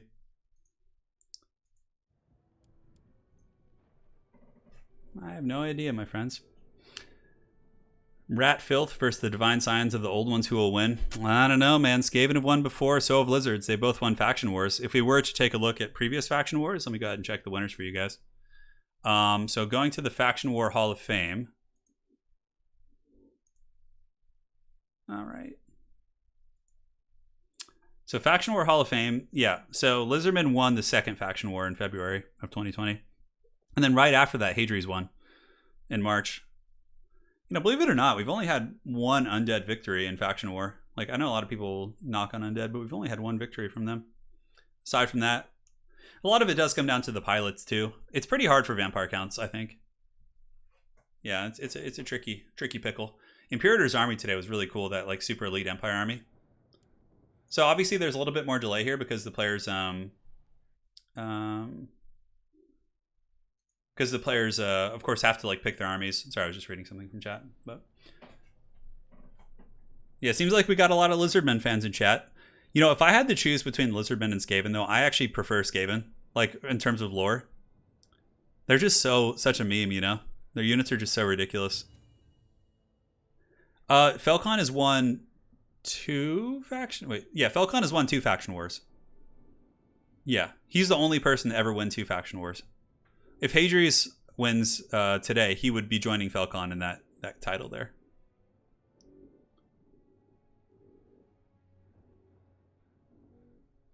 And so we will see how it goes, my friends. Yeah, I got to record. I'm going to be recording another episode of the podcast probably tomorrow. We'll see. Ozkirk, another great stream with excellent commentaries. Always go glorious Rat Boys. Hey, Ozkirk, thank you so much for your donation, dude. Thank you so much.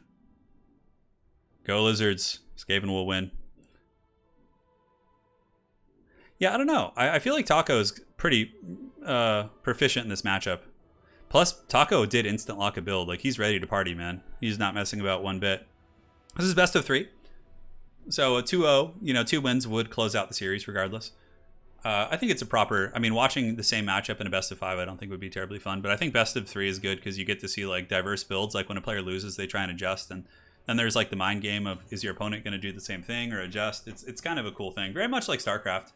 Because obviously in professional StarCraft or a lot of other RTS games, you know, the players just stick with their same faction. It's not like you see someone like, I'm picking Protoss and banning Zerg. It's like, it doesn't work like that.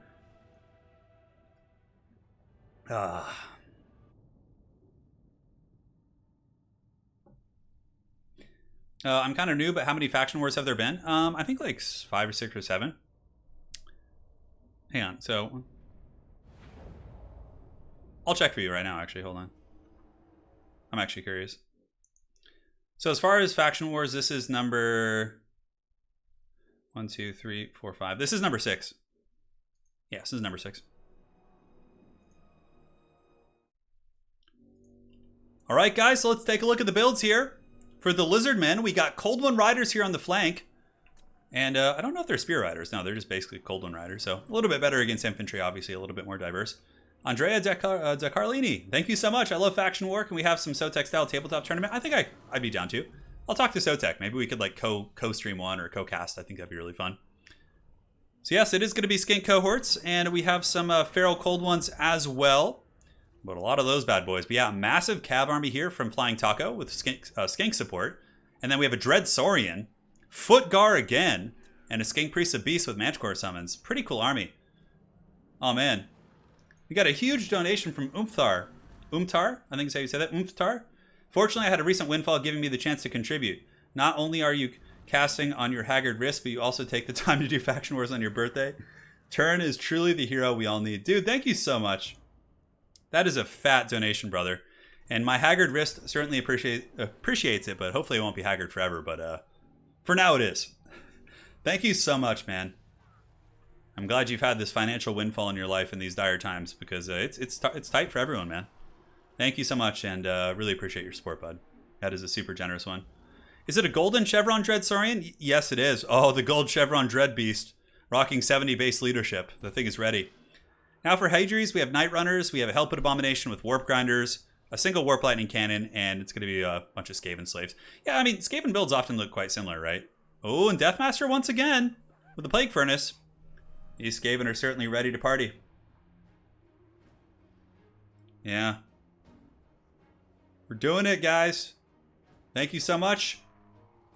And if we do have a moderator here in chat, one of you guys could drop a link to the multiplayer Discord. That'd be greatly appreciated. If not, I can take care of it after this game is over. Thank you, guys. The Lizardmen prepare to advance the Skaven in a defensive posture. They certainly are the ones on the defense here having to deal with the Dreadsaurian. It's not actually my birthday. My birthday is July 12th, despite what the mighty Umftar says. Hey, Luca, get some rest, man. Cheers.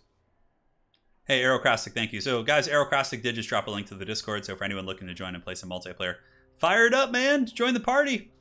Contract accepted. So you guys are saying that Deathmaster Snitch got a contract for the Dreadsaurian? Man, I'm sure even his mighty assassin eyes bulged wide when he realized he had to fight a Dreadsaurian. Pretty cool character, though. Check this guy out. He's like doing some Ninja Turtles pose here. Something or other. And yeah, guys, predictions, let us know. You want them Horned Rats in the finals? You want them to win? Well, they're already in the finals, but you want them to win. Or are you a child of the old ones? Does Footgar tickle that pickle? You do let us know. And we'll do it to it. Let's see what they're saying. Good luck, have fun being set on both sides. Obviously, both players being very cautious with their deployments. We do also have some Night Runners. I think there's probably some Gutter Runners mixed in here as well. No, all Night Runners. I think the reason why Hadri's brought Night Runners is to deal with Pterodon harass. Like, if Pterodons are flying overhead, dropping rocks on you, it can be very painful. We actually saw that with, in Everchosen. Hey, Karatecon. Last match made my lunch break. Have to catch the rest later. Great stream. Hey, good luck at work, man, and this will be here for you later. Don't you worry.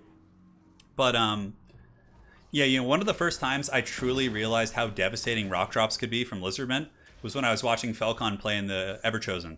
He was playing against Indie Pride, and Indie Pride played Skaven against his Lizards and had a formation much like this. And Falcon, like, flew over the back of his army and just dropped, like, rocks all over the Council Guard and artillery and just, like, instantly killed his whole back line. It was crazy. So I think that's why Hadri's has all the Night Runners here. Anyways, Hadri's with the classic interference, summoning with the Plague Priest, just a double summon, so Clan Rats here, some Plague Monks here as well, and some nice skirmishing here from the Night Runners who are being pursued by Colden Riders, but they should be able to get back, and it shouldn't be too much of a problem for those bad boys, so we will see. Here come the Plague Monks. Clan Rats battling some of the skink cohorts here on the far side, and the Lizards going very much for a wide wrap, a big, wide, thick wrap, and the mighty Dreadsaurian emerges from the trees, the Dread Beast itself making its presence known. I would imagine the Warp Lightning Cannons are going to be focusing down that Dread Beast, as some of the skink cohorts are broken by the Harass as well as the Plague Monk Summon. So Manticore Summon has been used by the Vicious Taco. You can see a Warp Lightning Cannon blast going into the Manticore. I'm not sure why. Perhaps should be shooting the Dreadsaurian as it approaches.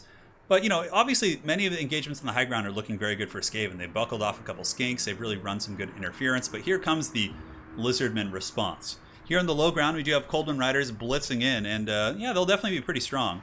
Especially if they're able to get up and behind these ogres and just collapse this whole formation with the tail slashers. That would be a really nice catch. But on top of that, you know, there's Skaven Slave Spears here who are pushing down. Now up on the high ground, look at this, man. The Plague Priest took a ton of damage. That Manticore Summon just doing the work of the old ones there, as it is able to take like 40% HP off this very valuable unit. That's incredibly solid. Warp Lightning Cannon is shooting into Big Chungus here, the Feral Dreadsaurian, but it's not doing enough damage, and that Dreadsaurian is certainly going to be getting in there. I don't think we have any healing, though, for the Dreadsaurian, which is a little bit unfortunate, but, you know, you can't have everything in life. Now we have the Warp Grinder coming down. It looks like there's going to be a Warp Grinding attempt, trying to probably lock down all these Colden Riders, but we will see in time. And Big Chungus has now made it into the front line, so the Dreadsaurian is rampaged. And it looks like it's kind of, like, stuck on some rock or something. Oh, no, that was actually a Skaven summon. Yeah, the Dreadsaurian rampaging is pretty awkward. He could use the Cold Blood to de-rampage it, which I think would be pretty good, pushing it into the back line, but, yeah, we'll see. And of course, I'm used by the Flying Taco to go after the Plague Priest of Hadri's, getting a little bit of damage, but Deathmaster Snickage here, able to jump in and actually intercept the Manticore to buy some time for his juicy help it to get back here and take that thing out. And also, there's a bunch of Night Runners who are going to be super efficient at kind of poking down Manticore type units and things like that. As far as the low ground engagement goes, it looks like a bit of a wash. Warp Grinder here able to get some nice snares in AoE, it looks like. Rat Ogres fighting Colden Riders. It's hard to tell, but I think Skaven probably have the advantage here considering the extra chaff and Clan Rat Spears they have. So Taco should definitely fall back with this force and maybe loop up and around or find a different engagement. But now, Cold Blood is active on the Dread Saurian. It looks like it's going to be going after that Plague Priest there, which, oh man, it takes a huge bite out of that Plague Priest. That is some fat damage right there. But, you know, Deathmaster is nearby as well, and, you know, Deathmaster hits like an absolute raid boss, especially with a Hell Pit too. I feel like the Dread Saurian is in a little bit of trouble here, like being 2v1 by an anti-large specialist and a super high DPS unit while also being blasted by Warp Lightning cannons. You know, it really does make you realize, like, without the Pterodons, like, dropping rocks on the Warp Lightnings, it's definitely tough for the Lizards to kind of crack that. So I'll be curious to see, like, depending on how this game goes, like, how the players will change their strategies. I think Hadrius will probably stay with his build. Even if he loses, I mean, it seems to be pretty strong. Helped Abomination here getting into the Feral Dread Saurian, who's now taking sustained firepower from Night Runners, and yeah, its armor is sundered as well by the Weeping Blades. So a lot of people don't know this, but Deathmaster Snickage has Weeping Blades, which has lowered the armor of the frickin' Dread Saurian to 1,000. That is brutal. And the Dready's going down for sure. 844. Deathmaster getting his little shanks in there. He's got his little dagger. Contract's probably complete as the mighty Dread Beast of Lustria does fall to the earth. Crushing some Skaven slaves on the way, but that is very flavorful. And now we have Footgar coming in to try and avenge his giant beast brother, but Footgar is going to get massacred by Deathmaster Snickage. Deathmaster is does insane damage, but you know, he's also got the Hell Pit Abomination here and a bunch of other Skaven helping. So poor Footgar, he was not long for this world as he is punted by the Hell Pit Abomination. And you'll see if we look around, I mean, there's some loose cab engagements from the Coldon Riders up on the high ground, but in reality, Hadri seems to be in a pretty dominant position as Deathmaster is able to kill Krokgar. And that's going to be game one for Hadri's and his Skaven, man. Contract complete, indeed. The boop on the nose of the Dread Saurian was enough to finish that beast off. And a very solid victory there from the Skaven. So we'll see if the Skaven can replicate that success and if the Lizardmen can change things up. Definitely going to need a different build because that build did not work at all against what Hadri's brought. But that's why it's best of 3 in the finals. The Warp Lightning shotgun right in the face, I know. So Hadri's goes up. The Horned Rat 1-0 here. We'll get the Condom Wolves to come protect us. And again, Umtar and Karatekon. Mangling these names. Andrea, Oskirk, dude, thank you guys all so much for the donations. Remember, it's best of 3 in the final, so it's not over. Skaven made it look easy, yes. Yeah, they were certainly quite scary. Turin, am I pumped for the Wood Elf DLC? Oh, yeah, for sure. I mean, I don't know. I have no idea what they're going to get. I mean, I know they have, like, the... Isn't there some stuff called, like, Sisters of Twilight with them? And Drycha is, like, this Dryad hero? Who knows, man? Could Deathmaster be the best foot legendary lord? Probably. He's definitely a contender, man. He's really good. He hits super hard. Really squishy. Like, Spirit Leeches and ranged sniping can own him, but, he's, like, a really well-balanced lord. Because, like, he's really strong at one thing, but also has, like, glaring weaknesses. So I think, like, that's... Yeah. Kind of Dragonborn says, love the streams, man. Any advice you can give to a noob other than just practice? Yeah, there's some, like, core fundamentals. Like, if you're, like, really new, I would go and... I have a video pinned on my channel. It's, like, my main channel introduction video. It's, like, an introduction to the positioning and basics of that kind of stuff. I would definitely check that out. But yeah, like, core principles, like always bringing a caster, and if you do, make sure to cut items and abilities to be financially fluid. Spreading out your infantry to their maximum width to cover surface area. Not over chasing things is really, really important too. Like when you're defending your position and you send something to defend, make sure to pull it back if your opponent runs from you. Like a lot of things like that are really, really important. Like little fundamentals, like bracing a spear or halberd unit before it gets charged. Yeah. Sofa Muncher. The Artie crew were close enough to the Saurian CL. The future is now old, man. The future is now old, man. That's really good, dude. Thank you so much for your donation, bud. That made me laugh, Sofa Muncher. Right on, dude. Star Watcher 73 with the 54 euros, man. Thank you. Thanks for moderating. And to the players. Better than TV. Hell yeah, dude. Give me Faction War all day, every day. Dude, I would have Faction Wars like every week, but I want it to be like a special format, you know? Who would win between Vlad and Deathmaster? I think Vlad would win in a straight-up duel if he was allowed to use his magic. Without magic, Deathmaster might be able to win because he could just snare you when you use the Von Karstein ring and then run away and then re-attack you. Yeah. Yeah, Footluther is good against Dwarves. Yeah, for sure. Oh, next map. Sorry, they're waiting for me. All right, so let's give him a good proper map. We'll do the Iron Sand Desert, one of my favorites.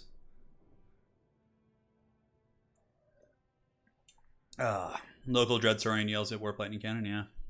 Warp Lightning Cannon certainly gave it a good blast. Hey, Star Watcher 73, Sofa Muncher, thank you guys, man, for your donations. We're going deep, man. We are on the Iron Sand Desert. Vicious Taco switches to the defenders of the last defenders here, yeah. He's going with Krokar sub-faction.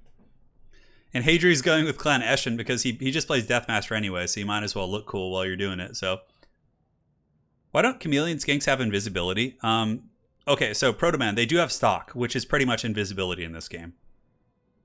They have stock, so you can't see them until they're like close to you. So that's like how their camouflage is reflected, like, which makes sense, right? Like if a camouflaged creature appears right in front of your face or close, you might see it, but if it's far away, you might have trouble, right? I don't know. But yeah, that's how they have stock, so yeah. This map is somewhat flat. It has like ridges, so you can actually hide from Warp Lightning Cannons, like depending on the size of the model, behind the little like dunes and things like that. Random Nix wants Nakai. Well, you can't pick Nakai here because he's playing Krokar sub-faction. And it seems like Taco has brought Footgar like almost every single game this day. Yeah. My boy Nakai needs some love. We want the crocodile. Yeah, Nakai would be pretty sweet. Not against Skaven, though. He'd be pretty bad. He's such a big target. And, like, I don't know. Nakai maybe is decent against, like, Beastmen and a couple other matchups. I'm not really sure. Nakai is pretty weak, unfortunately. He's just overpriced, mainly. Like, if Nakai was cheaper, he has some good abilities, like the Perfect Vigor, and his Roar is really good, and his Miasma of Despair isn't bad. Nakai is really cool looking. Yeah, absolutely. The crowd demands it. Nakai hard counters Deathmaster? Well, no, because, I mean, yeah, if you just put him in a cage and made them fight, it would probably be hard for Deathmaster. Like, Nakai would probably kill him, but Deathmaster has a snare, and he's much, like, quicker. So, like, they're just going to snare Nakai and blast him with Warp Lightning Cannons, you know? And, like, Death Runners, or, excuse me, Gutter Runners, things like that. Yeah, so there's some schemes there. How tall are Croxagors? Yeah, they're tall. I think they're, like, yeah. Because Saurus, I think, are super tall as well. Yeah, thank you. Yeah, Wicked, that was from another event. I got the unit caps off.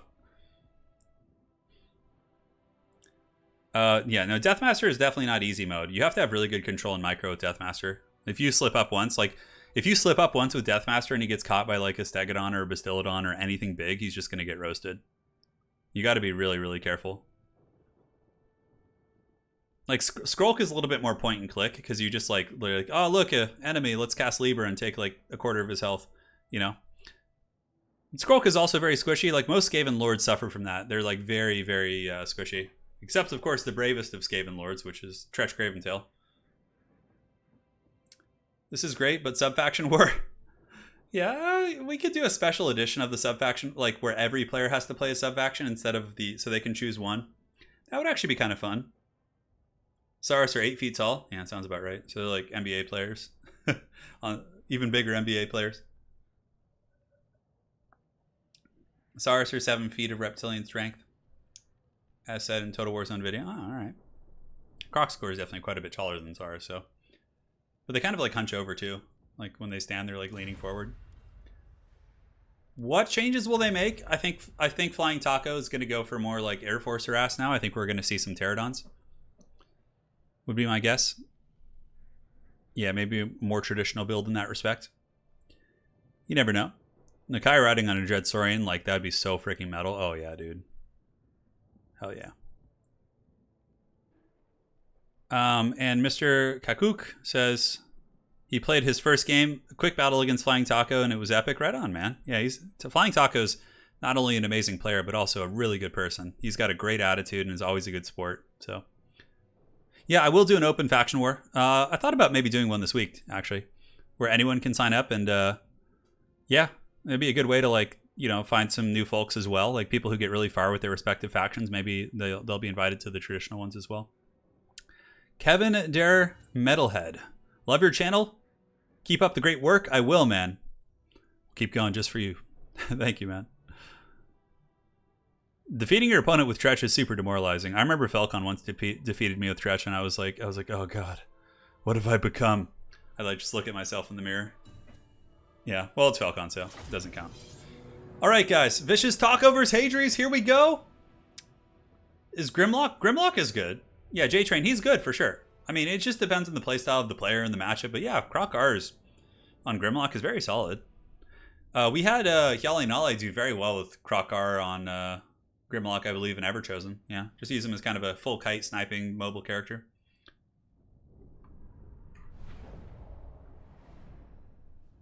I'm glad you guys are enjoying the stream. Yeah, beginner 101 video, maybe I will. I think I'll do a beginner video when there's like a DLC launch or something, so that a lot of people who are coming to the game from DLCs or some new title, or that was kind of my plan. Anyways, guys, let's take a look at the build. Very different. So as far as this lizard build goes, it's like an infantry rush, more or less. Yeah, Skink, Saurus, Red Crested Skink via cohort of Sotek. We got a Rev... Oh, we got an Arc of Sotek! Oh, dude. The Flying Taco trying to send a message here. And he does also have a solar engine to blast some Skaven, yes. It's got Footgar once again, and that's it with a Manticore Summoner. So yeah, very much a more infantry-heavy build, like not going where any mobility, no cav. Because Hadries didn't really bring a gun line, so... Oh, but look at this.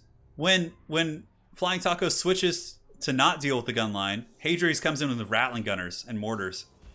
So we got Poison Wind Mortars, we got Rattling Gunners. The whole battle line, aside from that, is going to be just basically trash Skaven infantry. We got Warp Grinders and Deathmaster plus a Furnace again. So, oh yeah. Oh man. Oh boy. That could have been bad. Chosen of the Norns shooting me a message warning me about that. Dude, you guys like getting trolled by the Skin Wolf graphic? All right, so we'll go over this one more time. For the forces here, a Flying Taco, it's a massive infantry army. So Saurus and Skinks, like into the sunset. Literally covers the entire map here. We do also have a Bastillodon with the solar engine. We got the Arc of Sotek. We got Krokgar and a Manticore Summoner. So that is the condom. The condom's doing its job. The condom wolf is handling business.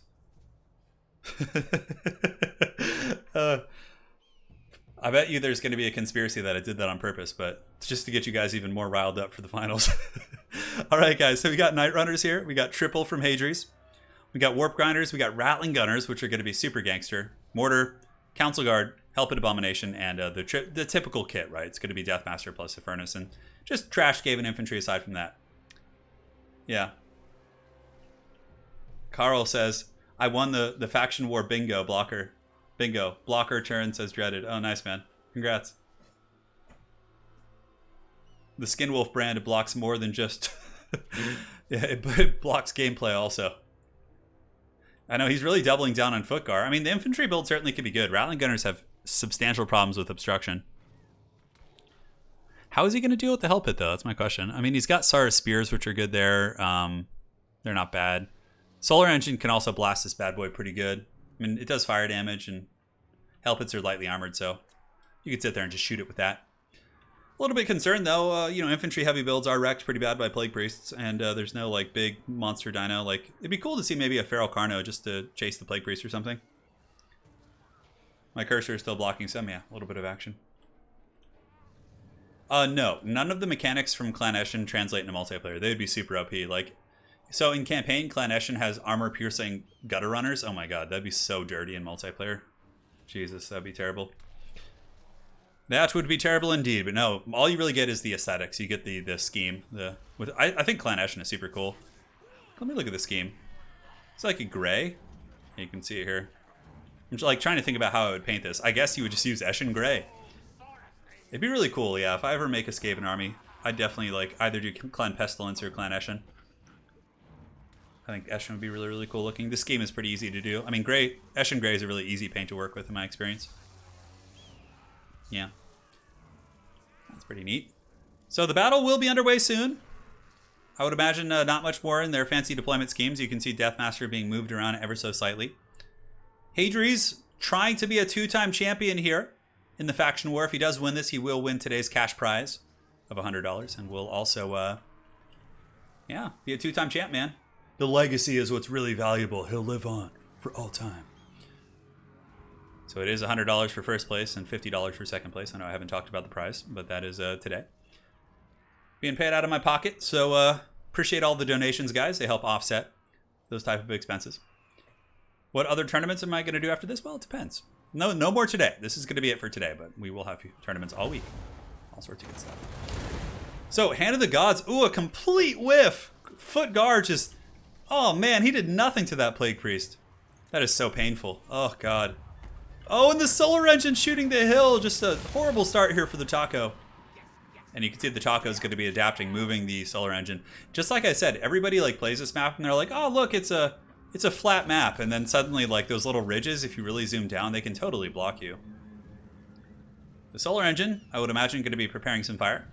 Mortars shooting into the Legion of Chikwa. Just brutal, brutal weapons, man. Poison Wind mortars are so good. We need to get the Ark of Sotek in there as well. I'm so excited to see that thing in action. So Solar Engine going to be ripping some shots here right into the front of this Plague Priest. It looks like that actually did damage, but it was like a rough one. Man, Hand of the Gods plus the Solar Engine missing is definitely painful. It hurts my soul. Clan Rats, of course, being broken, but not before they halt the advance. And basically, the Clan Rat summon halts the advance of an elite unit and allows it to be mortared a little bit more. And yeah, the Solar Engine is shooting into the Plague Priest, doing a little bit of damage, but where is Flying Taco going to go? And now the Rattling Gunners. Oh, yeah, Rattling Gunners are so cool.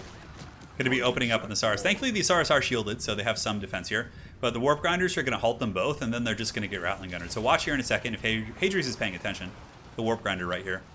And lock those bad boys in place, and then the Rattling Gunners will just tear them to shreds. But Saurus are about to reach the front battle line. Rattling Gunners still just teeing off. Man, look at these Saurus just grinding through the suppression. That is brutal indeed. 69 models, that's what she said. They're moving their way in. Finally going to be doing some Mortal Kombat here with the Skaven battle line. Footgar is going in pretty deep. He's got to be careful. I mean, Footgar didn't learn his lesson last time, but Deathmaster Snickich is coming in deep for that. And yeah, Croc, you better flee, man, or use your explosion to knock back Deathmaster and the rats, because this is going to be a huge losing fight here for Croc, especially with Council Guard, because Council Guard do have Guardian, so they give Deathmaster physical resist, so he's just going to win even harder in that matchup. I mean, maybe a Manticore Summon could come in and help out in this fight, but so far Crocky's going to be having a pretty rough one, to say the least. So the Ark of Sotek is doing God knows what. It's just like charging the Night Runners out here. I don't know if it's released the snakes yet. I don't think it has, but I mean, this isn't bad. It's occupying 3 annoying skirmish units. The Lizard battle line is doing okay. It took some HP off Warp Grinders, and some Saurus Spears are now advancing into the back line versus some of the Rattling Gunners. And there's also Skinks and Saurus like swarming around the backside of the army as well. And the Manticore Summon appears to be used on the Hellpit Abomination right there. But I think this Croc Arm misplay might be a big problem. He hasn't been able to even hit Deathmaster because I think he's been trying to run instead of fighting, which I don't blame him. And here you can see Flying Taco is going to be grabbing the Bastiladon and using it to Ramrod Deathmaster and just try and keep him away from Croc Arm for now, which is a really good play. So yeah, it gets in there, gets some nice splash damage on the Council Guard, forces back Deathmaster, certainly quite good. Now the Ark of Sotek, though, just kind of awkwardly waddling about here. You can see it's trying to make its way downtown. But it hasn't really been able to do much this game. It hasn't gotten into an infantry fight. Where the Ark of Sotek needs to be is amongst like Council Guard or some of the more elite troops, so it can drop some serious AoE. Balance of Power is pulling into the Skaven favor ever so slightly. I don't think it's point of no return, but I think that Hadrius would have to make some colossal mistakes to lose this game. And here comes the Deathmaster Snickich. He's got his Prison Shanks, and talk about a juicy target. A squishy target, mind you. The Skink Priest of Beast is like the most ideal choice here. And Deathmaster Snickich coming in and giving him the dirty. I think both Manticore Summons have been used. I can't recall. If it hasn't, then I'm sure Flying Taco will use that right now. And yeah, that poor little Skink Priest, man, just getting chopped. Balance of Power is holding on, though, and here comes the dreaded Ark of Sotek. If anybody can carry this game back, it's going to be the Ark of Sotek. This thing is a terror in the night. Just wait, guys. It hasn't even released its final form yet. The snakes will emerge from the Ark of Sotek soon, I'm sure. Hellpit Abomination is taking a little bit of damage from Footgar here. Looks like Footgar is trying to do battle, but... And the Solar Engine's also getting some good rear shots on the Hellpit. I mean, yeah, if they could break it, but the problem is there's not too much mobility here in this army for the Lizard, so like they couldn't even really chase off the Ark of Sotek is my big concern. Nice adjustment here by Hadrius. He's able to move over with the Hellpit and start chasing the Ark of Sotek, which keeps him away from the spears. But this build here for Taco is certainly much more efficient so far. The first build, you know, the Cav really just kind of got just run down and just kind of pinned by Skaven trash units. But in this matchup, it seems like the wide infantry build has been pretty efficient, but even still, I feel like, you know, Krokar is just going to get whooped on by Deathmaster pretty good. Yeah, he's coming for that booty. Like, I feel like even a Kroxagor Smash build would have been very good against this type of build that Hadrius brought. Anyways, Krokar here going to be getting prison shanked. Just getting stabbed right in the face. And yeah, he's going to lose that fight super hard. Especially since there's Council Guard nearby once again. So there's free physical resist on Deathmaster. And he's just whooping Krokar, dude. Oh my goodness. Let's watch the final death blow. Oh, Krokar gets shanked. And down he goes. Oh, is he getting up? He's not getting up. he rolled on the ground there for a second, but in the end. Oh, and the Ark of Sotek getting a mass rout right here. Check that out, man. And so is the Hell Pit Abomination. Like, this battle's actually kind of close. Like, the mass rout, the Hell Pit being low. If only Krokar, like, hadn't been kind of useless. Like, Krokar did nothing this game. I mean, I guess he shanked the Hell Pit.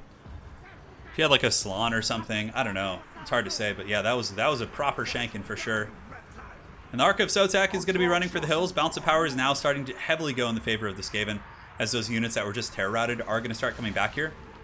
And I think Deathmaster is going to be able to judo chop anything he wants, really. Solar Engine's doing a good job, though. This was a much closer game. A much closer game indeed, but yeah, contract complete once again, man. Hadri's is out for blood today. He's shown no mercy in his games. He also defeated the dreaded Vampire Coast, the one that everybody was worried about playing. Of course, Anticity playing Coast is a terrifying thing. He's able to get that win. And here comes the Solar Engine. The last Samurai, is it going to get one last shot off? No, looks like the Hell Pit gets the charge. And yeah, that Solar Engine is 100% doomed. There's a ton of Lizard Infantry still on the battlefield too in the cohort of Sotek. You could see like the Balance of Power is creeping back here. I mean, could there be an upset? I don't think so. Rattling Gunners are coming back. You know, Deathmaster is just hunting down that Skink Priest on the edge of the map. I mean, what if the Bastillodon wins this duel against the Hell Pit? I mean, it might actually, but the Hell Pit probably will get its healing proc, considering how slowly the Bastillodon kills it. Yeah, Bastillodon might win this. It's close. Its leadership is wavering. Yeah, but Hell Pit is certainly designed to fight such fights. So Lizards are making their way back in. Cohort of Sotek putting some decent AP here on the Council Guard. And, of course, the dreaded Ark of Sotek is still going. You can see it's going to be dropping some snakes, I'm sure. Yeah, look at the snakes, guys.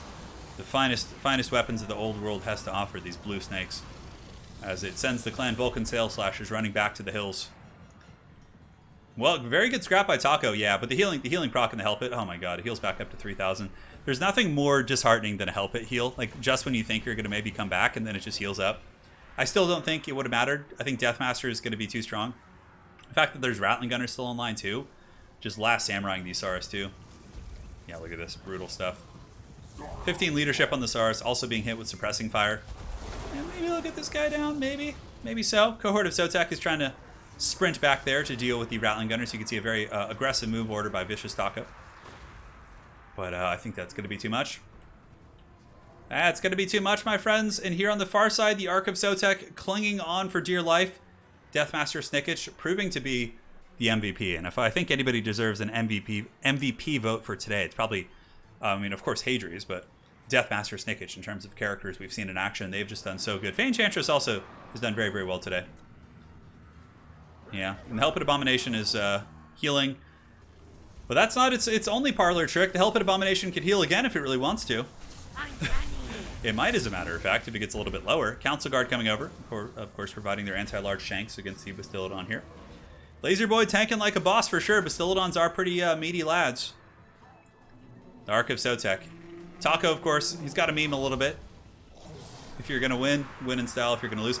Hey, look at that. Deathmaster Snickish actually gets beaten down by the Ark of Sotek. No way. Could we see a wild comeback? I don't think so. Dude, that would be insane. Why is the Bastillodon not chasing him, though, is the question. Oh, it looks like he's broken also. That's a shame.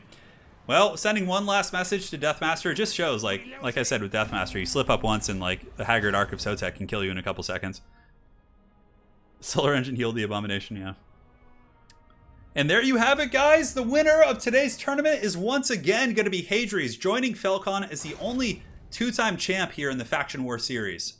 What an absolute beast, putting on a Skaven clinic. For any of you guys who are wanting to learn how to play Skaven, go back and watch this Faction War and the Faction War that Hadri's won previously, and you will see masterful Skaven play and masterful Skaven builds. Also, big well played to the Flying Taco. An amazing run today. Alas, he did meet his end here in the finals at the rat paws of Deathmaster Snickage. It was a great run. A GG indeed. Grats to these top two players here. Certainly a lot of great players in today's tournament, obviously, and that's what's always impressive about seeing folks get to the finals and whatnot. Thank you guys for the messages about the blocker. And now we go to the Faction War bracket, where Hadri's will ascend. The Horned Rat will emerge from his slumber. Oh no. And he will be our top champ. Hadri's, well played, man. You're going to be earning the $100 cash prize. Flying Taco will be earning the second place prize of $50 US. Hopefully you guys can, get some groceries, buy some treats, take your loved ones out to dinner. I don't know, I guess Rona is happening now, so maybe not, but you get the picture. Got a little action going on. And yeah, thank you to everyone for playing, man. It was a super fun match today. We had a lot of really good games. I'm trying to think what game I would say was the best. I think the most epic game we had. It's so hard. There was so many good Bretonnia games too. I loved the game between Vicious Satsuma and Flying Taco. I think that if you guys have missed that one, you joined late, I would definitely go back and watch the Greenskin versus Lizardmen match. That one was like a roller coaster of epic battles. Hadri's doesn't exist. Yeah. Yeah, man, that was a fun one. So if we look at those who have played, big thanks to Loopy, Zyphos, Flying Taco, Valkanos, King of the Dead, Falcon, Ice Power Total War, Random Nix, the glorious Carcassonne, and also Han Chosen of Norns replacing Zach B. Sane. So sorry I didn't have time to update the graphic. It was right before the tournament. But Han Chosen of Norns, thank you so much for stepping up and playing the dreaded Beastmen box. It was pretty great. Ulrich Rawl, Zero, Gabo Slayer, Anticity, Imperator, Hadri's, and Vicious Satsuma. You guys all did great work. It was a really fun run. Perhaps Bretonnia will be back in the future. We'll see if Falcon wants to try and win with them next time. Perhaps so. But that is it for today, guys. Big thanks to all of the mods for hanging out. Appreciate you guys. Couldn't do these streams without you. If you guys could, before the stream is over, give a link to the Discord, the multiplayer Discord. That'd be great. Also, guys, thank you for dropping likes here on the stream and joining the Dukes of Haggard is pretty good. I feel like Hadri's is the Deathmaster now. It is his manifestation. And guys, we had some super generous donations. I really appreciate it, guys. We have a ton of donations coming in today. And it makes a world of difference, not only in my life, but it also allows me to pay the prizes to the players for these tournaments and, make it worth their time, up the ante a little bit. It's because of your generous donations I'm able to do that. So thank you guys so much. And congratulations to your boy Hadri's. He is our champion and the champion of the Horned Rat for today. 2-time Faction War champ, showing that he certainly knows his Skaven. All right, my friends, I'm out for today. Thank you again all for your support. Really appreciate it. One last time, congratulations to Hadri's, our champion in today's Faction War, and our runner-up Flying Taco for a glorious run. Also, crazy good Bretonnian plays today. It was super fun seeing both Falcon and Random Nix make it to the top 4 with Bretonnia. Now we just need to find someone to do that with Dwarves and Chaos. And we'll see how it goes. All right, guys, that is it. Thank you so much for joining.